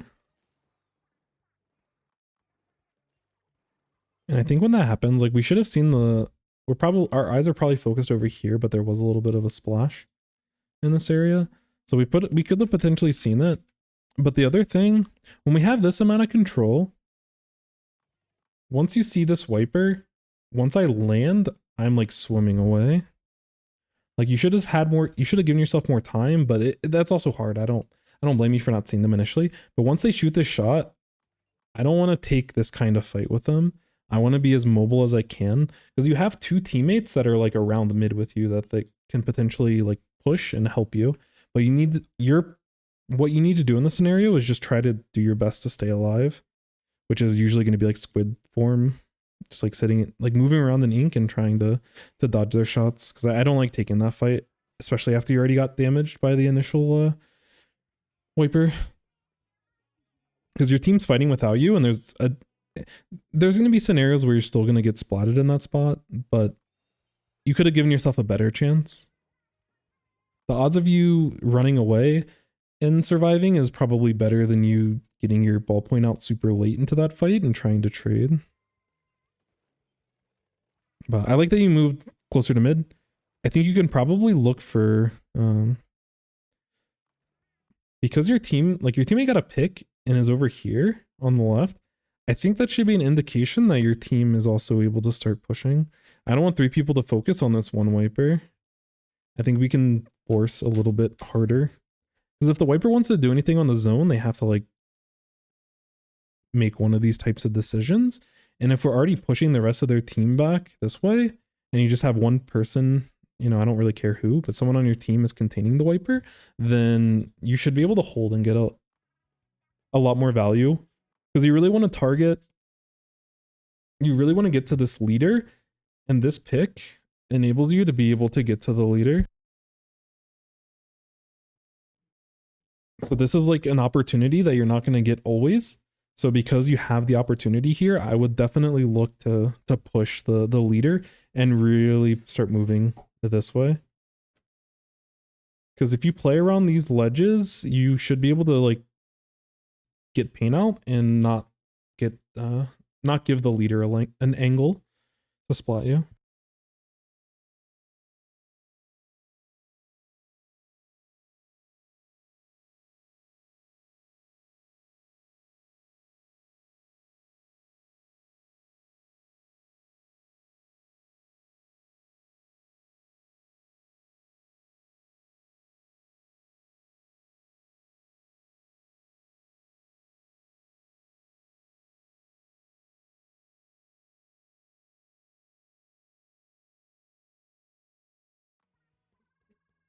So yeah, that's what I would like for us to do. Like this is so unfortunate. Your team is like trying to like drop into like this useless area to pincer the wiper, and then the wiper just like pushes past both of them. And in these types of scenarios, like I think your positioning is fine. If you want to sit in mid, that's fine. I do think it's a little bit more optimal to start looking to move forward, whether it be you or like someone else on your team. But we don't need to, just because we know the wiper's sitting on the right side doesn't mean that we need to like immediately deal with them, because they're not in a great spot. Like the only time where being on this right side really gives you a lot of value is if they don't know you're there. So like if they just want to sit there, again, there's 2 options of how they're able to escape. And as long as you just check, they have to push through this point. It's like either they jump out or they push through this area. So we can keep an eye on this area and we're totally fine. Like we can just like poke them at bombs, poke at them with bombs. But yeah, we're like overcommitting. We really want this pick. We pop a hammer as well. And that just like, that opens up your entire team. Because your splash up top here did a really good job of providing you a chance to start locking out the enemy team. And you were unable to do so because we were too focused on the wiper. We have to focus on the bigger picture here. People sitting out in these areas, they're in useless territory unless we like provide them value. Or we don't know they're there and they're able to like sneak behind us and get splats, which will often happen in certain scenarios, especially if we don't keep it painted. But like once we identify they're there, like we should be a lot more calm. I think we just panicked, and it's definitely something as you improve, you'll start to understand better like what's important to chase after and what's not important to chase after. If anyone that played Splatoon 2, if y'all remember Piranha Pit on most map modes, like on the very sides of Piranha Pit, so if this was like the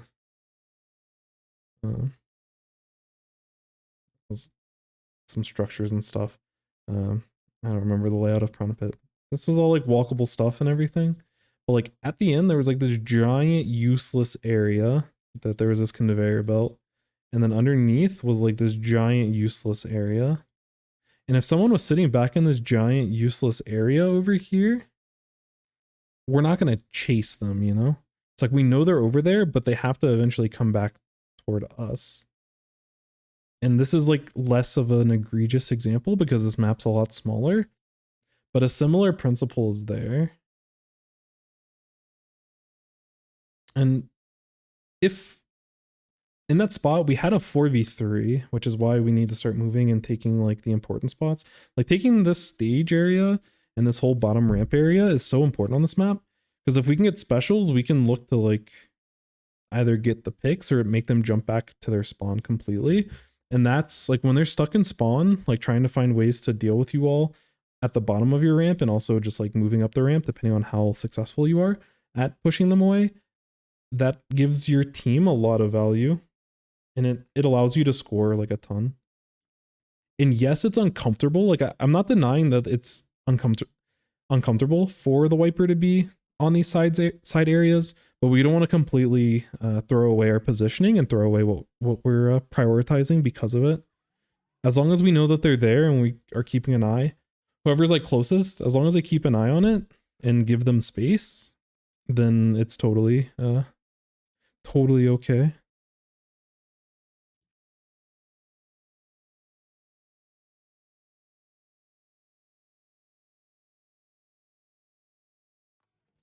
So that's why this entire play, like when y'all got the first pick and your splash was positioned up top onto their stage, like this is an amazing opportunity, but the rest of your team didn't notice it, and we didn't provide the resources to start pushing their ramp. And that was the whole reason why this play went the way that it did. But I like that we're like taking these fights a little bit more together. It would be nice if we had specials. We're close to specials. So as much as I like that we were taking the fight together, we probably still want to be playing with this, playing with the idea that we're close to a special in mind. And especially, it's kind of hard to see with my camera, but there is some open paint like here, and there is some open paint here. This map is really tiny, so sometimes it can be hard to find the base paint. But there is still some base paint. There's also like a little bit like on the very outskirts. But there is still enough base paint for your team to, like, your splashes can use this base paint to get crab before they have to drop. So I think we're a little bit close.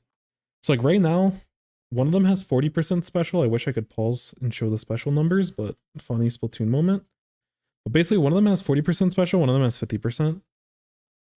And in this type of scenario, because our team plays double crab quite a bit, as a team, we need to identify what special or multiple specials that we're playing with, depending on the scenario.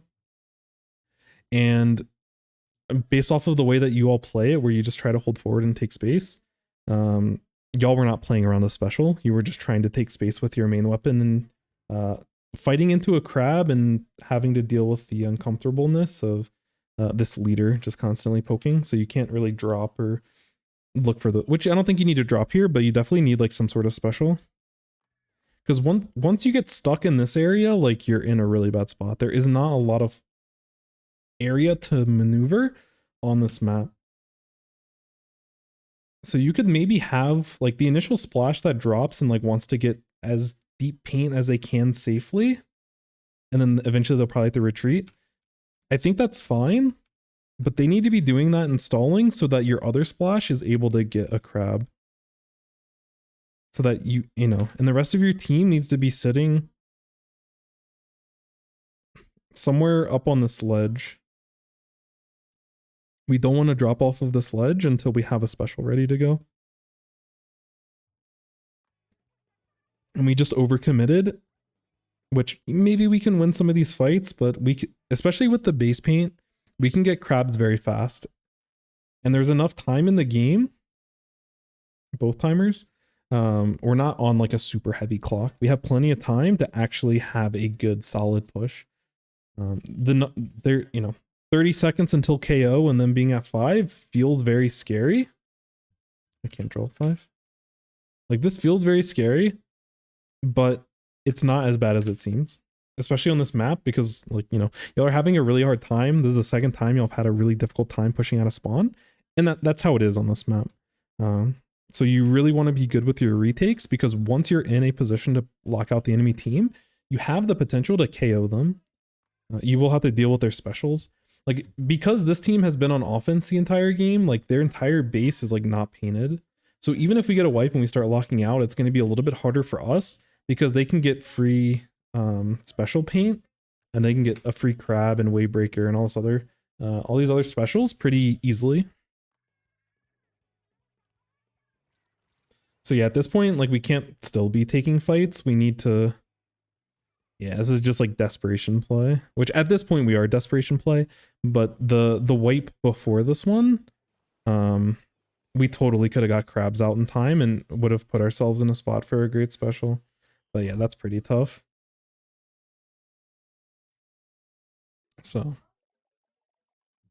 couple things there. I think some for because this is a scrim. I'm assuming that you're either teaming with these people or you at least play organized competitive play.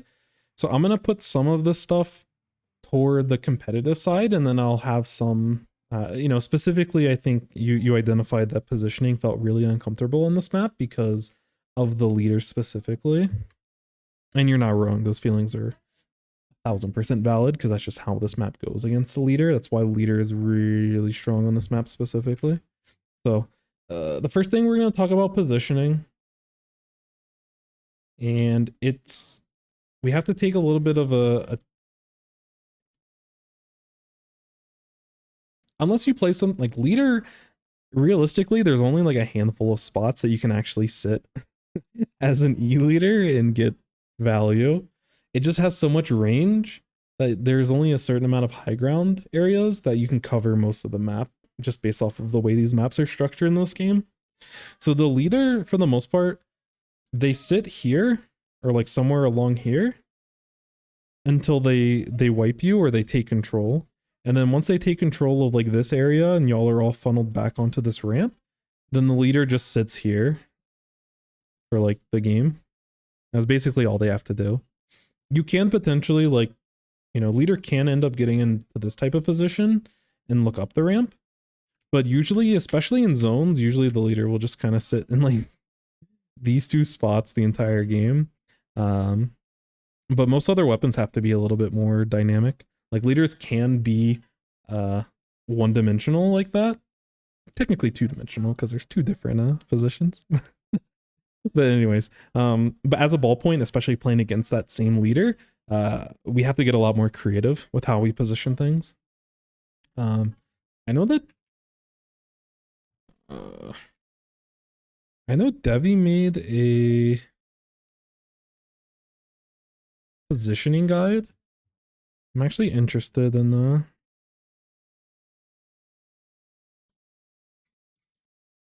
I don't know how I would find it right now. I ended up looking at it. Maybe it's in my drive. If I can find it, I'll try to link it to you all. But Devi did a good job of coming up with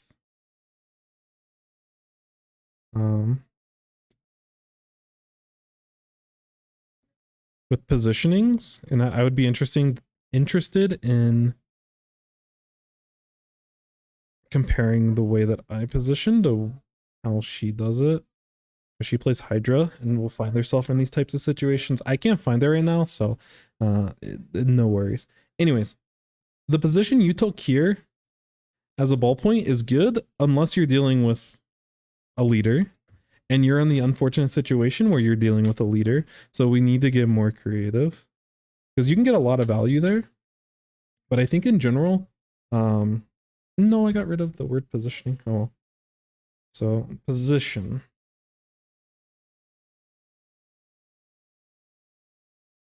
So against the leader specifically, we want to avoid open areas.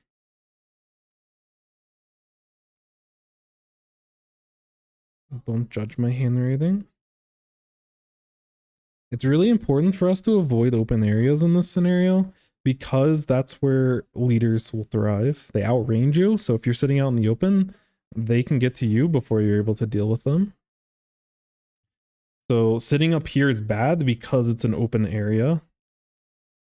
And it's an area that they can specifically hit from their comfort spot. One of their two spots that they sit on this map. So then the next question is, where do we want the position? And it's going to depend on like where you're needed and how much space you can take. So in certain scenarios, like you may be able to like sit behind this cover and like peek out slightly. You don't want to peek out to like here. If you peek out here, the leader is going to absolutely snipe you every day of the week. So whatever cover you're behind, you have to always keep the leader in mind. Poke out when you know that they can't get a charge and a shot on you in time. So like ideally weave between shots. And you know, the other thing that you can do, so like this isn't like a great spot, but it is a defensive spot that you can like, because sometimes the enemy will push through like this way and they'll specifically lean to this side of the map. And this provides you an opportunity to deal with them. You can also play back here and the leader can't get there, but you know, obviously your team needs to have an entryway in.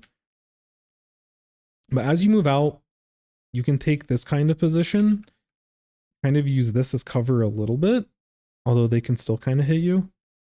But you can sit over there. You can use this potentially as cover, which you have to be careful about flanks. But if there's a bunch of fighting going on in mid, then you may be able to use this angle so that the leader can't hit you directly. But even when you're behind this like sign area, you still need to like constantly be keeping your spatial awareness in mind to constantly be cutting off that angle. Because depending on where they move, depending on where leader moves up here, they, you know, if they're sitting up here, they may be able to actually find you and get an angle on you. So you have to always be mindful of where they're at specifically. And if by some off chance you see them focused on someone over here, you can actually swing, and if they're still on the ledge, they'll you can get a potential pick. But most times really good E-leader players won't give you that opportunity. So, you know, depending on where you need to be and like where your team is, you can position behind these areas. There are spots where you got behind mid, which I think mid is totally fine. If you're in mid, you don't want to like peek at them like directly, unless again their attention is focused somewhere else. But you can use mid as a way for you to like, you know, you can still hold, like if you peek a little bit to the left, you can help with this choke points if your team's trying to push in without having to deal with the leader. And then as you start to move forward, you know, you can maybe use this type of angle to help your team push when you have complete control of mid.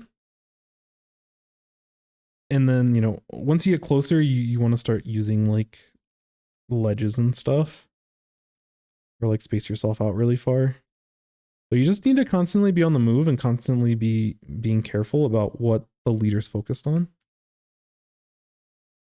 And I think you had the right idea in a couple of spots. You can use Inkjet to punish the leader, but you just didn't time it with the rest of your team. So the biggest thing is that you just want to avoid open areas. So like your comfort spot on this map as a ballpoint is taken away because leader exists, and that's why people don't like leader. It's mean. It doesn't let you play the game how you want to play it. But those are some ideas of like how you want to position and why they're potentially effective. The other thing is there anything else ballpoint specific? There wasn't a lot for you to be able to like. I think positioning will help the rest of your team indirectly with what they're trying to do. I think like you said, I think positioning is like a really big piece to all this. But as a team, you need to have a plan. Which I don't know if the scrim was a pickup or if the scrim is people you play with consistently. It's going to be a little bit harder for pickups, but you know, if you do understand the basic flow of maps, then it can definitely help. And the basic flow of this map, we start over here. We make our way to the ramp. We hold our stage. We fight for mid. Take their stage. Push up their ramp. At this point, we basically KO'd them because like we can't really. If you have stuff that can camp under ledges, then they can camp under ledges. But like as a ballpoint, you probably don't go any farther than this. So like this is the general flow. And the reason why I point this out is because when our team has advantages, this is like the map that we need to focus on. And you don't have to just play in this little linear zone. This is just like in general how you want to advance. And I think it's a good thing for reference. Because sometimes you can position yourself over here if you're fighting for mid. An S every Splatoon stage. Hey, some of them are in straight lines. But yeah, it's a... I mean, it makes it easier to learn the maps. That's the one thing I would... That is the one thing.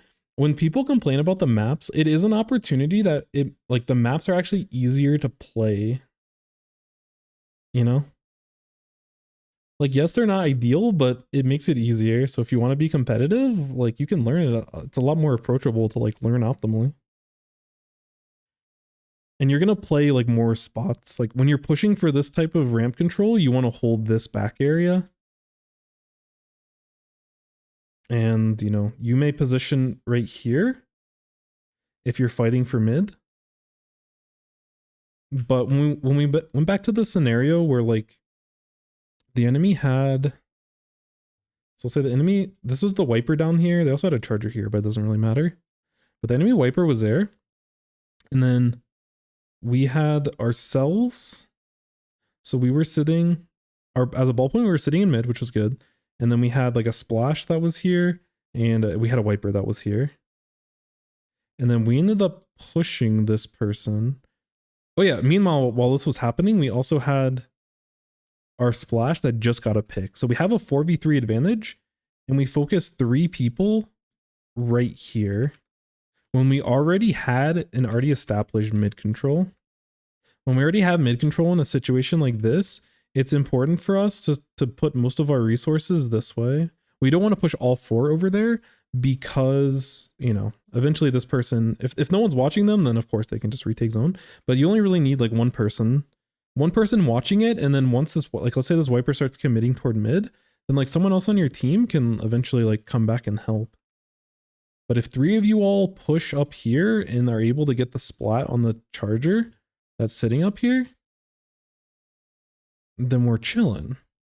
Even if like the wiper shouldn't be able to take zone, but even if they do retake zone, you can deal with the wiper and like the rest of the enemy team is pushed back and you have control of all of this space and you have control of their ramp, and the enemy team's playing on lockout and like the wipers by themselves around mid. Oops.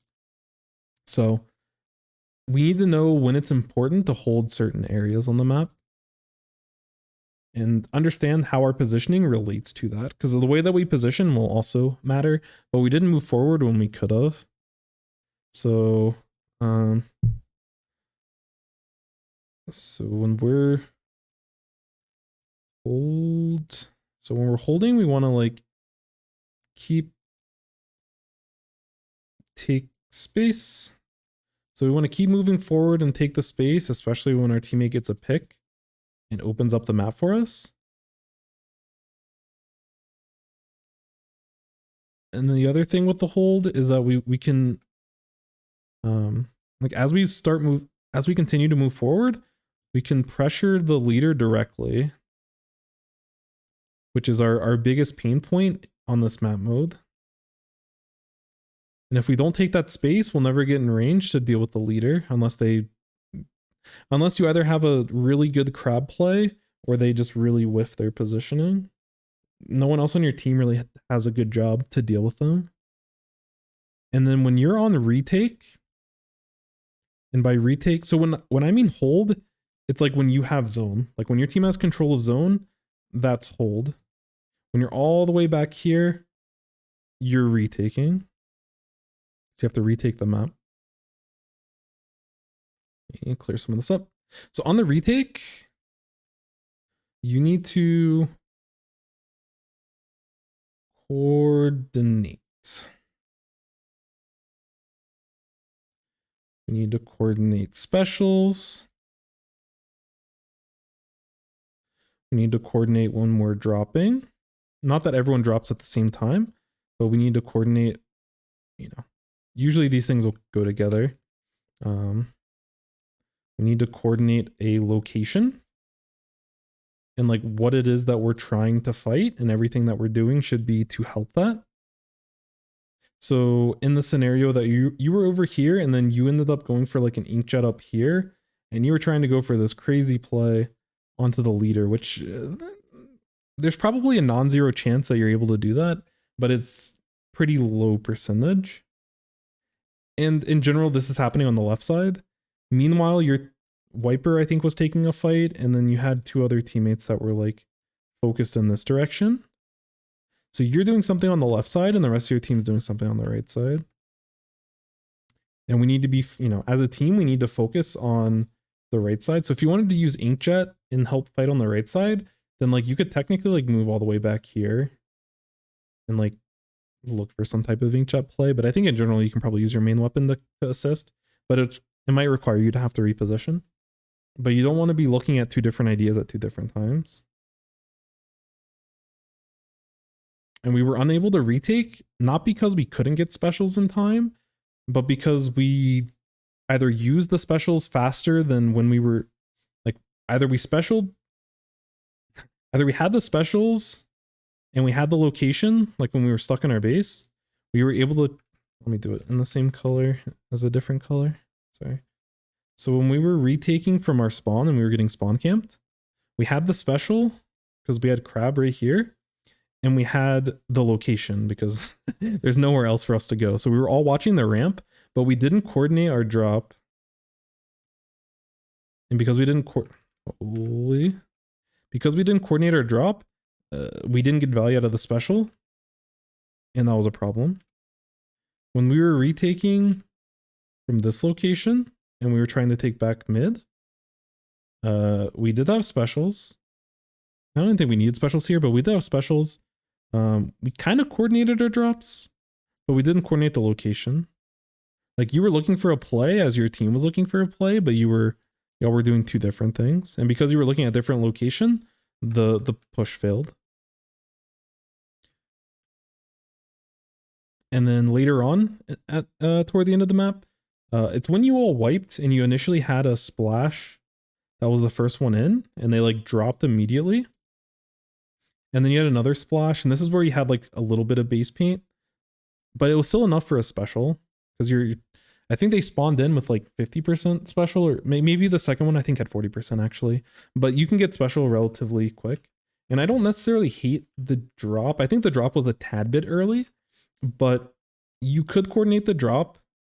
And again, there's only one place for you all to look because you're getting spawn killed. But the special was not there. We had no crab, no Inkjet or anything. Their team had a crab that they were using to like punish you all, and that's because it didn't go well because of that. So when we're looking to coordinate, and there's more to this, but this is just like a general idea and a structure that I just made up on the fly. So I'm kind of proud of that. But yeah, think about those things. Think about when we're pushing and the timing of the push. So instead of drops, it should just be timing. Let me actually just correct that. Drops is part of it, but we'll be a little bit more. That is not red. Let me get red. Accidentally erased this E. So special and just in general, just timing. Because sometimes your timings you won't actually be dropping. So you want to coordinate your specials, your timings, and the location of what you're attacking. And as a team, we all need to be on the same page here. Otherwise, we're requiring ourselves to take 1v1s, take disadvantageous fights, and we're going to put ourselves into really weird locations. And more often than not, we're not going to be in a great spot. So that's kind of the biggest thing. The other thing, which kind of goes back to planning, and this is more team centric, is no important. Basically, know that the important locations that you want to hold.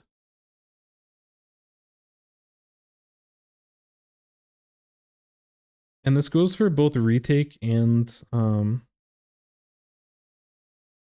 yo, what's up, Selfie? Hello, hello, hello. Like knowing what locations are important to hold, this is something that's going to happen in every map. But like there's certain areas that both teams are going to want to fight for.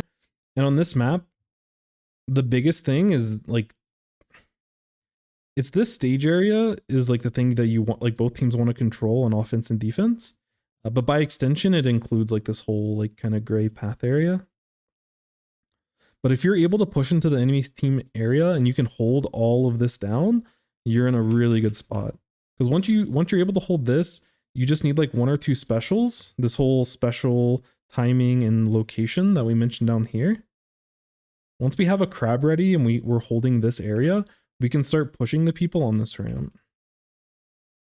And every map just has it. Like if you think about Sturgeon, you really want to control enemy sniper in a lot of spots. And sometimes depending on the mode, things will change, and depending on the location, things will change a little bit. But you know, museum, the spinners that are on the plats, those are super contested. And yeah, every map has like, and depending on the map and the complexity of the map, sometimes there's like multiple areas that you want to be looking for, but you really want to know what those are. And I am trying to make guides for the maps in the game to better assist with that. But something to start thinking about, because it really helps us prioritize what we need to be focusing on, so that if someone's dropped over here, but we have this splash over here screaming that they got a pick and that they're behind the enemy team lines, we can start prioritizing. Is it more important to flush this person out of this useless area, or is it more important to put more resources toward this stage area? And getting more resources toward the stage area would have potentially won you the game right there. So all in all, fun stuff. Well, fun to watch. I'm going to say it was not fun as a ballpoint to play against an E-Leader on that map, because E-Leader is painful on certain maps. And Brine Water is most certainly one of them. You'll have the tools to deal with it, but it requires a lot of coordination. And like in general, it's hard, you know. It's really tough to be able to make that work. But, you know, like your deaths weren't all that bad. But this paint number is exceptionally low because you were sitting out in the open all the time. And you constantly were needing to reposition. So that'll help you out in the long run. But hopefully you are able to get the value out of that. I think we can probably get one more in. I think that's decent. I didn't stream yesterday, so I kind of botched that one. But I'll probably do one more, go to bed a little bit earlier so I can... Hopefully I can pump out 2 videos tomorrow. I might be able to get 1 video out in the morning and then 1 in the afternoon. If I can ideally do some 2-a-days with getting some of these YouTube videos out, I'll be able to catch up a little bit more. And I'm getting faster with my process, so...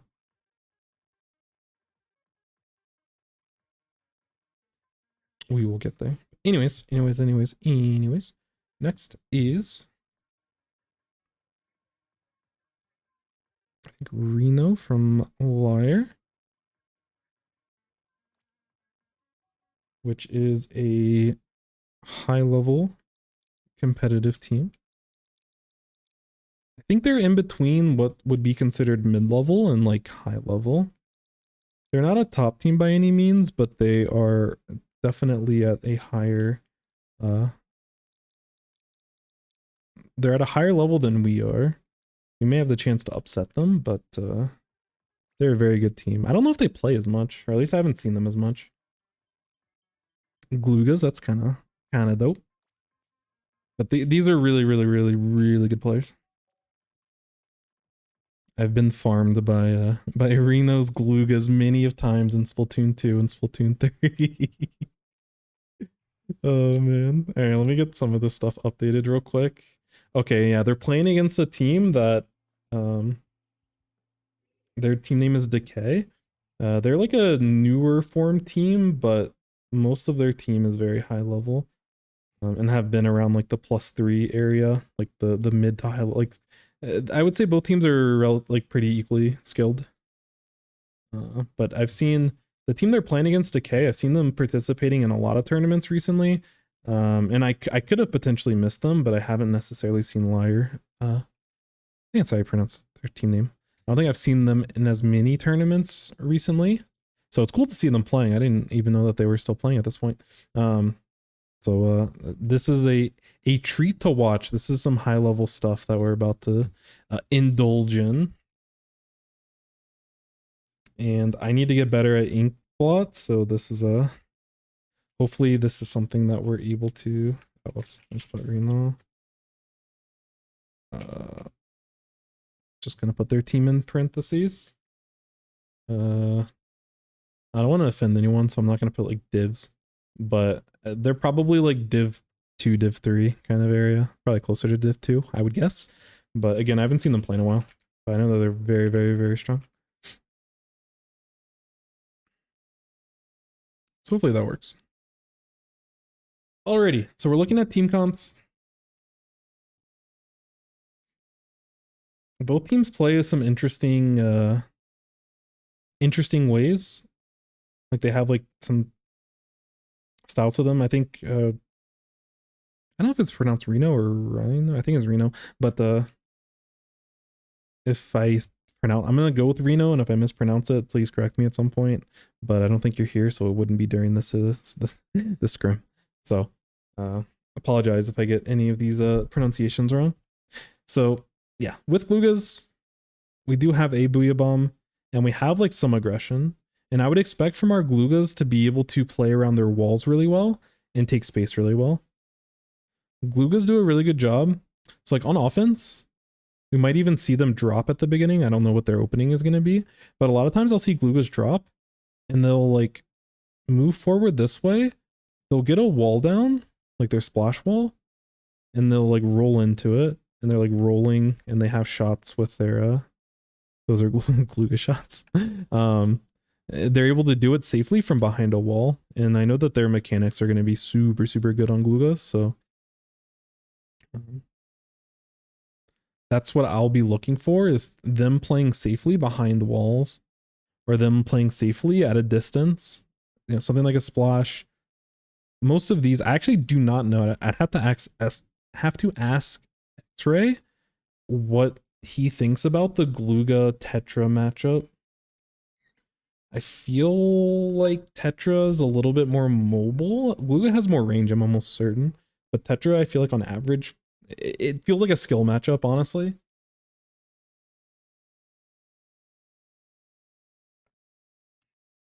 It's like as a Tetra, you want to be more mobile and find an opening.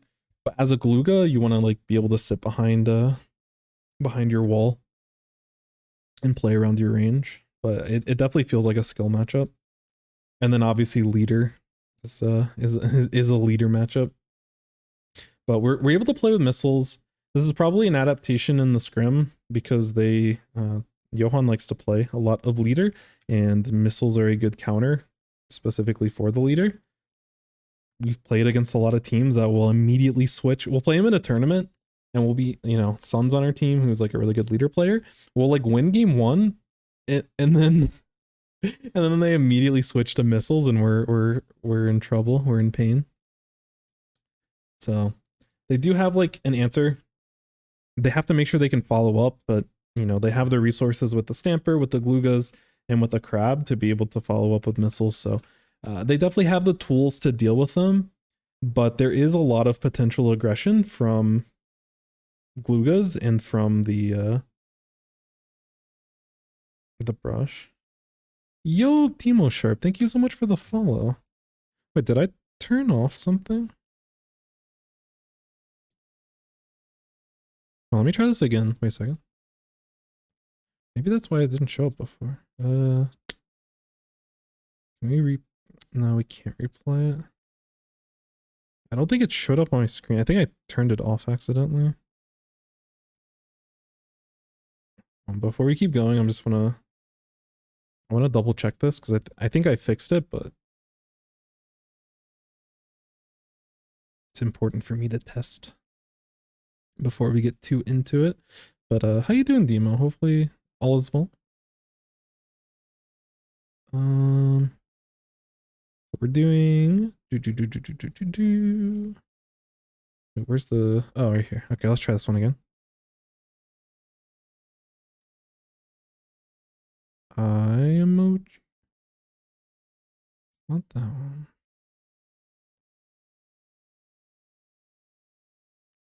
The alert box is working, but why is it not working? Let me try this one more time.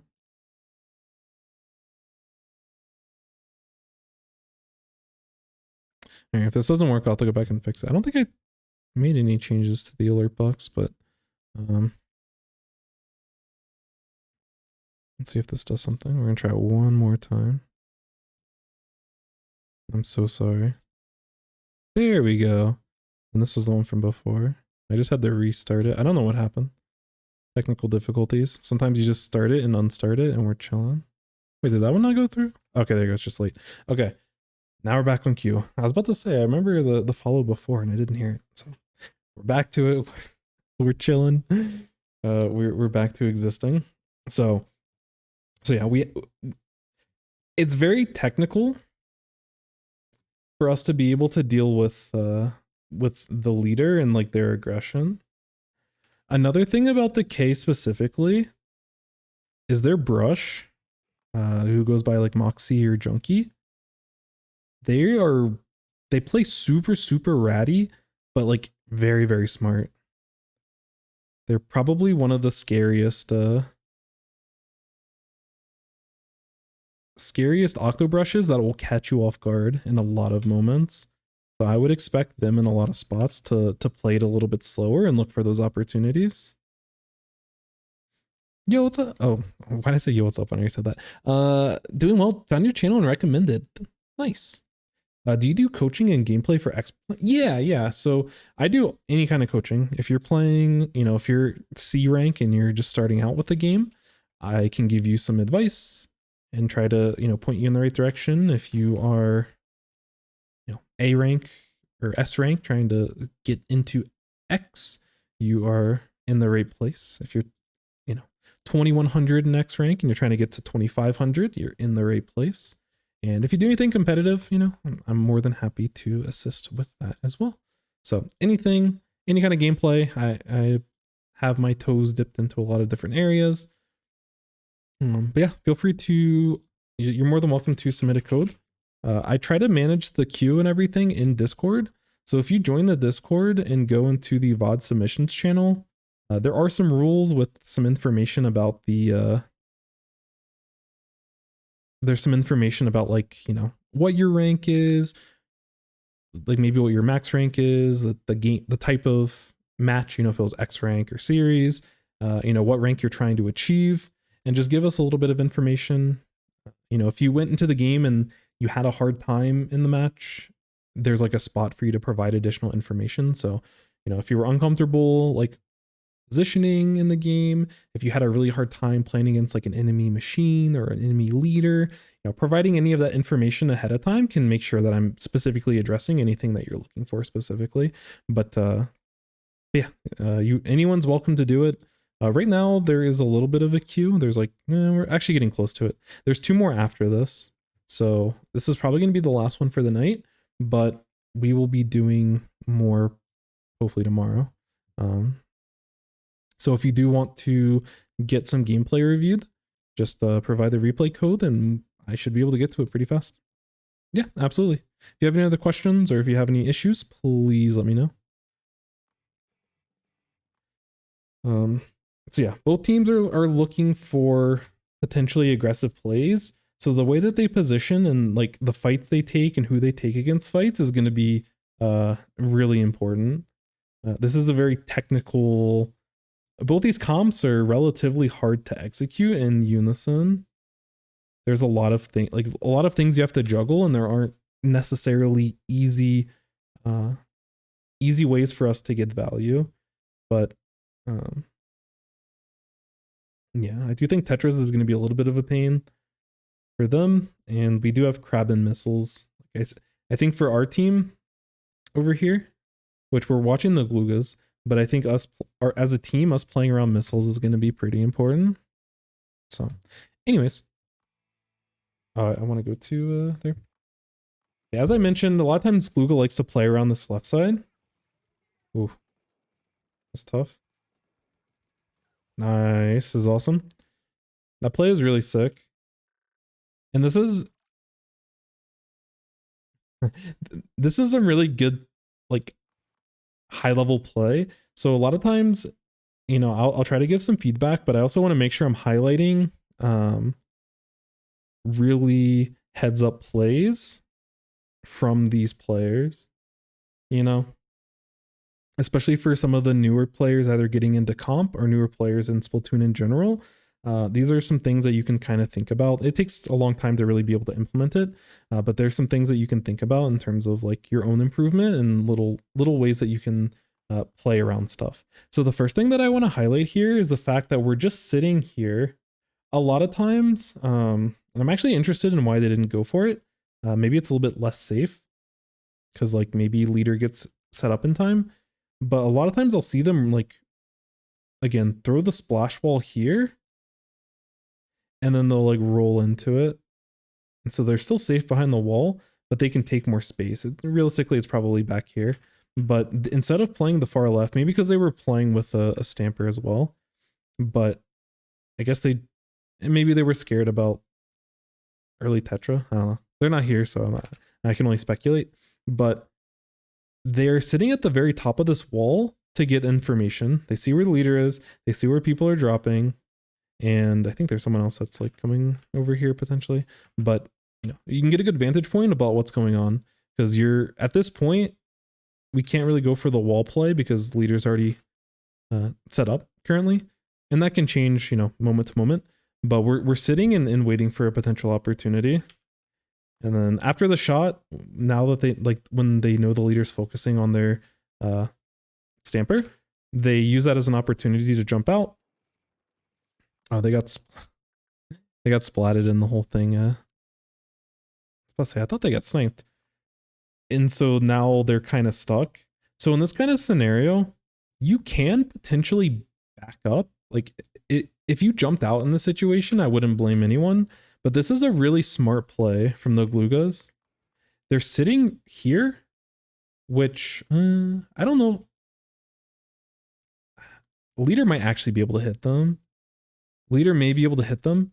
But if they position themselves a little bit farther over here, they could cut leader out completely, and leader might not be able to hit us in this spot. It's tough to tell. I have to go into recon or something, but we're just pre-firing this area because the Tetra dropped in and they want to continue this play. So us pre-firing here prevents them from being able to move. And you know, if they start going wider than the pre-fire, then we can back up at that point because we can visually see it. And if they start coming around this way, then we can see it.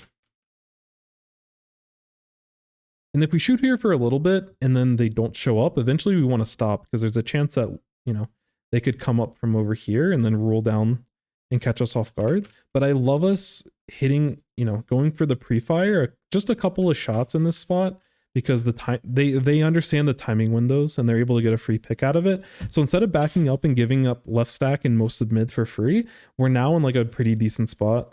Yeah, and this is where we start playing around the walls. It's a really, really like, there's so much adaptation in that opening. I'd love to see it.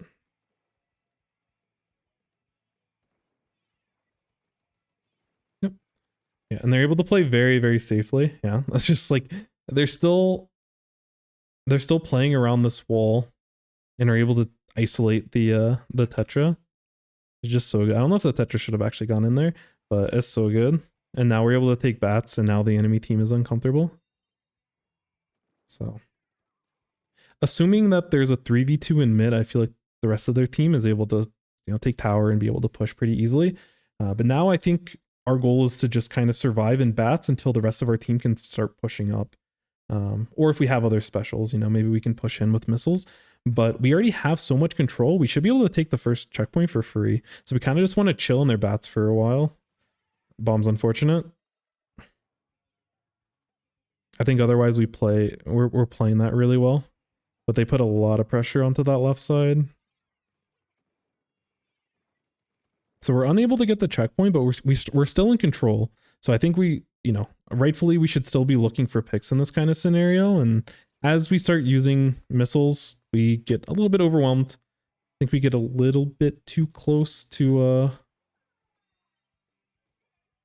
you know, like the enemy team wants to hold their bats. And so they put a lot of resources up there. Weapons like Tetra can drop off of the bats pretty effectively, especially since this comp doesn't have like a machine. Stamper can go over walls and ledges like pretty well. Some spots it can dominate, but like in terms of these bats on this map, it's not ideal. Ideally, their comp would have a machine to better defend bats, but because of their comp, they're going to struggle a little bit with Tetras and Octobrush if they get too close to ledges and they don't exactly know where those people are. And that's what we saw there. Like, we were aware with our positioning, but we weren't in like the perfect spots, so we weren't able to actually get value. And we got picked by the Octobrush. Yep. Perfect wall play. It just so good.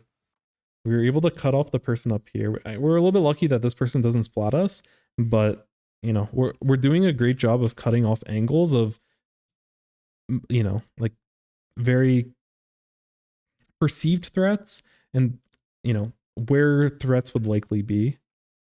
And even if we were to trade there, we're still in a great spot as a team. But the fact that we got that clean and we're able to use Booyah to survive is super, super sick. Now the enemy team's in a very uncomfortable position, but they do a good job of using specials. We outplay the Tetra a little bit. Don't know. Oh, we already got the pick on the leader. So we're able to push in this spot because the leader's down. We can't be as free as we are with our movement if the leader was still up. So the Zipcaster, I think, is the one that gets the pick. See, our Zipcaster goes and gets a pick on the leader. So, you know, these last two people, the Tetra and the Splash Neo, we're able to push them very freely because, again, leader's still definitely down.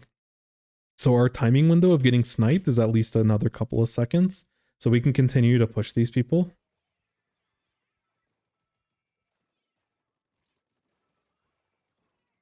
Nice. So we're able to get KO. Oof. Nice. Nice shots. Yeah, that's one of the really nice things about this Glooga play. And I know that they've played a lot of Glooga, you know, like they're very comfortable with the weapon. And you can see in these scenarios, like they never are like really panicking. They're pretty calm and collected. And especially when you have a splash ball as a sub, if you can stay very like calm and play around your splash ball, you can stay alive and put the enemy in really, really bad situations. You know, you just like know what to focus on. You throw Booyah Bombs so you can isolate both targets. Fortunately, you're able to get the pick on the Tetra, you know, and then we're able to get that pick. At that point, you get overwhelmed, but that's a really good push. Almost a potential KO, but very, very nice. And so these are the types of spots where we need to be careful about the enemy team. You know, we have to be careful about the sharking Octobrush. They still have to paint, so it's going to take some time, but we're having to run into a leader. We're having to run into potential sharking targets, and we don't want to take this push too fast. We want to make sure that we're playing around their specials and only take the space that's like safe for us. Yeah, and you can see here, like we're aware of those threats, and that's why we end up going for this type of play.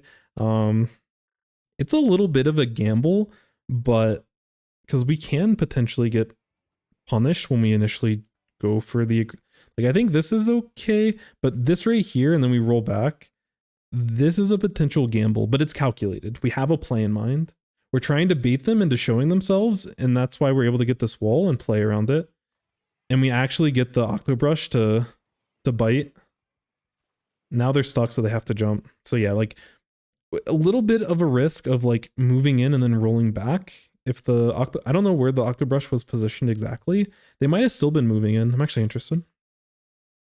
I want, like, because I think if the Octobrush was in position, then they probably could have reacted to it.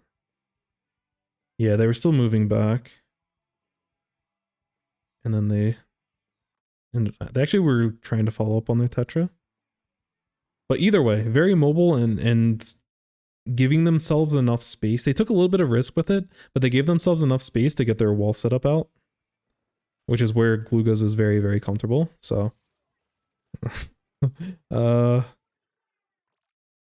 think we were a little bit more comfortable than maybe we thought we could have been.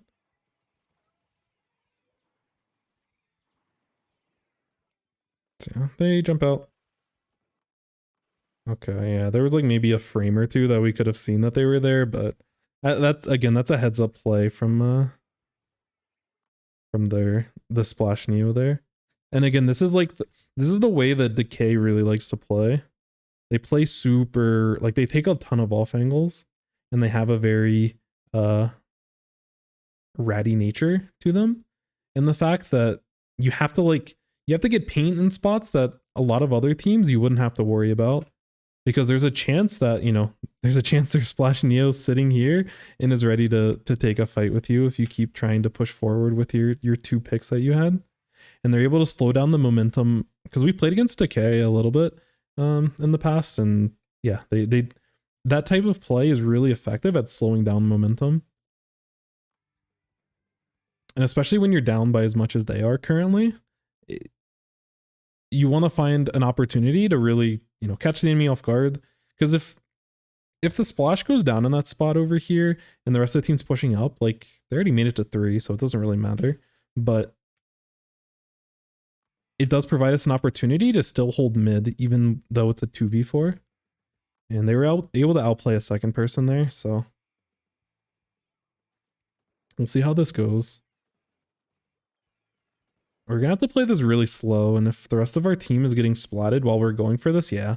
Okay, we cut our losses. I like the idea. I don't know if we necessarily should have dropped, but I like that we had ended up cutting our losses there, because we knew that there wasn't a play and we have to go back to our team. Reposition in between leader shots. Very good. Yeah. Allow, like, keep moving backwards. They might have potentially traded there, but they move back enough to where the rest of their team can actually support and get the pick. But I was about to say they're very calculated in the way that they move. And then as I say that, the leader ends up catching them slipping, because leader was sitting behind the pole, so it was hard to really see that they had the charge in play, which is unfortunate. But again, doing a great job of playing around the wall. We're close to Booyah Bomb. We should be able to get Booyah Bomb in this spot before they get to our lead. We might not be able to get it before checkpoint, but we should be able to get it to defend. But we're able to win fights and bats, so we're good either way. This is minor, but I'd be a little bit careful. Like, after we got marked by Wavebreaker, I'd be a little bit careful about our positioning. There's a chance that we can get sniped by the leader. Like, the leader had the drop, so again, this is, I think, a reasonable gamble. But I'm actually interested in, like, if the leader was actually watching this. Yeah, because they're having their reposition. Yeah, they're looking for it, and you're marked. But I think leader was covering for themselves in case the Gloogas was trying to drop. But there's a potential opportunity for them to get picked there, specifically because they were marked. So it's minor, but again, they took a calculated gamble and they were able to have it pay off. I don't know if we need to pop Booyah Bomb there. That feels a little unnecessary, because we know that the leader dropped, so it's just, I don't know. I don't know if we're that scared. I think Tetra jumped in. Maybe that's why. I think. Because I think Tetra jumps like here, yeah. Yeah, maybe they were just scared because they saw the initial jump. It's fine. I think we'll probably get it back in time as long as we're guaranteeing those picks. But maybe we could have been a little bit more efficient. The other thing is that, you know, with the time left and with our lead, we're not in need of a massive push. So making sure that we are definitively clearing out our side of the base is important. That's one of the things that you can struggle with if you're playing against a Tetra, is like, if you don't cut off their push, this Tetra is going to continue to be a pain in your side and is going to continue to jump, and you have to waste more time to deal with them, which allows the rest of their team, you know, it allows E-Leader to get into position, and it allows this brush to start like swimming in and taking some awkward spots. So the Booyah Bomb allows you to guarantee that you're getting the picks faster, but I don't know if he needed it there, but I don't hate the idea.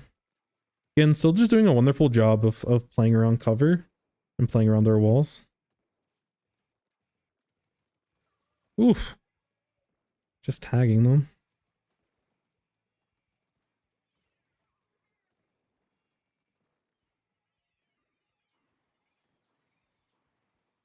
Yeah, and again, as we mentioned, like we have Booyah Bomb back, so if we need it again, we can. A little bit dangerous, but the 1v1 still isn't that bad for us because we do get splats faster than the Tetras. These trades slightly go in favor of the Tetra, but actually I don't know what our build is. We're running some comeback and quick respawn. I still think the trades do go in favor of the Tetra, but I don't think it's too big of a deal. Pushing in front of the wall, maybe a little bit risky there. I don't think we needed to continue the push, but we do have the opportunity to close out the game if we get all three of them in that spot. So again, it's still a calculated risk there, even if it's a lot riskier than it needed to be. Sometimes you do just kind of go, like if there's an opportunity that just ends the game, which I think wiping the enemy team there ends the game, I think it's worth taking, especially when they have to have a big push. I don't love this type of play. We're positioning well, but I feel like we're playing with our food a little bit here. Just because once we're like by ledges and stuff, like we're no longer able to get value out of our it's like this initial play, I think the brush got a little bit caught off guard, but like we were vulnerable there, and like we don't really have an opportunity coming back here to get a wall out, and like in this spot we still don't have an opportunity to get a wall out. So like we're not able to play around the wall, and we're like stuck being out in the open for a while, which feels a little bit scary. Our team has an advantage up top. You know, we have a 4v3, so it's like whatever. But you know, while this is happening, we don't know the position of the brush. So like, you know, they could predict our movement and we could get punished in this type of spot. But if we had to force the play, I think we played it about as good as we could. But I don't know if we necessarily have to force in that type of scenario. But obviously we have the confidence to just take the fight, so I respect it. Sometimes, especially with a lead, you have to get the ego fights. If you know you're able to win them, it can help kind of set the tone for the rest of the set, whether it's a tournament or scrim or whatever the case is. So there is a little. I feel like there's a little bit of metagaming and maybe a little bit of ego to some of these fights. But obviously, you know, they're a very, very good Google player. Yeah, and we're just stalling them off the tower. Yeah. Really, really nice game. That was super sick. I think this was like a masterclass might be a little bit too strong, but it was an awesome use of Glugas and like playing around walls and taking cover around the walls is really, really, really good.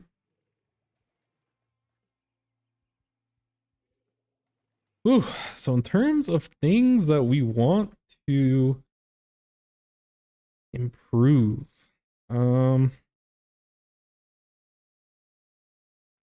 that's tough.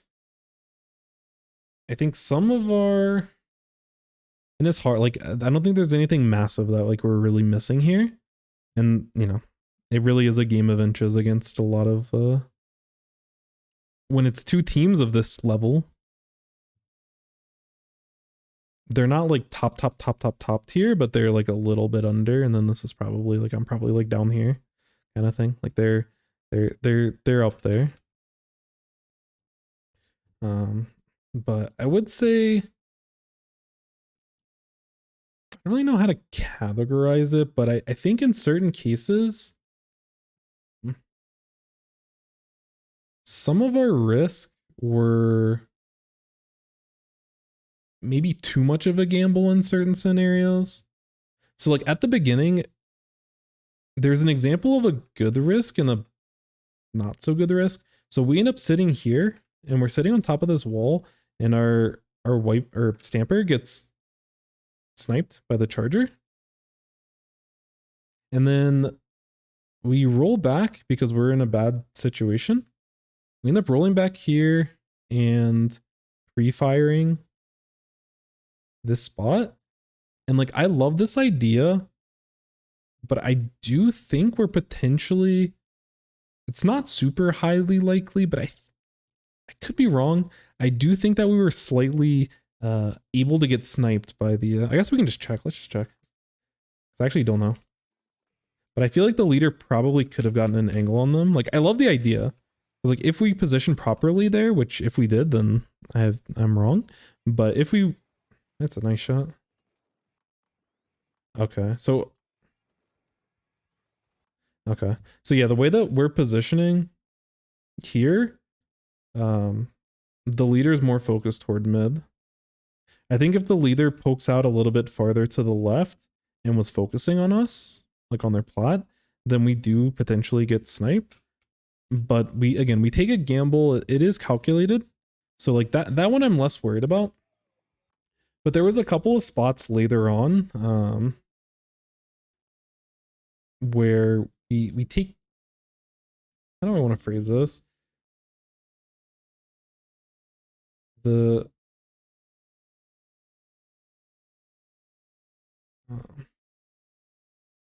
percentage of winning certain fights end up less likely than the percentage of winning the match. Which this is something that's super, super hard to evaluate. And hopefully it like makes sense. But there were some fights that we took. I'll try to find one a little bit later. But it was kind of usually it was after we got our 3 push. Like when we pushed them to 3.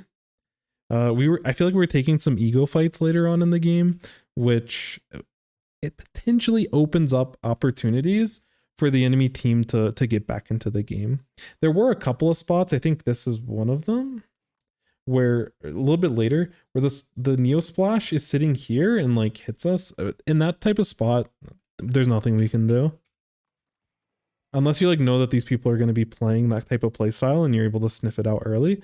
But you know, like this is like perfect. This is perfect positioning. A little bit of risk there, but I think we're understanding our timings of when leader's likely going to shoot. Yeah, we did see that bomb, but again, in the grand scheme of things, that's pretty unfortunate. But I think it was usually later on in the fight where we didn't necessarily need to take fights, but even then, like the gambles were still quite calculated. You know, this jump in is another example where I think if we play a little bit deeper, like a little bit farther back, we don't have to worry about these, and like we don't have to worry about leader right now because leader's up here. So we can just hold this left side, like we can keep them on their plat for a long time, but we end up extending on them where we see, and like we've seen this missile for a while, but we know that there's multiple people up here. So like we don't have a wall and we're rolling into 3 of them. And like for a while, we've known because of missiles that we're going into 3 of them. So because of that, and we don't have a wall for the leader, this just feels like a lower percentage type play. Like I like the idea because we're following up on the missiles and there's a good chance we can potentially get a pick. But if we're able to play it so like we're pre-firing like this specifically, and then if they, you know, realistically we don't get the pick, but if we just like force them to either, you know, if they drop on us, then we get the splat. Otherwise they're still stuck up there. I think that's fine. But we push that boundary a little bit too much in certain scenarios. Sometimes we didn't get punished and sometimes we ended up getting punished. But yeah, I mean, a lot of this is very, very nitpicky, which again, against people of this caliber, like there's a little bit of a risk, but I just like us playing fast. Like this wall isn't perfect to where we're not able, we can still get splatted by someone that's on bats, which is potentially possible, but we know that we're taking a an isolated fight against the Tetra. So like this is something that I'm less concerned about. Because in that spot, like the percentage of us getting a trade is really good. And the chance of us winning the match, or at least continuing to advance our lead after getting that pick so that we can take control of bats after splatting the Tetras, is also very high. So that's an example of like good risk basically. And yeah, again, all of this is just very, very textbook. Good stuff. This push right here, perfect. Yeah, I think it really is just like after the 3 push, which I've been in those spots. And I don't know personally, I don't know enough about any of the players from Liar. So I don't know if it's like an ego thing or if it's just like, you know, just the type of play style that they're comfortable with, or if they're practicing like, you know, some scarier high risk plays. But a little bit later on, we start taking some scary fights. Yeah, that's another thing, which I guess is the other part of it is just keep timings on leader, which I think for like 90% of the game, their movement is like right before this play, their movement was flawless through the leader. So it's not something that they messed up consistently, but there are a couple of spots specifically that they ended up getting picked by the leader, or almost got picked by the leader. So another example is when they ended up when they got hit by the wave breaker after they held, I think it's after this push, but they intentionally run into the wave breaker, and then not that it was intentional, but they didn't actively try to dodge it. And then they just kept moving forward, and like leader has a potential chance. They guessed wrong, but there is a chance that they get picked by the leader there. It's this scenario here where like this play, while you're marked and while you know leader's sitting in mid, this is definitely risky, because if they held their charge until this moment, they probably can still get an angle on you to actually splat you. There isn't a big window, but again, at this high level of play, those windows do matter. I don't think any of the risks that they took was, you know, would have thrown the game by any means, but you know, as we continue to kind of look, those are the things we have to be a little bit mindful of. Taking that fight is a little bit of a gamble, but we are pre-firing. I think that one's totally fine. But one of them was the brush later on. Super solid all around. Really, really nice gameplay. Yeah. Like, again, these trades aren't too bad, but like, I think the enemy team they're playing against another comp that wants to feed quite a bit. And I think at this point going in is a little, it's a little needless in this kind of scenario, because we don't even know that jump's coming in. Which like we have enough skill to be able to get the pick, which is awesome. But I don't think that play is necessarily needed. It's not bad, but I think after we get the Booyah Bomb, like we're holding the space and we can still play, like instead of like dropping in this way, we can still play like back here and away from the leader. And we can still pre-fire those spots like we've been doing earlier on in the game. Yeah, and again, that's unfortunate. I'm not moving past the wall so you don't die to a suction bomb. That's like a common thing to think about, but in the moment you get the pick on the leader and it's like, you know, if I can clean up one more person, we 1000% GG this game, and I'm totally fine with those risks.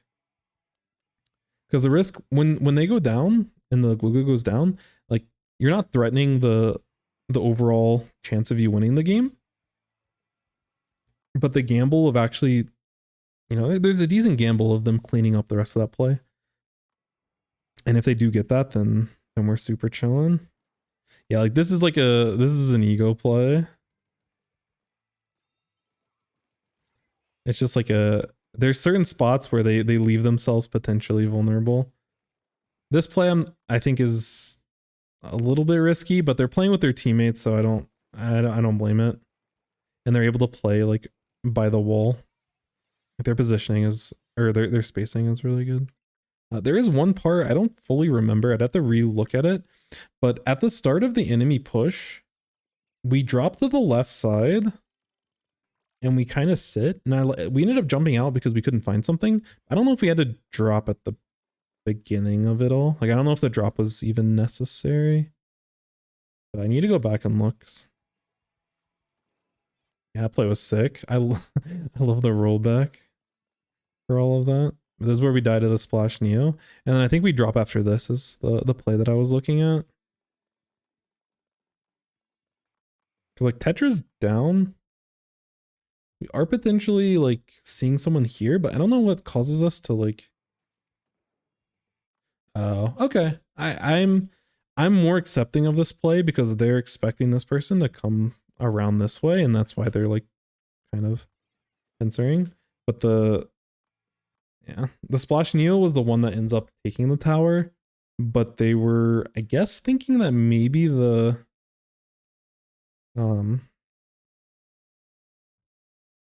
what's it called? I think maybe they thought leader was going to hold tower and then this person was going to move back, but there's really no reason for the enemy team to even be looking at this type of area. So I don't know. I don't think we needed to drop. I could see with the way that the Neo Splash was moving that they thought that they were going to collapse on them here, which can definitely stop the momentum of the push. But I think realistically, we already heard the leader charging and everything before the tower's moving. So there's a good chance that the leader's not going to be the one on the tower. But we also have our flings of sharking on the far right side, so I think we hold on to it long enough to where jumping's okay afterwards. But we probably could have played it a little bit safer there, truthfully. So it just kind of goes back into the risk. I don't think we needed to go for that type of play, but we quickly recognized that, you know, we were looking for an opportunity, it wasn't there, we jumped back. So I don't, you know, the things we have to focus on to play better, like, is tough, because that's a heck of a performance. Our spacing and the way that we played around walls and ledges is very, very, very good just this entire game. Actually make Glooga's threatening, which is impressive. But yeah, I just think there's like little parts, especially like, because this is most of these risks that I didn't like was after a big lead.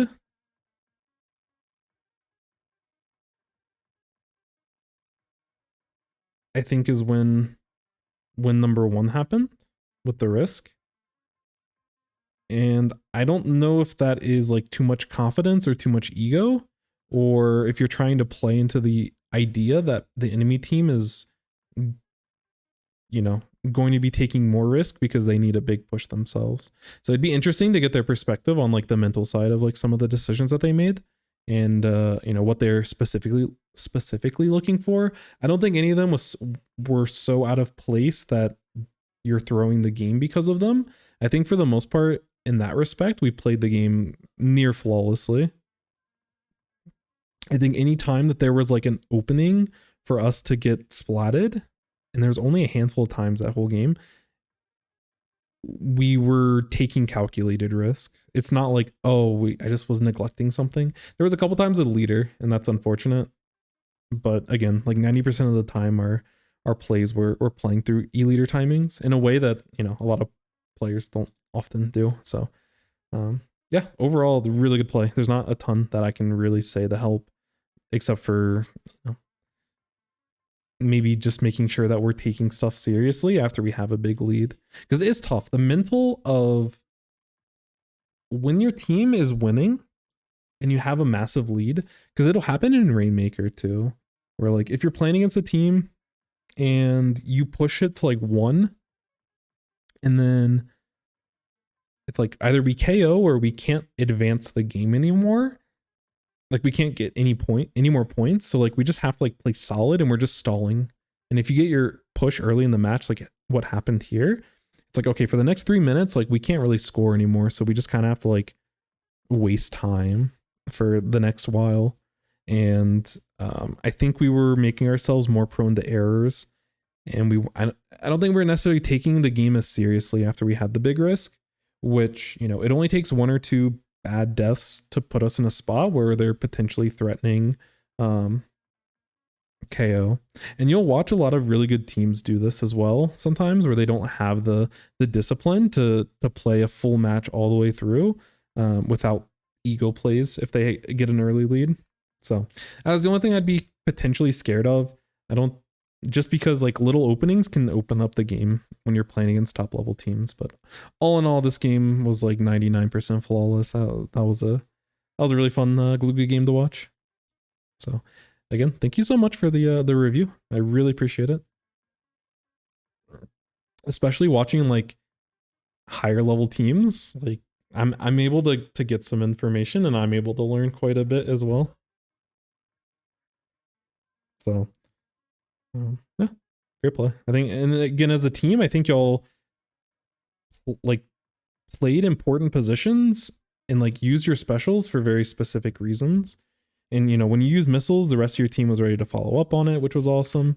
On your initial push, we identified and we timed our Zipcaster. Once we got an initial pick, we Zipcastered toward the leader, and we ended up getting a clean kill on the leader, which allowed the rest of our team to just move forward toward the enemy goal, which allowed us to get that push to 3. So, you know, their use of resources and the game plan of what they were trying to do after they put themselves in successful positions. You know, this is a team that really understands how to like go for the knockout. It's not like, oh, we got a wipe because we won fights and then we're just going to kind of keep pushing and hopefully someone drops on us and something happens. They're very deliberate with the way that they use their specials. And I really, really, really love that level of discipline. Overall, really hard for me to find things to be too critical of. But I think we were egoing them a little bit when we had a big lead. And sometimes, every so often, that's going to cause us to throw games that we should never throw. But I think your ego plays were like not over the top. They were still rather calculated. Yo, what's up, Sorye?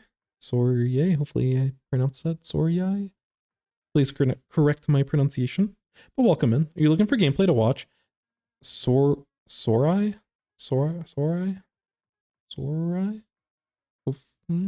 Hopefully I got that right. Thank you for your patience. Yeah, if you are, I have a couple I'd like a different perspective on. Yeah, so right now we're probably going to call it a stream. But if you have any Silent White, thank you. Sorai. Thank you.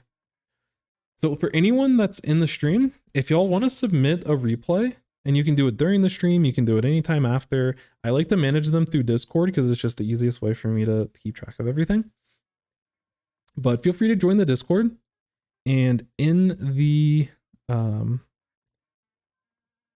Discord is a VOD submission channel. There's a blue button at the top that says new post.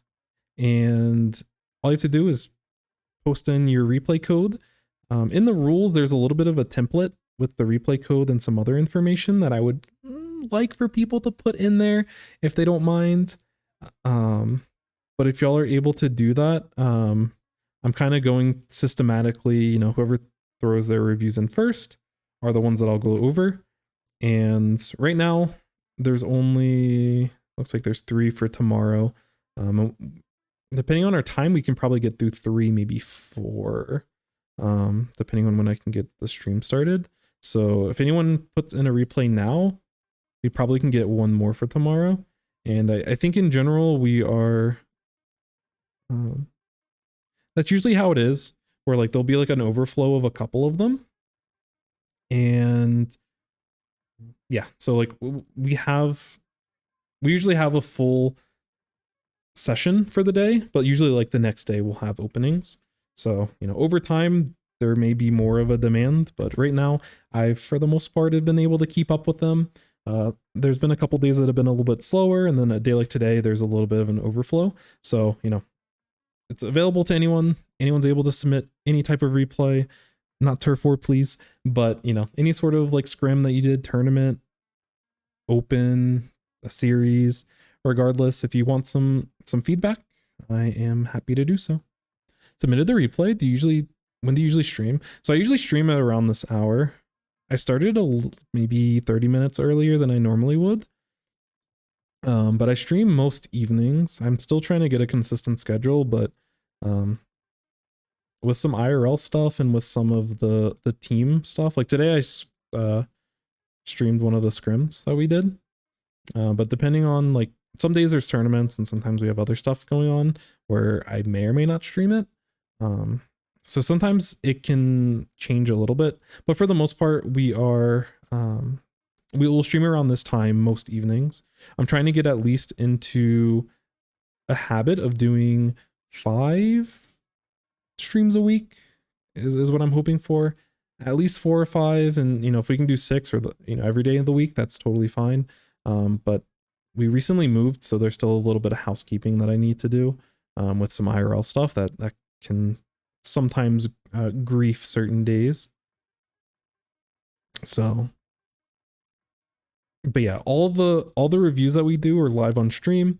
If you want to be here for a specific review, and then if there's a specific time, like if someone you can submit a replay code now, and like in the notes, if you say, oh, I can make it, like Friday afternoon or something, or Friday evening, not really afternoon, but Friday evening. And I'd like to be there for the review, then I can try to, hold like a review back so that we can make sure that we get around to it when you're here. If you're not here, it's totally fine. If you have any specific questions, feel free to just put them in the post. There's like an optional area at the bottom where, if there's anything that you were uncomfortable about or any decisions that you really wanted to get a second look at. Otherwise, I just kind of go through the replay and yeah, hopefully we're all able to learn through it all. And yes, Demo, I do see your review code. Awesome. So yeah, we're just going to keep kind of going through it all. As I continue to do it, and especially if we have like a backlog. Pup wants to use the restroom, so I need to wrap it up sooner rather than later.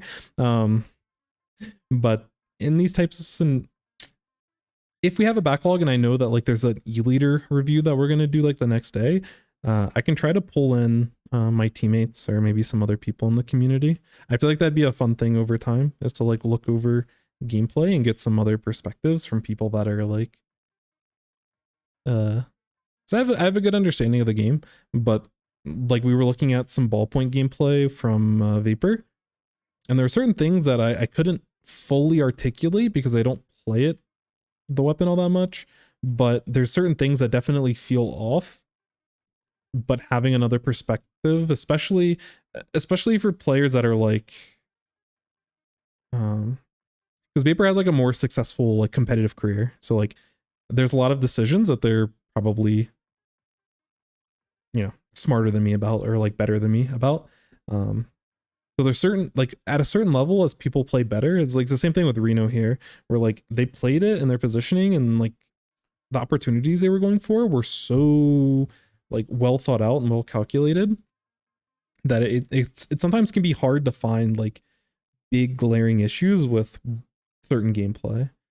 So obviously, like the newer you are or the less experience you have in competitive, regardless of the weapon that you play, I can definitely, I'm very confident that I can point you in the right direction. But there's definitely certain, if I'm watching a top level player, it's like usually I watch them and I'm like studying them so I can like improve myself. But even the best players in like any type of scenario will definitely make mistakes. So just providing that fresh perspective. But I think it would be cool to get some people that are mains of it, so that if I have any specific questions, or if they have something specific that they look for on a map or a mode, or against a certain weapon, or whatever the case is, they can provide their input. So I haven't quite figured that out, but as we continue to go, that's definitely things that I can think of. But within our own Splatoon team, we have a pretty good, well-rounded group of people, and I think most of my team would be pretty open to provide some context. So S+ X-Rank player, I got 2 bangers. Let's go. Playstyle backline support skirmisher. Let's go. I got you. Don't even worry, I got you. So yeah, anyways, I went a little bit longer than I was expecting, so hopefully you all were able to enjoy it. Again, I really appreciate all the feedback, appreciate all the quotes, and all of the good comments. It definitely motivates me to see people get value out of these things, for people asking questions, people seeing the content and wanting to participate. That's all I can ask for about all of this. I'm gonna do the normal shills, but again, if you want to submit anything, do it in the Discord in that channel. I'm gonna get a Google form created, because I know there's some people that don't use Discord, and I want to be able to provide an option for them to be able to like fill stuff out. So I'll get that done this week, and I'll have a command for that as well. Alternatively, I have a YouTube channel that all of the replays. So I do all the like basically like long form reviews where I talk for 45 minutes, an hour, hour and a half, depending on the game. And they're like kind of longer reviews, and those are all done live on Twitch. And all the reviews that we do, I make a condensed version of the reviews, try to take the important parts that, even if it wasn't directly for a specific person, I think other people in the community can actually learn from, and I post them on that channel. I have some other videos on there, and as I work and get more confident in my video editing and my style and like what I'm trying to do, I'm going to have some other stuff outside of the VOD reviews, but the VOD reviews they're helping me kind of get into a nice routine that I really appreciate. So we're definitely full steam ahead on the reviews, and I want to do more like guides. I think there's a lot of map specific guides and like special specific guides that I want to be a lot more in depth than a lot of the content that's generally out there for stuff. Not that the other content's bad, because all of it's important, but like, for example, for crab, like I want to have like guides of, if you're using crab on this map, these types of like using it in this spot will help you push like certain opportunities, and really, have a comprehensive look of anything that I have a good, like, I play a lot of splash. So when it comes to like burst bomb, like positions and, movement and everything, although my movement isn't all that great, but at least in theory, I know how movement is supposed to look, even if I can't always replicate it. But, a lot of guides and things to help it make it easier. So like if someone wanted to learn splash, for example, and I could, if I can give them a good understanding of, on a map, what are important areas that you need to paint? And if you're using a crab, why would I want to position in like very specific spots? Because sometimes the positioning can really, there's a lot of risk that you have to manage when it comes to doing one thing versus the other. So yeah, that's where we're at now. I definitely have a lot of ideas kind of moving forward, and I can't lie. Any sort of like or subscribe or good word or any of the other stuff, anything that makes the algorithm happy, seeing people actually get value, and hearing people take the advice and be like, oh, I didn't really think about it that way, or oh, seeing people be able to like actually learn, and me getting that feedback helps me reinforce that like what I'm doing matters. So if you do feel that way, not that you have to like, I'm not asking people to just say nice things about me or whatever, but any of that feedback, and if it's feedback where you have questions, or even if you disagree, like I'm gonna be wrong on spots all the time. That's just how it is. I'm only human. And there's a lot of spots, especially in Splatoon, it's a very complicated game where you can get other perspectives, and sometimes there's like right and more right answers, and I'm part of doing it in a live format is so that you all can correct me, or if you have a different, if you need clarification, or would it be better to do this type of thing instead? All those types of questions, all that kind of feedback. That's what I want this to be, kind of an open platform for us to really learn together. Ideally, I would like to do, because a lot of times there's not a lot of top players that stream their content, like solo queue and stuff, but there's a lot, or at least like Western players, but there's a lot of like top Japanese players that will stream their like zones games, and I would like to do some reviews of like their over the course of a rotation, kind of do like dedicated guides on maps for like whatever weapon they play. Because that's how I've been learning a lot of like splash and crab specific things.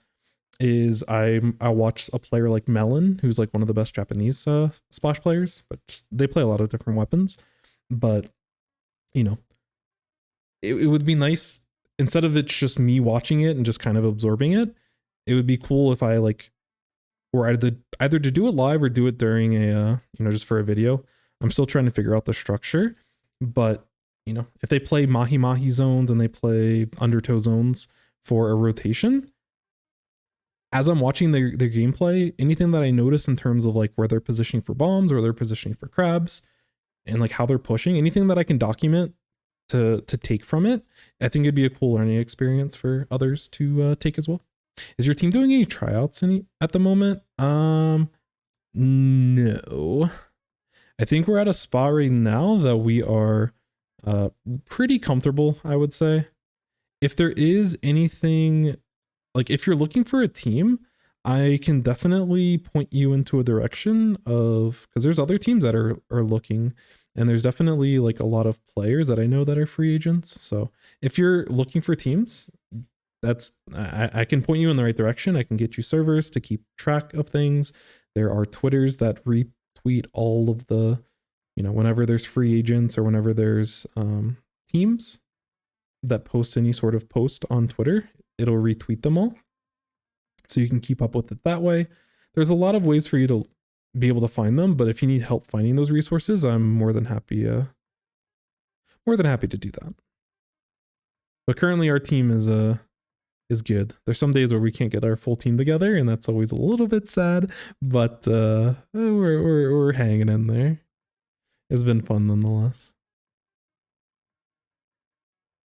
So anyways, I am going to pass you all along to, there are not, let me see if there's a,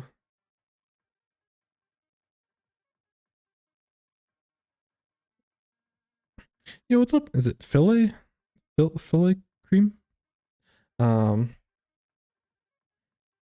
Yeah, no problem, Timo. Are you down to review a Div 7 scrim? Yeah, absolutely. We're not going to do it right this second, but again, we have a channel in the Discord for VOD submissions. So if you have a replay code that you wanted to look over, feel free to join the Discord and post your submission into a new post. Right now we have 3, we're in like a queue of 3 basically. So usually we can do about 3 or 4 a stream. So if you get yours reviewed, we might be able to go over it tomorrow, if not Thursday. But yeah, we're more than happy to do anything team related, solo queue, whatever it is that you play, as long as it's the competitive modes, I am more than happy to go over it with you all. So yeah. But anyways, I am going to pass it over. Trying to find a Splatoon streamer. I have a dog whining because he wants to go outside. But is there anyone?